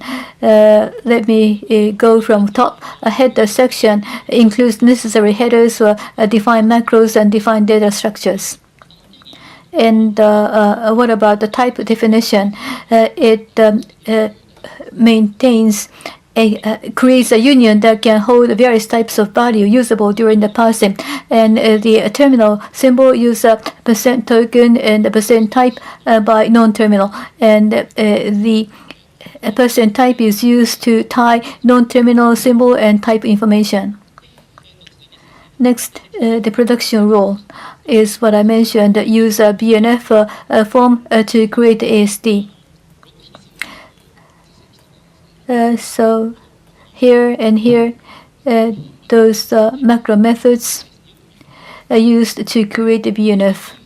User definition. User definition is the function for lexical analysis and also for the creation of AST. Now, compass.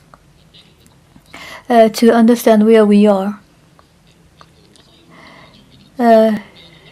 First, usually it's not easy to read a parse Y.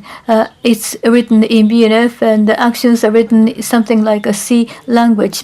So to change the context isn't easy, and also this is not easy to read. So syntax highlighting may make this easier to read. But for llama, it's used only in CLB. And syntax highlighting isn't available, so we created. I usually use a VS Code, so this is the syntax highlighting for llama.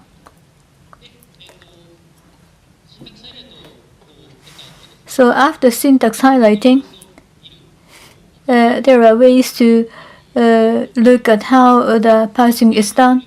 In order to do so, Y by debug is used for execution, and then you can get to see how the parsing is done. This is an actual example.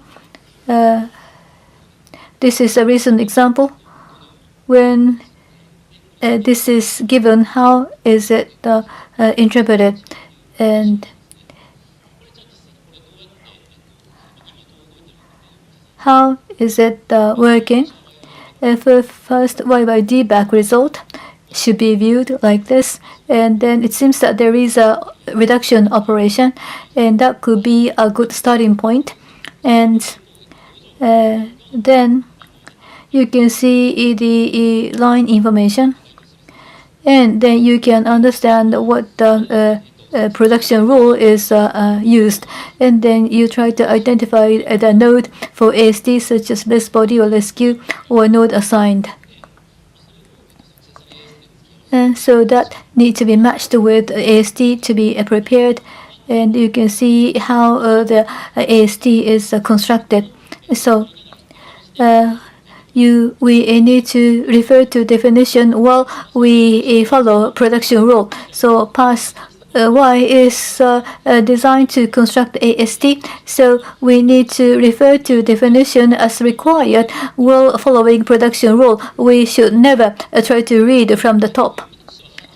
And so starting from the leaf node to routes, we'll be able to follow a non-terminal symbol which becomes apparent, so it's easier. So this is how to walk through pass Y. Pass Y is divided into header and the type definition, production rule, and user definition. And pass Y is easier to read if there is a syntax highlighting and so forth. Now, new notations. I'm really running out of time, so I'd like to be brief. First, this is a named reference. This is the Bison's function. This is how the replacement is made possible. $1 and $3 index was specified, but in this case, within the production rule, you can use the name for access.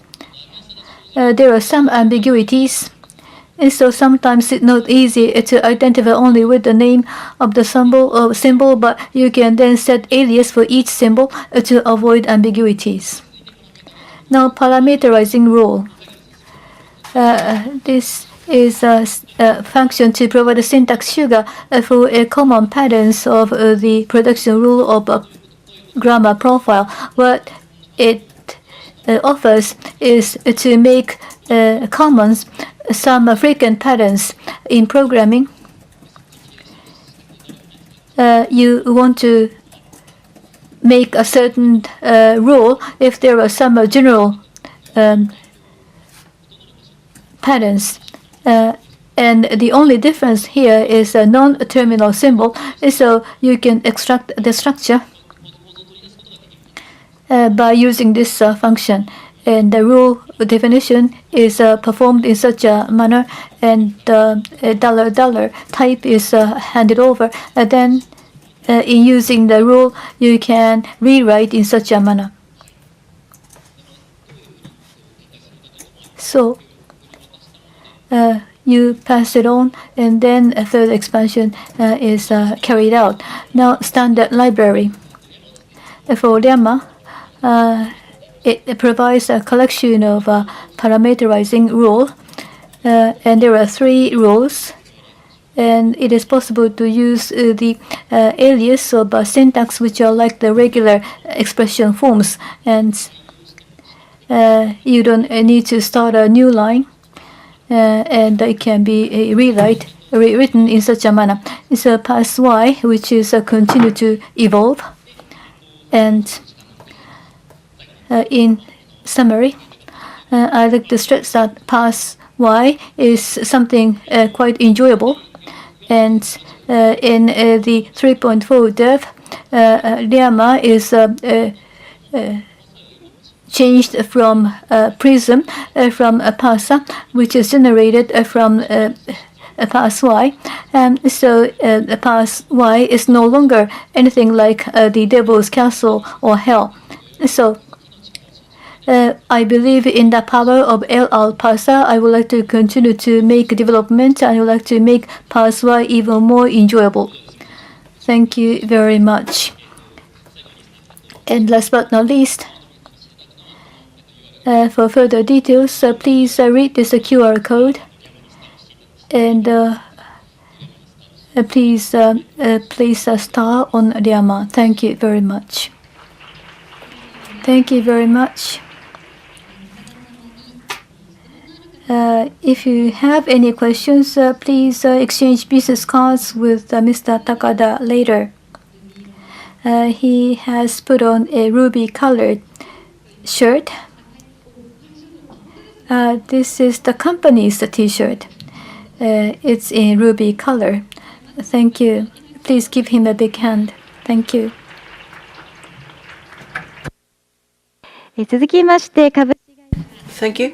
And we are going to have the next presentation that is given by Mr. Masahiro Tomita, Smart HR. And please just be patient. We are going to just get the stage ready for him.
それではこれより次の So thank you very much. Let's have the next presentation.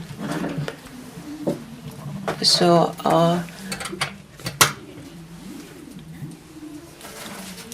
Mr. Tomita, he lives in Nagano Prefecture, and he has history of 27 years of Ruby using it, and then also 3 years with the Rails, and he works at Smart HR, and then his just specialty is just emailing, and then the glitch letters. So, Mr. Tomita, please. Good afternoon. My name is Tomita. So let me introduce myself. Actually, here, this is my Twitter account, and you can just read my blog through this one. And I live in Nagano Prefecture. Actually, I came to just a Ruby conference 9 years ago, and my hobbies are Ruby and my SQL and mailing, and then the glitched text. And I work at Smart HR. Actually, we have a history of 27 using Ruby, actually from the previous century. I spent my half of my life writing Rubies, but the topic I'm going to talk about that is my pleasure. Actually, sometimes as a fun, we try to create something that is not so much useful using Ruby. This is a little bit old one, and that is my SQL Ruby. Actually, the Live My SQL client, that kind of a library is used to make the use of MySQL possible from Ruby. And then actually that is written in C, but I just came to dislike C writing anymore. And then I just remade just a program and everything that is Ruby, and then there is no compilation. And this is a Ruby MySQL 2. Actually, I tried to just create a library that MySQL 2 compatible API. I just created this one, but I don't use this one. And then there should be some compatibility, but I cannot use this in Rails and gem MySQL 2 that is in code, so I cannot use this anymore. It may be possible to just change this particular code to make it possible, but I didn't do that. And then here, this is kind of fun. And the LSP router. Actually, I added this slide, and the LSP router. It is as a LSP server. I just wanted to combine RubyWorld LSP and Solar Graph, and then at the present moment, the LP server that is used only one as Emacs, and perhaps I cannot find anybody who uses Emacs at the present moment. And here mRuby. And actually, the mRuby that is used as an embedded language, not for hardware, but for software integration. And then here there's the postfix mRuby. Look at this kind of table. Sorry, look up table. You can write this kind of thing. And this is to just make the disconnect to the letter capital. And then I thought this might be fun, but I don't use this. And this is another one. This is the MySQL user definition function that can be written in Ruby. And this one, and mRuby, and this and that, and then that can be run in MySQL. I thought this might be quite interesting, but I don't use this anymore. And then this is about Linux desktop environment. Key remapper. Actually, Emacs keybind. Actually, I wanted to use this one on the browser. Actually, I used this, but there is quite a much stronger, powerful key remapper that is available named XRemapper. But I thought it was fun to create this kind of thing. This is a Linux desktop, and sometimes Windows are just overlapped, and I would like to just make the Windows semi-transparent. And I just tried to use Kubuntu, but actually the KWin didn't have this kind of function, so I created this one. And the Ruby is quite useful and handy. And then even if for personal use, the libraries for database and programming and others, that is quite useful. But if you want to just create some tool on the browser, you may start with JavaScript and yes, that the transpiler is necessary, and Ruby has a transpiler that is named opal for JavaScript, but nowadays just the Ruby has just Ruby.wasm, and then we can just use this one on browser, and I would like to just show some examples. And this is a recovery of just a garbled text. And you may think that I was just repeating the same topic again, but anyway, I would like to do something about this.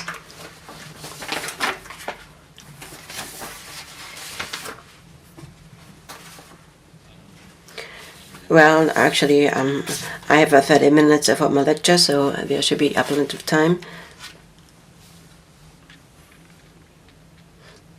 Perhaps I need to reload the program.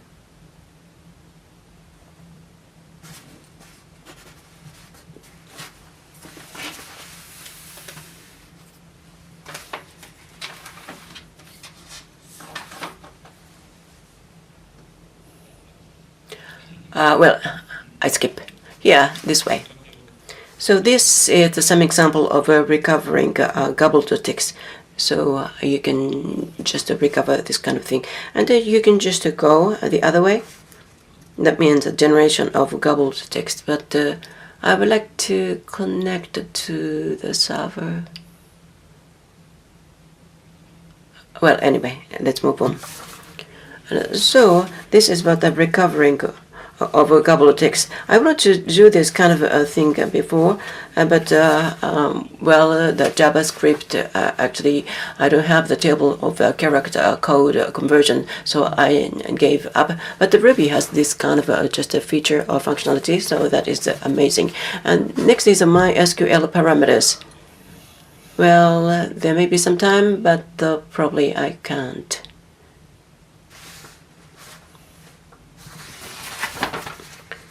It works?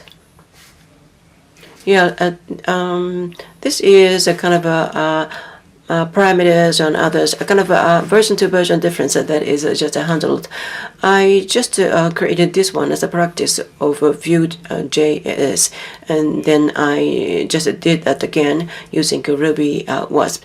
And again, the icon is just going around and around.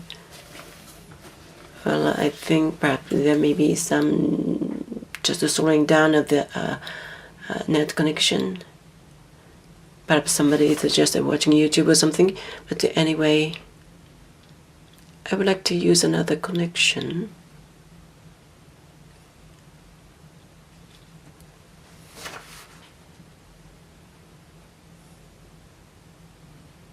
Perhaps it may be easier, or smoother.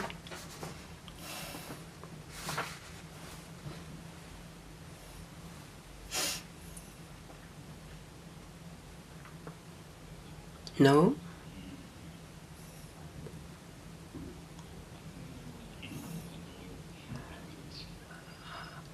Well, perhaps it's taking a quite long time to download the program.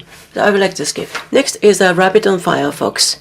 Well, the Rabbit, perhaps you know this tool, and Matsumoto-san used this Rabbit tools as well.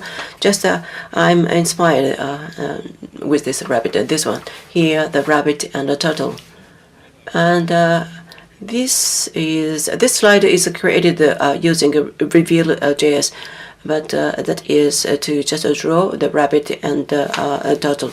And also PDF and the speaker deck slide. When you just display this kind of a slide, you can run the bookmarklet and then show this kind of a rabbit. This is a PDF on Firefox, and you can just show this kind of a rabbit which is moving. And the rabbit is moving, but what happened to turtle? If you click this rabbit, then 1 minute for this particular slide, and then press the return key. Perhaps I need to reset. Here, now the turtle is just showing up on the screen. So speaker deck. I have opened the speaker deck, And this is the slide I created before, but now not working. And then bookmarklet. I tried to run bookmarklet here. Yes. And the slide on the speaker deck. And then by clicking this image, then 1 minute the turtle is moving around. And so this is something I created. And then next is how to use RubyWorld. So first, within the HTML, you will have to read in the RubyWorld. And then after that, the script type. And then this becomes a Ruby, just like a JavaScript. It's so convenient and easy. So just like the JavaScript, the attribute is a source, so it is possible to read in as a separate file. And on the desktop on the Ruby, it is possible to debug. The Ruby will move, but all we can do is just output the characters on the browser's console, so we need to use a JavaScript function, and that is why there is a JS library, and so we have to use it. There is a thing wrapper to call out the JavaScript from Ruby, and with JS eval it is possible to run the JavaScript, but through the global, the JavaScript function can be read in. So here the eval, you will have to write the JavaScript, but I don't want to. So probably the other option will be better. And for the JS object is when you with the JavaScript. So if you put 1, 2, 3, it always comes back with JScript and comes back with the number. So if it's a character string, but here it is difficult to use, so we need to make an appropriate conversion with 2i or 2s. And also within the parentheses we put the property, and with a call we can call the functions on the JavaScript, or without using the call it is possible to do the method call. But we have to be careful that nulls or objects will all become nulls, and undefined will become the JS object. And the promise can also be used. And with the await method, it is available on the JS, so we use that. However, with a script tag, data with async has to be there. It's a JavaScript fetch function. If you decide a URL, the promise will be coming back as a response, and the promise will be returned. So if you say await the promise, this is what we actually get. And also the HTML elements are almost JavaScript when it's operated for create element, or if you set the attribute to make append child. And also you can set the event of the element on the global context. You can use the eval. So this is the Ruby global. The covets are being assessed as Ruby. Therefore, if there is a method on top, just click the button, then you will get the alert coming out. But this is not good enough, so I will not be using that on the script. So you would take out the button and click. The block itself will be implemented, so that might be better. For the require, this was a challenge here. Require to read the RV file from the file. So from Hoj RV, there is a Fuga RB where they will have the same thing to the RB that is reading by the script. It has on the server, but if they read from the script and it comes into the somewhere in the browser system, the Ruby Wasm lower system is where they will be placed. So to request a Hoge from Fuga, it was not possible to use. So Red Sun has been dealing with that to probably to bring in from the network with this long string and to add the patch so that the instant remote, there is a patch that enables to use that. So if we use that, then this is the effect that we get. So you're reading the Hoge RB and within the browser, and if we give the request requires the URL, it is being replaced by the URL, and then again this will bring in the Fuga RB, so it is possible to execute this, and this was very useful. This is something I made. JS library is a very thin wrapper, so it's difficult to use. Most of them will come back with a JS object, but we make the JSRB, so the return value not to be JS object but Ruby object, or 2 items and lengths. If you find those kinds of attributes or properties, to make it enumerable, and so that each can be used, or new or undefined to make it a nil. So on the left, what we see is a JS within the Ruby, and the right hand side is JSRBs. It is using JSRB. Then also the method name, from camel to snake. It's not written here, but looks like a very much a Ruby kind of thing. And this is an easy example using the Ruby Wasm.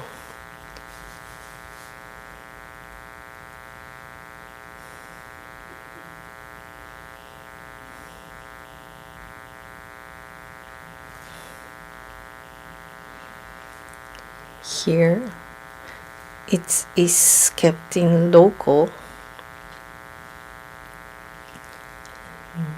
Maybe I should use a local one.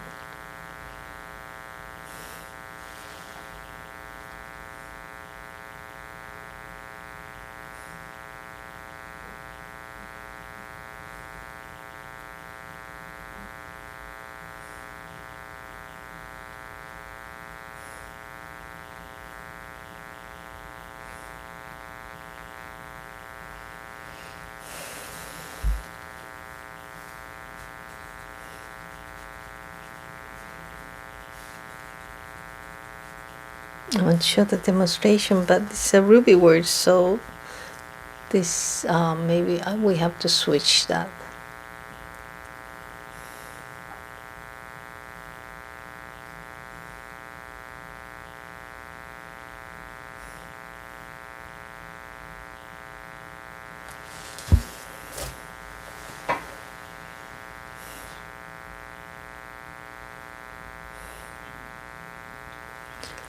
Doesn't work. So what we expect here is that I put the text red, then the input field will show FF000. So the HTML code, color code, will be displayed. So that's how I write.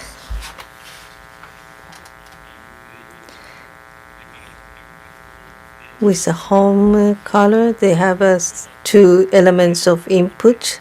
We make those 2, and then to that, with the query selector, the Hoge colors elements are being acquired, and the name and code input to be predicted, and it is written down in the code by doing some kind of operation here. So that's how we can use it, but actually not operating right now. Maybe I will be running out of time if I try to do this here. So what is written in HTML can be acquired by query selectors, and also make a new element with create element, and those are the events. So by the way, do you know what is a custom element? I learned about that recently because I'm not very strong in the front end. So this is the Java. We have to be careful with JavaScript, not Ruby here, but we can make their unique element here with a hoge color, with a leaf. We added a hoge color element. If it's a JavaScript, the would succeed the system element and shows methods and others, and it is possible to initialize by doing that with attribute change callback. Among the elements, when the attributes change, this comes out. And then finally, with a custom define, the class tag name for the class will be designated. Then you can use a hoge color, but you will have to write these JavaScripts. So if I could do this with Ruby, that would be better. So it is good because even it's not static, can be used. So there are 3 already being prepared. So when the initialization is done, if you just select the selector, you can make it to a movie type, and that will be complicated. But in the case of custom element, the element itself are being defined. Therefore, even if you make the if you generate on the movie part, it will be very easy. Of course, I would love to if I could do that with Ruby. So right hand side is JavaScript, and then the Ruby is here on the other side, on the right hand side, and Java on the left. So this is what is made, and then change callback, and that makes the change in the attribute on this block, and ending with a custom element and make the tag. That's what I have tried. I did, but it's not operating very well. Actually, it should move, but it seems that the network is not working on right now. With the Ruby, the plus, when they are added or succeeded, we have to make the JavaScript that gives this kinds of movement. And for the JavaScript, what's inside is that with this constructor, when you are initializing the third class, and the moldy being with subclass new, the Ruby object that is made with that, the Ruby object itself cannot be stored in JavaScript, but there is a function to refer to that. So the object ID of the object that was made in the JavaScript instance, this, if you make a map for these two, and then the attribute change callback happens from the map to you take out this Ruby, and with a certificate and object ID, I thought this might work, and it worked actually. So it leads to my final slide. To work on the Ruby program as a hobby is a lot of fun. It doesn't matter if it's not used for anyone. And sometimes we can do something JavaScript cannot do, although it is slower than JavaScript. If you are writing with Ruby front end, that's all. Thank you very much. Thank you very much. So I would like to just accept some questions from the floor. If you have any question, please raise your hand. Is there anybody? Yes, please. Please just wait for a microphone to come. Well, thank you very much for your presentation. I think, yes, it looks like a fun. It's amazing. And then about Ruby using on browser, I think the debugging may be a challenge. So how would you like to just do with that? Yes, that is a kind of a challenge. That means you have to be patient. As you see here, well, if you give up that, then you will be a loser. So that means a printed debug, or there is no, just you cannot do the breakpoint. So perhaps the Ruby wasn't something. Perhaps there might be a solution, but I don't know. Well, thank you very much. And there is another person who is raising a hand. Thank you for the presentation. As far as I know, what about the C extension, or if it's dependent on the external library and doesn't move, am I correct? And then if we are to use a browser function instead for the use of API to the JavaScript library for the Ruby, and to use browsers for that. So how can, what kind of libraries can you use in what way?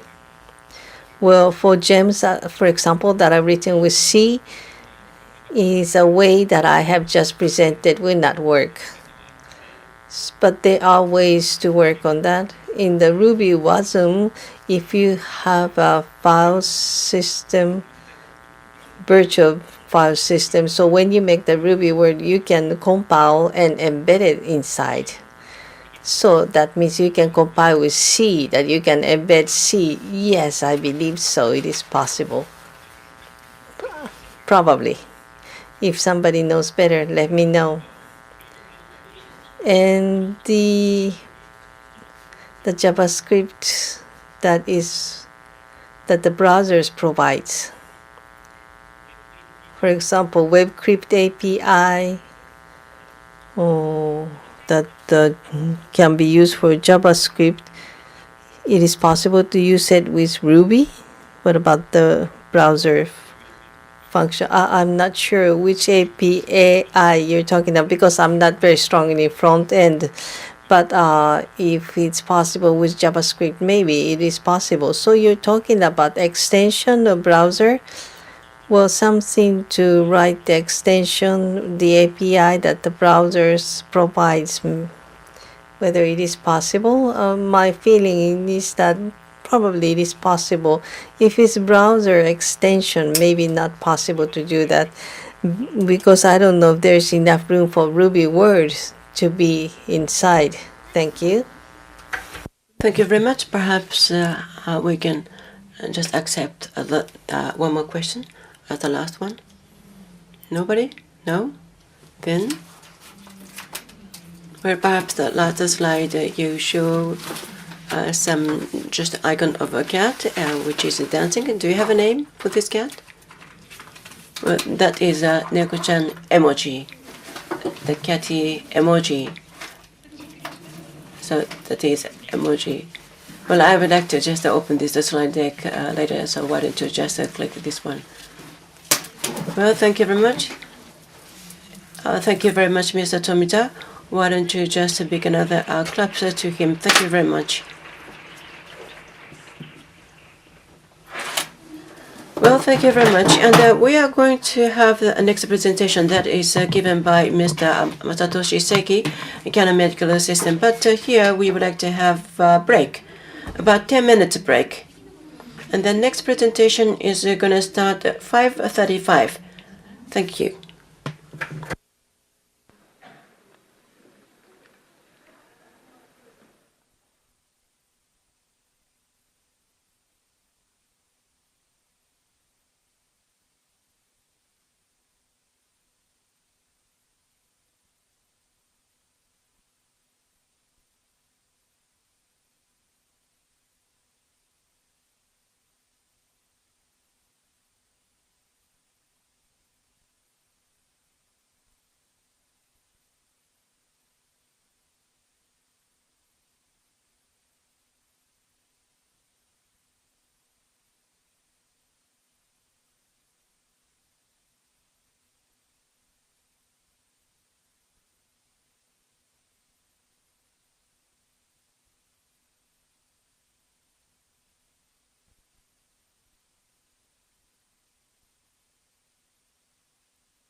お待たせいたしました。それでは Thank you for waiting. Now I'd like to begin the next lecture. The speaker is Mr. Masatoshi Seki. He's a programmer in Ruby Tomita, and also he is well known for as he made ERB, DRuby, and Linda.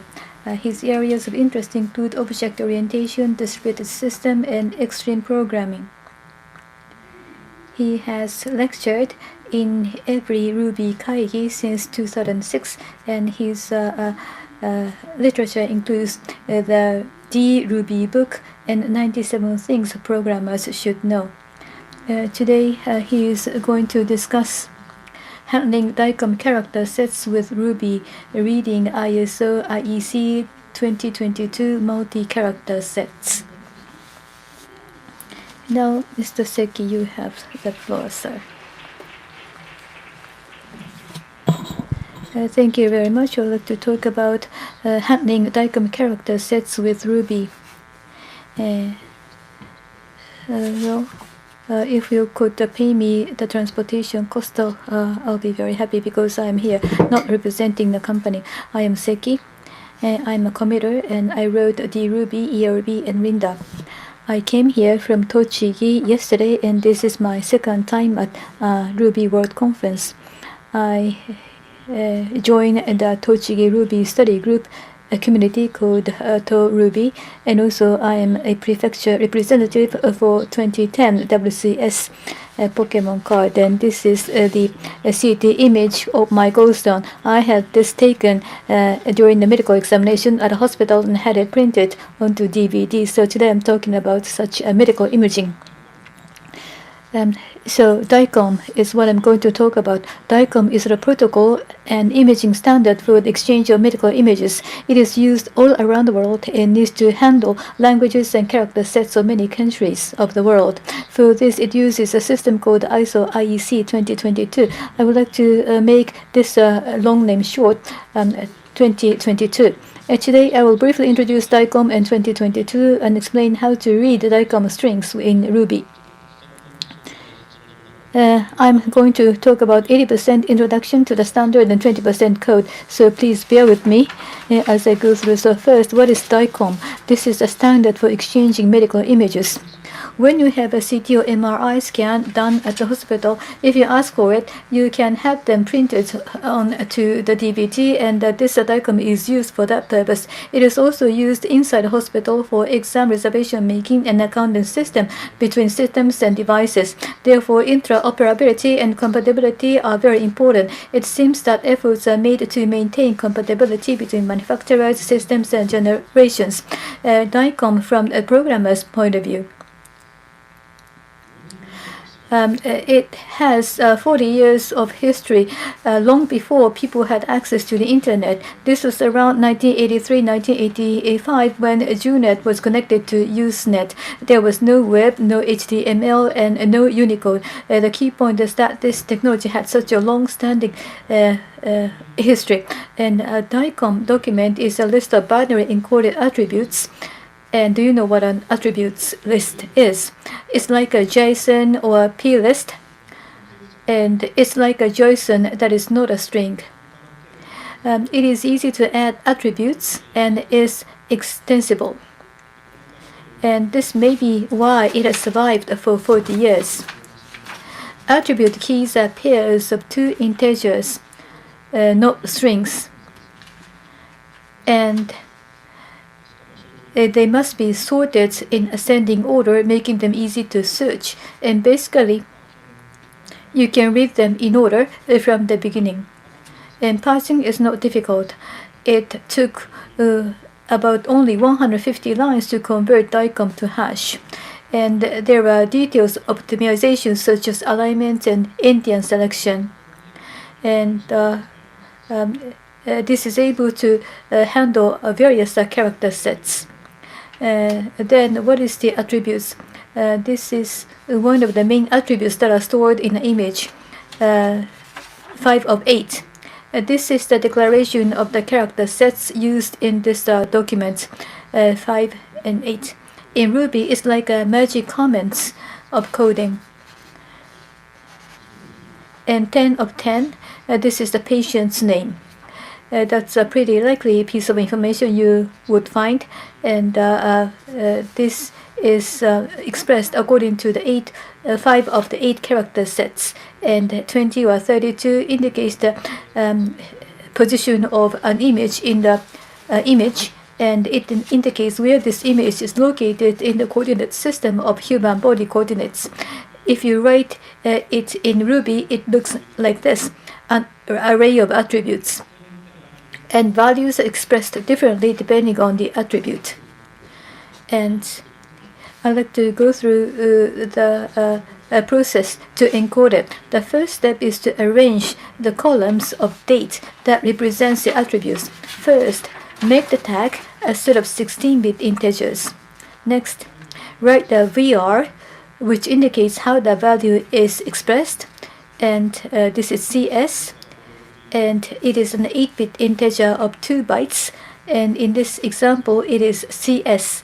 And CS is a code string, a string of 16 characters or less, consisting of alphanumeric characters, underscores, and spaces. Next, the number of bytes of the value as a 16-bit or 32-bit integer. The possible values vary depending upon the VR. The last part is the value itself, and since it is even number aligned, spaces may be added before and after the string. And since VR is determined by tags, it seems redundant to me that you have to go through this step. Data arranged in step 1 is actually converted to binary, and using the encoding method called the transfer syntax. Although transfer syntax is not important in today's talk, I would like to introduce it because it is a good example of how DAY1 has more or less lost its way over the long history. The transfer syntax is specified in the meta information block early in the DAY1 document. The transfer syntax has an option to specify the Indian VR or not. The little Indian format that explicitly specifies VR is called explicit little. On the other hand, the little Indian format that doesn't explicitly specify VR is called implicit little. And DAY1 must handle implicit little too.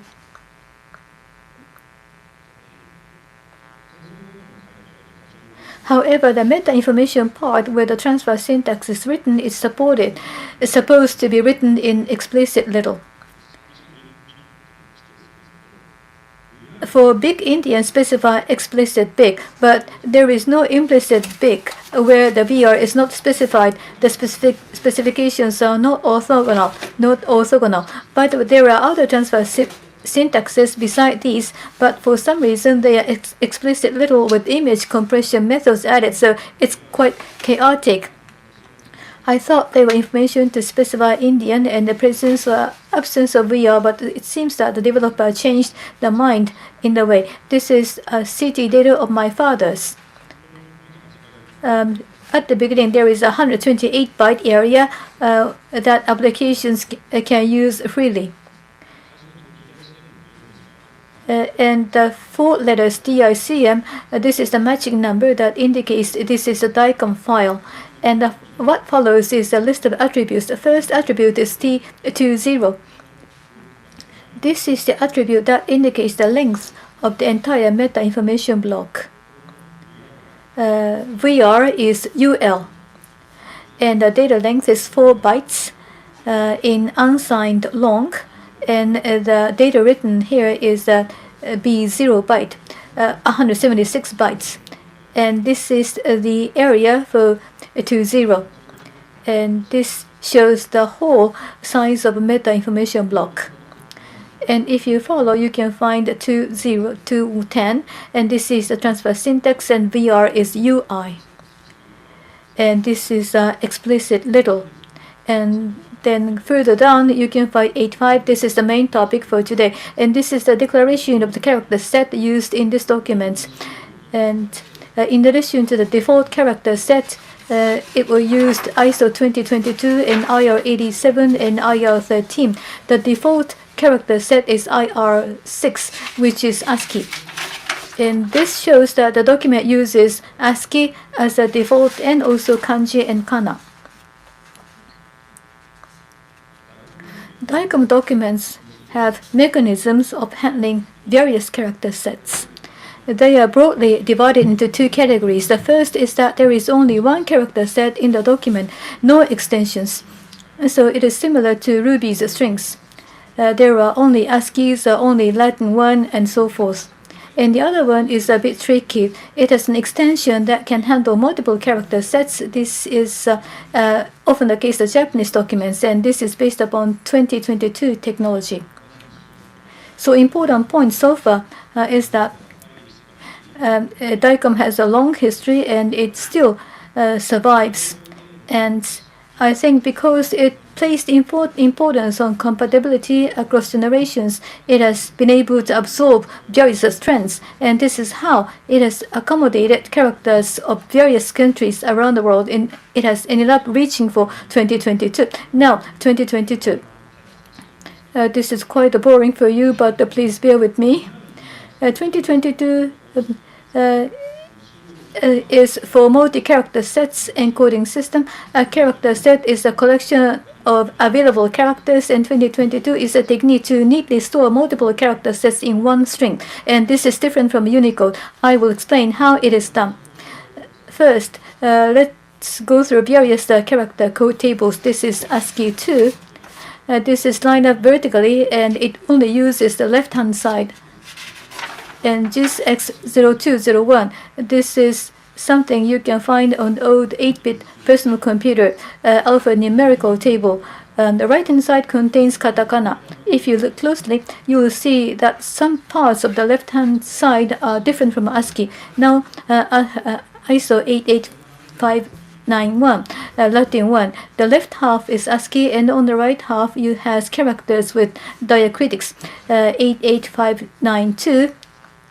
The same. So there are different tables, but one table alone was not enough. It is not possible to express the English Pokemon with half with the characters and macron on the E. So we need to combine multiple tables in a smart manner. So what was done is as follows.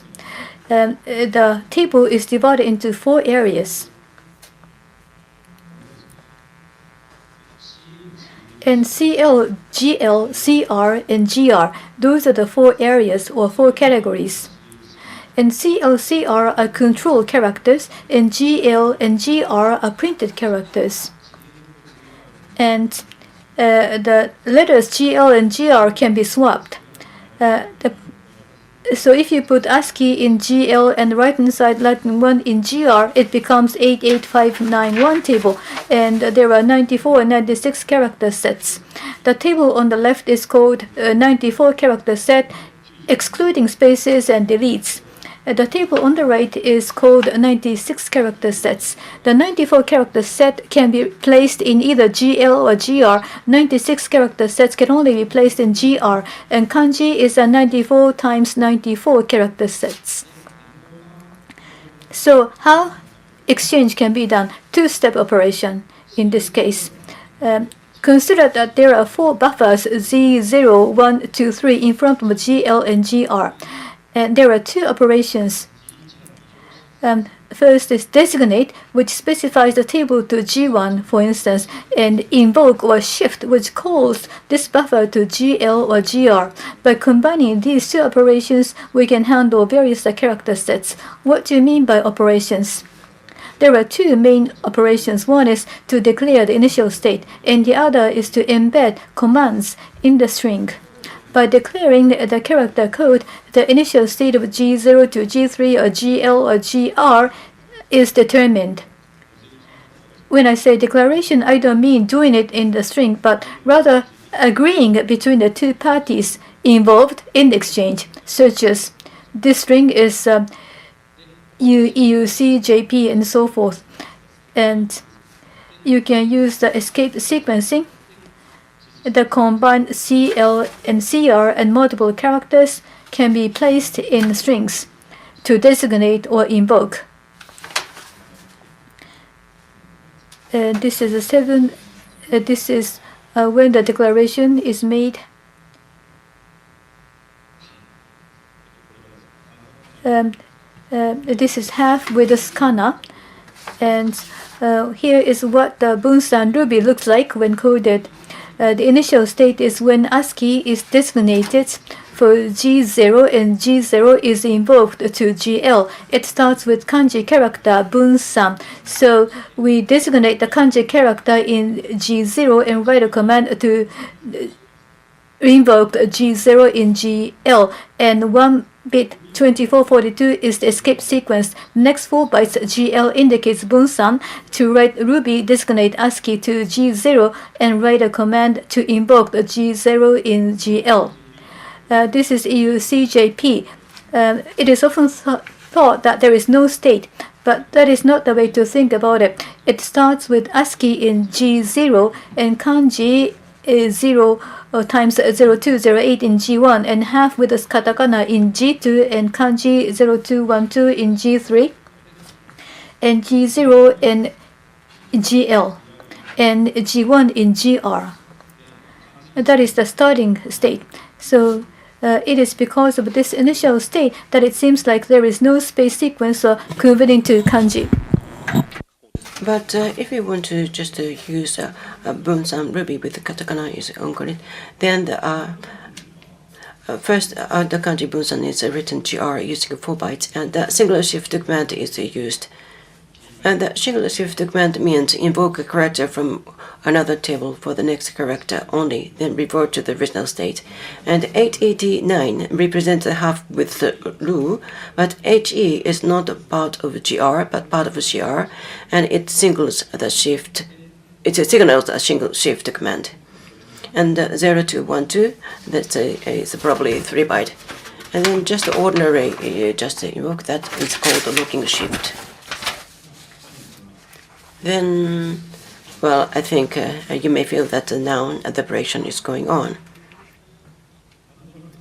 But here, this byte sequence, GL, GR, and G0, G3, it may look like a program, and then perhaps it may be possible to implement. Then, I'm just coming to the talk. So far, that is about the 2022 story, but there is some limitation of a function in diagram, and no single shift, and only locking shift. And the G0 is just the GL, and the G1 is automatically invoked to GR. So G0 operation that can be thought of as the GL operations, and G2 and the G3 are not used. So that means you only need to focus on GL and the GR. And also, about the 8.5, well, the declaration of initialization. Well, the story just to continue along. So, and we're just close to the end of the story of specifications. And here, this is today's goal. Well, actually, we want to create something that takes diagrams binary strings, split them by character set, and convert them into Ruby strings with appropriate encoding. And then come back to 8 and 5. 8.5, that attribute, that is whether diagram document declare the character set and it uses or it's a default character set. And then the name starts with the ISO 2022IR. It indicates the use of a 2022 extension. And today's discussion focused on this 2022 extension. If there is no extension, the document only uses one character set, which corresponds directly to a Ruby encoding. And the 2022 extension. And the 2022 extension allows multiple character set to be specified in 8 and 5. And then the first example is IR13 and IR87. The default is 13, and that means the documents start with ASCII 2 and the katakana invoked. So that means kanji is going to be used as well. And then the ASCII is used as well. And this essential says that the default is ASCII, but IR87 kanji and IR13 katakana are also used. And for each character set, the escape sequence that is set, and then here this is the default character set, and that determines the initial states of the G0 and the G1. And if the start or the beginning is 13, then G0 is set to GX0201 Roman letters. And so, do you understand what I've been talking about? That is about the specifications. Well, anyway, this is a little bit different from Ruby encoding. That means that GL and GR can be set independently. And then what to do with this one? Here, this is another example featuring Yamada Taro, which appears in a diagram specification. If you stare at it for a while, you'll start to figure out what to do. Well, escape sequence and the GL and the GR segment, and then just to use this regular expression to segment the string into these things. And then the regular expression, you can process these segments separately, and this could be implemented using regex and the scan method. It seems achievable, right? Actually, I did it. But actually, context. So the converter that is created, and then actually conversion is made, then you can just get returned for a segment of the strings that is a Pokemon. And then what is the how is the encoding of there? It means ASCII and 88591, and then another one, some semi, just with this katakana as well. And then, so it's getting like Ruby. So let's just go through the implementation. So, and so first let me talk about the components. The element object corresponds to the escape sequence, and it holds the information about whether it's for GL or GR, and the corresponding Ruby encoding as well. And then the string coding according to the Ruby encoding, so that is the major job. And then the conversion, I don't know how many, but there are some 20 lines just here. And here at the beginning, the initial status and others, that is related to the graphic and the variables, and the GL and the GR, the text status of GL and GR, and the default encoding instance variable holds the element object that define the default encoding. And then hash.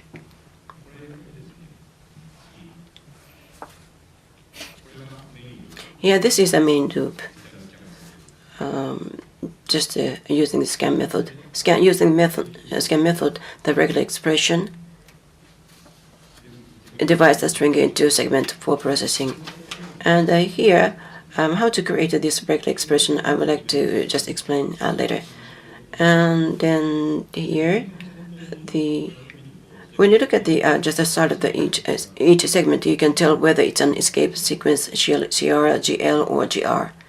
So this is why the code ends up with a case statement. And then in the case of escape sequence, corresponding element from the graphic variable that is used to set the converter for GL or GR. So if escape sequence comes, and then that is just state the status of GL and GR. And GL, the graphic GL element, actually the element set in GL with a graphic that is used to encode the segment. And then for a GL segment, similarly, the element set in GR is used for encoding. So that's all. And then how to prepare the regular expression. I'm going to explain that a little bit. Well, context creation, and that is from 8 and 5. And the pasture set method that is used. And split the value into an array of character set names. And then if the character set that is only 1, then that means a rather simple conversion without extension, so I would like to just skip that. And this is more complicated one. Character set. So from the name of the character set and the element and the hash. So an element are collected from the names, characters and names, and then allow encoding that is prepared. That is a kind of a collection of escape element, and then allow encoding the hash mapping escape sequence to the corresponding element. And then keys. The keys of allow encoding contain all the escape sequences allowed for this document. So these escape sequences combined with the regular expression for CR, GL, and the GR are joined with or just to form at reg, so you can create a segment. And the character set. Here, this is something like that. That means the element is generated with the target escape sequence and the Ruby encoding, and the GL and GR and escape sequence and the Ruby encoding. Actually, the element generated with these kind of things. And the ASCII element, actually, that comes oftentimes, and that is just created first. When you look at that 100, here the name, that is a key, and then a value is the just element sequence, ASCII element, and then another one that can be used. And then you can write, but something's wrong or uncomfortable. 87 and the 159, actually the kanji and then supporting kanji. Segment is a GL, but no Ruby encoding using this one as it is. So it's decided to just shift this to GR and treat it as a EUC, and this is a GR side. So that shift this to GR, and the kanji is on this side, and 2022 kanji in order to just process this one. Similarly, that is shifted to GR, and then just handled as a EUC JP. And this particular element is just a shift from GL before using a Ruby encoding this one, this kind of a strange module that is here. And then when you look at the content, what it says, that is 8-bit or 80. So this is a summary. So actually using the Ruby, I can just read DAY1 multiple character sets, and then GL and GR that can be just used independently. And however, the conversion result that is not so successful, and then it may look like a string. Actually, the wrapper are looking like a string that may be necessary.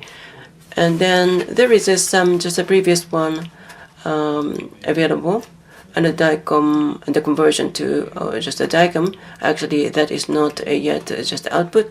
And then it is possible to convert to UTF-8. And here, this is the summary. DAY1 and the ISO IEC 2022. I just introduced these kind of things a little bit and then try to read a multiple character set using Ruby. And this is a kind of familiar issue, and it is fun to just try to solve this kind of problems. So that's all from me. Thank you very much. Thank you very much. Now we'd like to open the floor for questions. We can accept just one question.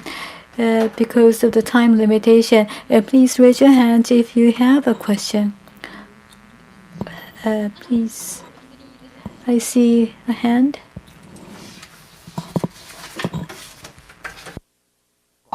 Thank you very much for the talk. I might be deviating from your topic, but CT image, medical images, the file size is really big, like tens of megabytes. So after reading the whole image, then you applied regular expression, then the memory capacity may not be enough. Is there any problem like this? One file was too big. The whole one file is only for one image. In that case, that is not so huge. And also image comes at the very end. So the first half, you can read up until the end of the first half. So you don't need to pass everything in the very beginning. Before you hit the image, you stop passing. Did I answer your question? I see. So you need to target a certain area and then confirm. It depends upon the application, but if you know from the CT image and if there are no meanings to the pixel, before the pixels are hit, you can stop reading. Thank you. Thank you very much. You may have some more questions, but why don't you just reach the presenter later? Well, thank you very much. And could you please just give another round of a big applause to Mr. Seki? Thank you. Thank you very much. So that's all about today's program. Well, thank you very much for participating in this meeting to the end. And then we are going to have a reception later. And then please just keep the ticket and just come to the first floor's exhibition hall by 6:30 p.m. And tomorrow's program in the same venue, we are going to just start tomorrow's session at 10:25 a.m. Thank you very much. And I would like to remind you to just return the translation receiver at the reception desk. And if you use our parking lot, why don't you please just come to the exhibition hall to just get a ticket to just use the parking lot free of charge. Anyway, thank you very much. That's all today. Thank you.